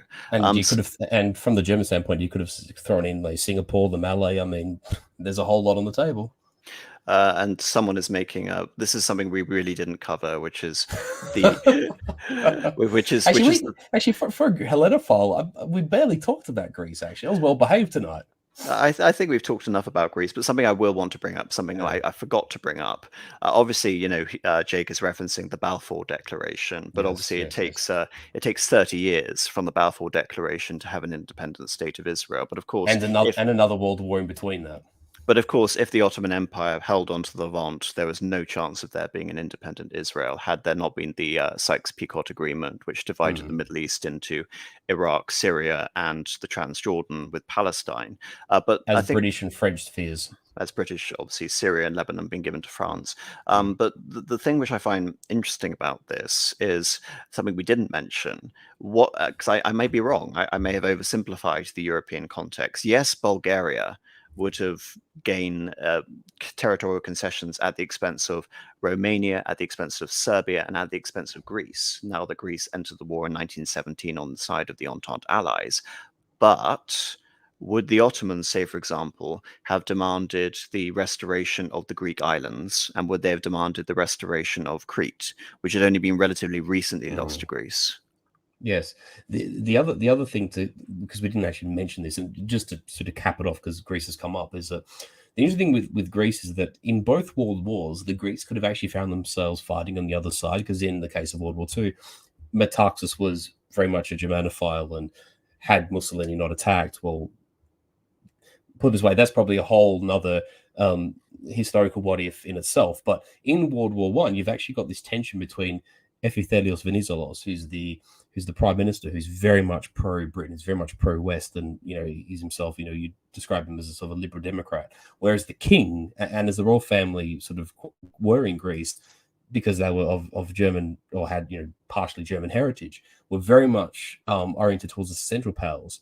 And so there's this interesting sort of dimorphism that occurs in Greek politics, whereby they could kind of flip either way. So the fact that we're talking about Greece and if they joined, they'd maybe get Cyprus, maybe they'd get this or that, isn't too far fetched, because all it took was for an election result to go this way or that way, or for the king's will to prevail over that of Epithelios Venizelos to it's all in the air. I mean, these things are probable. We are talking about realms of probability here, so it's just worth mentioning that. Well, the interesting thing is, of course, in that scenario, we could have had the Turks on the Allied side, and we could have had the Greeks on the Axis side. So we Hmm, could have had the Megali absolutely. idea being resurrected by Hitler. Hmm. And the interesting thing is, because Gustav just mentions here the King Constantine, his fate is actually quite interesting, because what potentially undoes in our history, what potentially undoes the Anatolian campaign in the Greek-Turkish War of 1920 to 23 is the fact that he's bitten by a pet monkey and dies of sepsis a week or so later, and that just disintegrates the whole Greek government and has an impact on the armed forces, where a lot of the officers are changed and generals are swapped around, and it sort of creates this catastrophe whilst the Greek army is on the offensive at the Battle of the Sakhara River. So, yeah, that's a whole topic in itself, but an interesting one nonetheless. Well, yes, I A, a, think a monkey bite derailed the Greek Anatolian War. well, I think that's a famous quote from Churchill, almost exactly you paraphrasing it, regarding the monkey bite, which Yeah. changed history. All Mm, right, the yeah. Gustav for 50 kroner again. I'm sorry if I don't recognize the currency. Russia's situation would be further hurt by Germany most likely occupying Jutland and Sweden being Interesting. pro-German. The Baltic would be a mare clausum. Uh, uh, Much later into the war, I mean, we're not talking about World War II, and of course, Germany does occupy Denmark and it does occupy Norway. Again, as a possibility, I mean, even in the Second World War, um, ironically, Schleswig, northern Schleswig, wasn't restored to the Third Reich, but of course it had been part of the Kaiserreich. So there are obviously no existent territorial claims which Germany can make against Denmark during World War One. But in terms of a long-term strategy against Russia, I guess, but also contingent on this scenario, is the fact that Russia has collapsed. So I think, therefore, the necessity of occupying Denmark is, again, a pretext to avoid the Allies accessing the Baltic. And I think so long as you have a neutral government which is at least friendly to the Germans, which, given their existential threat posed by the Germans, I think it's unnecessary, to be perfectly honest. And of course, as you mentioned, Sweden is already neutral but pro-German. Add a pro-German Finnish government into the mix, and I think the Germans really don't need to worry about the Baltic situation. Now we're also talking about Baltic annexations. I mean, it is possible that over the course of the 1920s, had the Kaiserreich not suffered from a severe loss of confidence, that a Grand Duchy of Lithuania, with Kaiser Wilhelm II as its Grand Duke, and a Livonian coalition could have been welcomed into the Kaiserreich as member states, effectively. Because you have to remember that the Kaiserreich was simply an amalgamation of principalities that just happened to be German-speaking. Before then, they had paid homage to the Austrian Emperor, and by extension, therefore, they were the legacy of the Holy Roman Empire.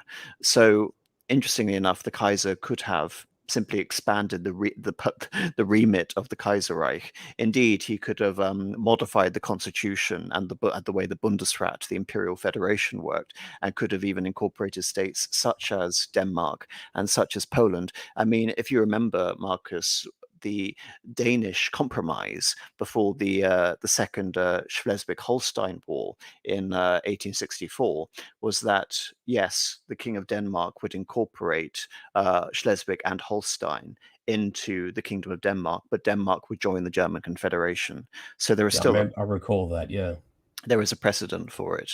Vingol for 20 krona again. I think I found out recently that you were Czech, so 20 Czech krona. Thank you very much. Missed the stream, but 'twas an excellent lecture. So I assume you're referring to the lecture on the failed peace initiatives of World War One, the Great War, Victory or Death.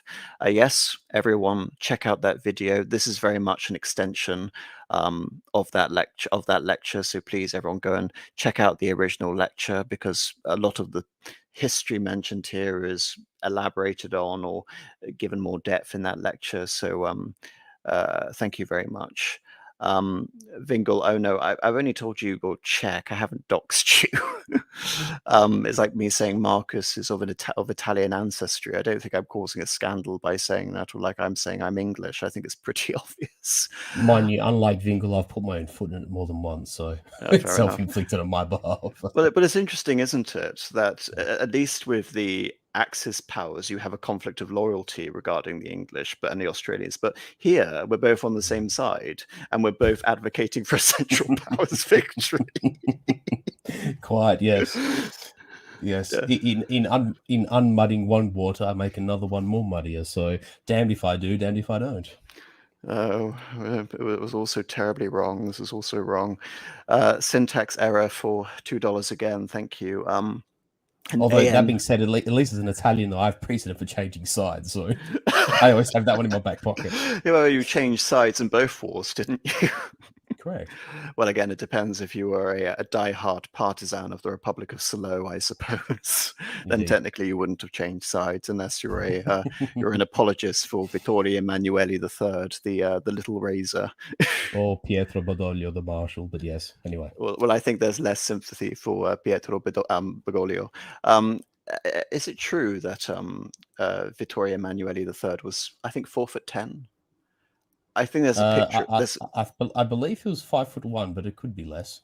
I think there's 5'1". I think there's a famous picture of him with I think it might be King Haakon of Norway. And he looks about a giant mountain of a man, yeah.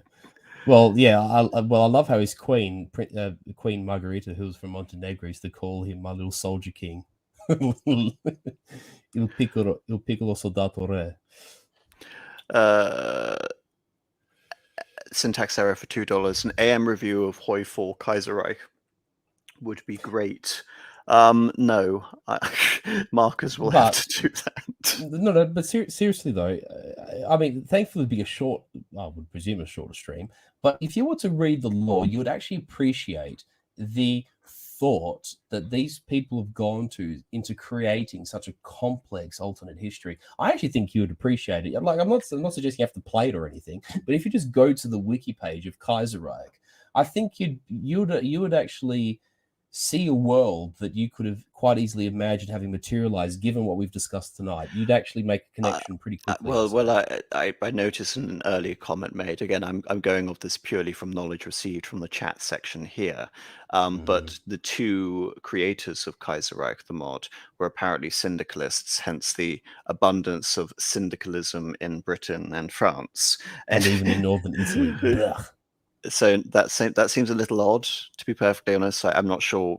I mean, obviously, the syndicalist movement in Britain never really got going, but it was around, and obviously, the French have a larger syndicalist movement. But the idea that you would have several national syndicalist governments, toppling King George V, it seems like a fantasy, being a political fantasy being played out, to be honest, which is fair enough. I mean, that I would have thought that Kaiserreich would be a monarchist fantasy being played out, but obviously I'm wrong. There is the funny thing with Hearts of Iron as like a modding community and whatever is that there are people who dislike or that they'll play or like or enjoy a mod such as Kaiserreich, but say will take umbrage with the point that you just raised. So they'll make basically like a sub mod of the main mod, and there's actually one called Kaiserreich Redux, which basically redresses the kind of points that you're making. So I don't know. There's nuance. I think there's fidelity to real history, and they're standing beside your fiction. To be honest, yes, I think the fact that they made that is not really much of a vote of confidence and the faith in their own project. But that's just beyond the fidelity to your own sub creations. Anyway, Jake for $3 Canadian. Thank you very much. Apparently, Vingol is Norwegian. He's not Czech. Okay, sorry, I didn't realize that was a Norwegian krona. Thank you very much, Vingol. Oh, that explained the NOR, I suppose, or the NOK, whatever it was. Yeah. So I'm not really looking. I'm just looking at krona. Jake for $3 Canadian. Thank you very much. I've learned a lot watching your streams. Thanks. Well, thank you very much, Jake. Keep learning, young man. There's much to learn about the world, and there's much that AM and I don't know about the world. So keep watching. Yes. Well, I just have to echo that. I know it's a cliche, but it's true. When Socrates was going to the Oracle of Delphi, saying, I was I'm not going to say I'm the wisest, but I alone was the wisest of all the Greeks because I alone knew that I knew nothing. That's sort of the case when I feel with history, is that history is everything. History is the universal story of mankind. And it's not just the story in terms of the facts that are being relayed, but it's the infinite numbers of interpretations and recontextualizations. It's, as a subject, it's not just beyond me, it's beyond everyone. And that's why I find it so fascinating. As Cicero said, I'm paraphrasing his quote here, but history is not just important for the sake of knowing a subject, but history tells the story of mankind. It portrays his essence and his quintessence, why men lived and why they died. And it gives you, in terms of studying yourself and even understanding more about yourself, it gives you a mooring and a connection to your past that any number of things in modernity would be at ends to cut you off from. And that's why history is one of the most important subjects for a person to study, period. Well, in an ideal world, that would be the case, but I have noticed invariably that history and certain interpretations of history do appeal to people of a certain ideological bent. because history and historiography in particular does grant a certain ready-made, easily digestible theory, so long as you don't give them too much in the way of critical evaluation. Unfortunately, I know. Hopefully, someone understands what I mean. Is going to take great offense at that. That's an important caveat, by the way. Syntax error for $2. AM play Germany in Kaiserreich and you'll be Gott mit uns. Well, it sounds like Germany is pretty defeated and beleaguered in Kaiserreich from what I've come to understand of it. Am I right? You just have to reform it. You have to be the strong man who changes course. Oh, that's actually I believe Kaiser Wilhelm II was, infallible in all things. I can't believe that he would steer Germany wrong at all. Well, what is this heresy? Well, you'll have to find out for yourself. But it is kind of when you sort of open up the map of it, and you sort of see like this massive Middle Africa that's governed by Governor General Hermann Goering, and you see this Middle Europa project with this Polish state and this duchy, this Livonian duchy, and a semi-independent Ukraine. It makes for some interesting reading. Anyway. Interestingly, Serdek Wilhelm II was much softer on Catholics than Bismarck was. Bismarck was known for his Kulturkampf, whereas I don't even really think of Wilhelm. I mean, technically, he was Prussian Reformed, which is basically a combination of Calvinism and Lutheranism. But I mean, he was pro-Muslim and he was pro-Catholic. So I almost look at him as a perennialist in terms of his religious ideology. Do you think that's fair? Yeah, I think so. In a strange way, he's sort of like a unifying figure in that respect, without the pretense of shallow egalitarianism or anything like that. No, and I think Anyway. that's fair. I mean, he would routinely. I mean, there's that famous trip of his state visit to Jerusalem, and of course, he was genuinely believed that during. This is something we haven't mentioned actually, whether the dreams of the Kaiser and the Central and the Ottoman Empire would have come true, and that a Central Powers victory would have been predicated on a general uprising of all the Muslims in the British and the Russian empires, and they would have formed some resurrected Umayyad Caliphate, which was among the fantasies being conjectured by certain Germans, including the Kaiser. Mm. And of course, there was going to be a invasion, which was going to allow all the Muslims in what is now Pakistan, and of course, northern and western India, were going to be led by German adventurers from Afghanistan. But in reality, the Emir of Afghanistan just wanted the Germans to give him money. Little It do things like be like that. that. Yes, it do be like that. And of course, the Emir of Bukhara wasn't so attached to Enver Pasha and his desire to unite all the Turks in Central Asia as well. But yes, I think that's it for the super chat. So thank you very much. This has been a very long stream, but we've gone in extreme depth, and I would like to see, Marcus, something that exists on YouTube that has explored this topic in as much depth as we have today. Hopefully, I I don't think think there's. challenge impossible, to be honest with you. Is there Um, is there anything you would like to say before we get out of here? no, I mean, just at the start of the stream when I was talking about the animosities of Russia and Austria and the Crimean War, I was going to actually mention the Bosnian crisis. We end up circling to that, but yeah, there's a whole bunch of sort of baked in animosity between Austria and Russia. That was kind of what I was cleaving to. That just sort of did make this idea, of the Three Emperors League surviving Bismarck very difficult. And then sort of the Bosnian crisis of 1908, just sort of like that, the nail in the coffin when you consider, what would actually happen to what was his name, the Russian foreign minister, Alexander Izvolsky, and this misunderstanding he had with Arental, just really, to some degrees, as time went on, following this brother war of the Prussian Austrian War of from the 1860s, was it 66? If memory serves me correct. Yes. That Austria was inevitably becoming more and more intertwined to Germany, and its fate was more closely tied to Germany. And in some ways, it sort of became a deadweight for Germany in that sense, because it did actually hinder, to some degrees, its diplomatic options. It's almost as if without Austria, an alliance with Russia would have been almost not perfectly feasible, but rather more feasible. It being allied to Austria, although eventually them and the Ottomans fought in the Central Powers together, made that difficult. Without Austria, Germany rather, the empire would have maintained an alliance with Italy, and it would have made it far more easy for them to bargain with Italy for gains against France. But Austria was in some ways this perennial spoke in the wheel for German policy, which, as history panned out for us in the world that we live in, proved to be partly, not entirely, but partly to blame for its undoing. Well, I'm going to push back against that and say that Russia has to be seen, even though it lost, of all the powers, it probably lost the most by far, more so than Germany or even Austria and Hungary.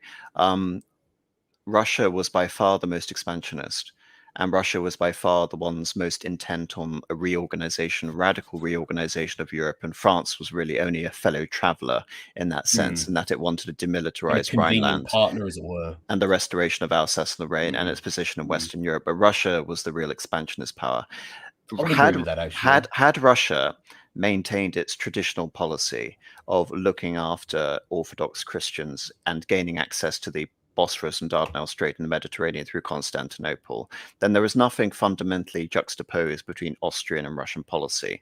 The reason that began to seriously break down was after the Ottoman Empire began to recede, the Russians adopted pan-Slavism as a way to undermine the Austrians, which meant, supporting the Russian minority or the Ruthenian minority in East Galicia, or supporting the Serbs and the Croatians within the Austrian Empire, even facilitating the Romanian entry into the war so that the Romanians could exploit their claims on Transylvania, which was then in Hungary. Russia was the most radical and expansionist within these terms. And of course, you can say the balls on Nicholas II to go to Lemberg in, I think it was 1915, and say during the course of a war where there's no peace treaty signed that this territory has always been Russian, when of course it had been Austrian from that point for a good sort of 140 years. I think Russia was the main issue regarding Austria, and that the German and Austrian alliance actually, from not just from a cultural point of view, but it could almost be seen as the continuity of the old German Confederation and the Holy Roman Empire. These two great powers, one emperor who was Catholic, one emperor who was Calvinist Lutheran, acting in tandem for the mutual defense of Christian civilization, so to speak. And of course, the natural ally in that, if you're going to have some sort of ecumenical Christian alliance, is of course the Orthodox emperor. So if you prioritize the political systems and the Christian religious component, and you ignore these nascent claims about, Slavic expansionism in the Balkans, then I find that all the reasons for these empires to be hostile falls away, as indeed was the case before 1854 and the Great Betrayal. And of course, Austria does deserve the blame for that, but in reality, I don't think it was something that couldn't have been solved further down the road. And then, interestingly, you brought up Izvolsky. Izvolsky believed that Aehrenthal was effectively acting in that same vein. And it wasn't primarily because the Good point. Austrians, and it wasn't primarily because the Austrians were hostile to the proposals of Izvolsky. It's rather that Aehrenthal understood that the British and French were not going to reverse the positions they've had on Russia accessing the Mediterranean since the Crimean War. And when the Russians were basically given, we'll give you Constantinople during World War One, it was nothing more than a Faustian pact the Russians entered into to fight to the finish. That's all it was. It was a cynical ploy by the Allies. The Allies really would never have intended to give Constantinople to the Russians unless it basically meant, the deaths of another 5 million Russians. I'm sorry, but I'm going to put it very cynically. No, that's a good point. And to be honest, on the question of Constantinople, as were the demographics of the day, it would have been a far more plausible idea to have realized at least part of the Megali idea and have the Greeks take control of Constantinople, given that between Greeks and Armenians, the Christians actually had a plurality, a small majority population of Constantinople at the onset of World War One. I mean, Russians controlling Constantinople, it's a bridge too far. No, what essentially happened, what the British envisaged was, it worked very well for British policy. Of course, Kemal Ataturk upset all their plans, was having Greek expansionism, which would not give them Constantinople, of course, but give them many territories in Thrace and Western Anatolia and Northern Anatolia. But also within Constantinople, Constantinople would effectively become the Muslim Vatican City, with Abdul-Majid acting as the last caliph from 1922 and 1924. And of course, because the British had been generally spooked by Kaiser Wilhelm II's desire to utilize the caliphate to create unrest among Muslims within the British Empire, effectively the British believed that a continuity of the caliphate and their control over Constantinople would essentially act as some sort of containment mechanism, so to speak, to sate the desires of the Muslims. But of course, Kemal Ataturk understood that, and nor did he want any pervading Muslim interest of the ulema to continue on in his new Turkish state. So, of course, he simply abolished the caliphate as he had abolished the sultanate. Well, a small little tidbit there is that, unless I'm mistaken, I heard this veritably from when I was there, is that the powers of the Sultan and the Caliphate writ large are essentially devolved to the Parliament of modern day Turkish Republic. They just don't exercise any of it, but it But hasn't but been again, abolished per se. but again, it doesn't really matter because it has no legitimacy. Correct, correct. I'm quibbling here, but just it's a nice little historical tidbit to keep note of. Oh, no, I understand that. I would understand that they would want their powers on reserve, but the Mm. idea that the Turkish parliament could feasibly direct global Sunni Islamic religious foreign Yeah. policy, I mean, it's just absurd in the I, I, absolute I, extreme. I mean, could you imagine like a Turkish Republican caliphate? You know, just it's a bit odd. Well, you need to be a descendant of the prophet in some way, or claim some dubious descent, Mm. like the. I'm not exactly sure how the Ottomans were related to the prophet, but there you are. I'm sure they claim some sort of maternal descent, as they all do. Anyway, Indeed. thank you very much, Marcus. And is there anything you want to share before we finally go? No, I actually have forgotten. Well, actually, sorry. There's one small thing. Yes, I will be appearing on Lambda. I suppose you as well. I am. I have Uh, already. Yeah. oh, you have already. Okay, sorry. Yeah. So yeah, that's coming up shortly, and yeah. So my schedule is relatively quiet for the time being because real life is still pretty hectic. But I look forward to, I don't know what we've got in the pipeline for this year now that you're back to streaming, but hopefully we can touch on some of these. And I have to say, I do enjoy these after hours streams rather a lot. I love being able to sort of venture into the possibilities and what ifs and if onlys of history. They're actually in some ways more intriguing than the history itself in some respects. So no, nothing much to shill. If you fancy following my nonsense on Twitter, you're welcome to do so at Furious Pertinax. And if not, all well and good. But everybody for watching, thank you for doing so and enjoy the rest of your day. And thank you once again, AM. It is a pleasure to be back. Absolutely, and I very much appreciated having you back, Marcus. But I guess these alternative histories, they're less rigid than our usual historical streams, which are trying to get across information in a somewhat concise and compelling way. Here, this is as much a sort of talk on the philosophy of the various powers and the implications, but also it's a exercise in creativity as well, seeing how many scenarios you can draw from the extant historical information. But thank you very much, Marcus, for coming on. Thank you, everyone who sent super chats. It's very much appreciated. I'm not sure when or on what topic I'm going to be back, but I will be back at some point. So everyone tune in for further streams on this channel. Do bear in mind that if you want to see more AM after hour streams, they are behind a paywall, as is quite a significant amount of my content. If you do choose to become a channel member, you can access most of the streams on the equestrian tier. Also, Marcus at the beginning of the stream mentioned a conversation about the Italian and Japanese causes of World War II and a conversation about Suvrov's icebreaker, and those are on the higher tiers. I forget which ones. I think they're on patrician tier or something like that. Otherwise, like the video, please leave a comment and subscribe to Apostolic Majesty, and good night.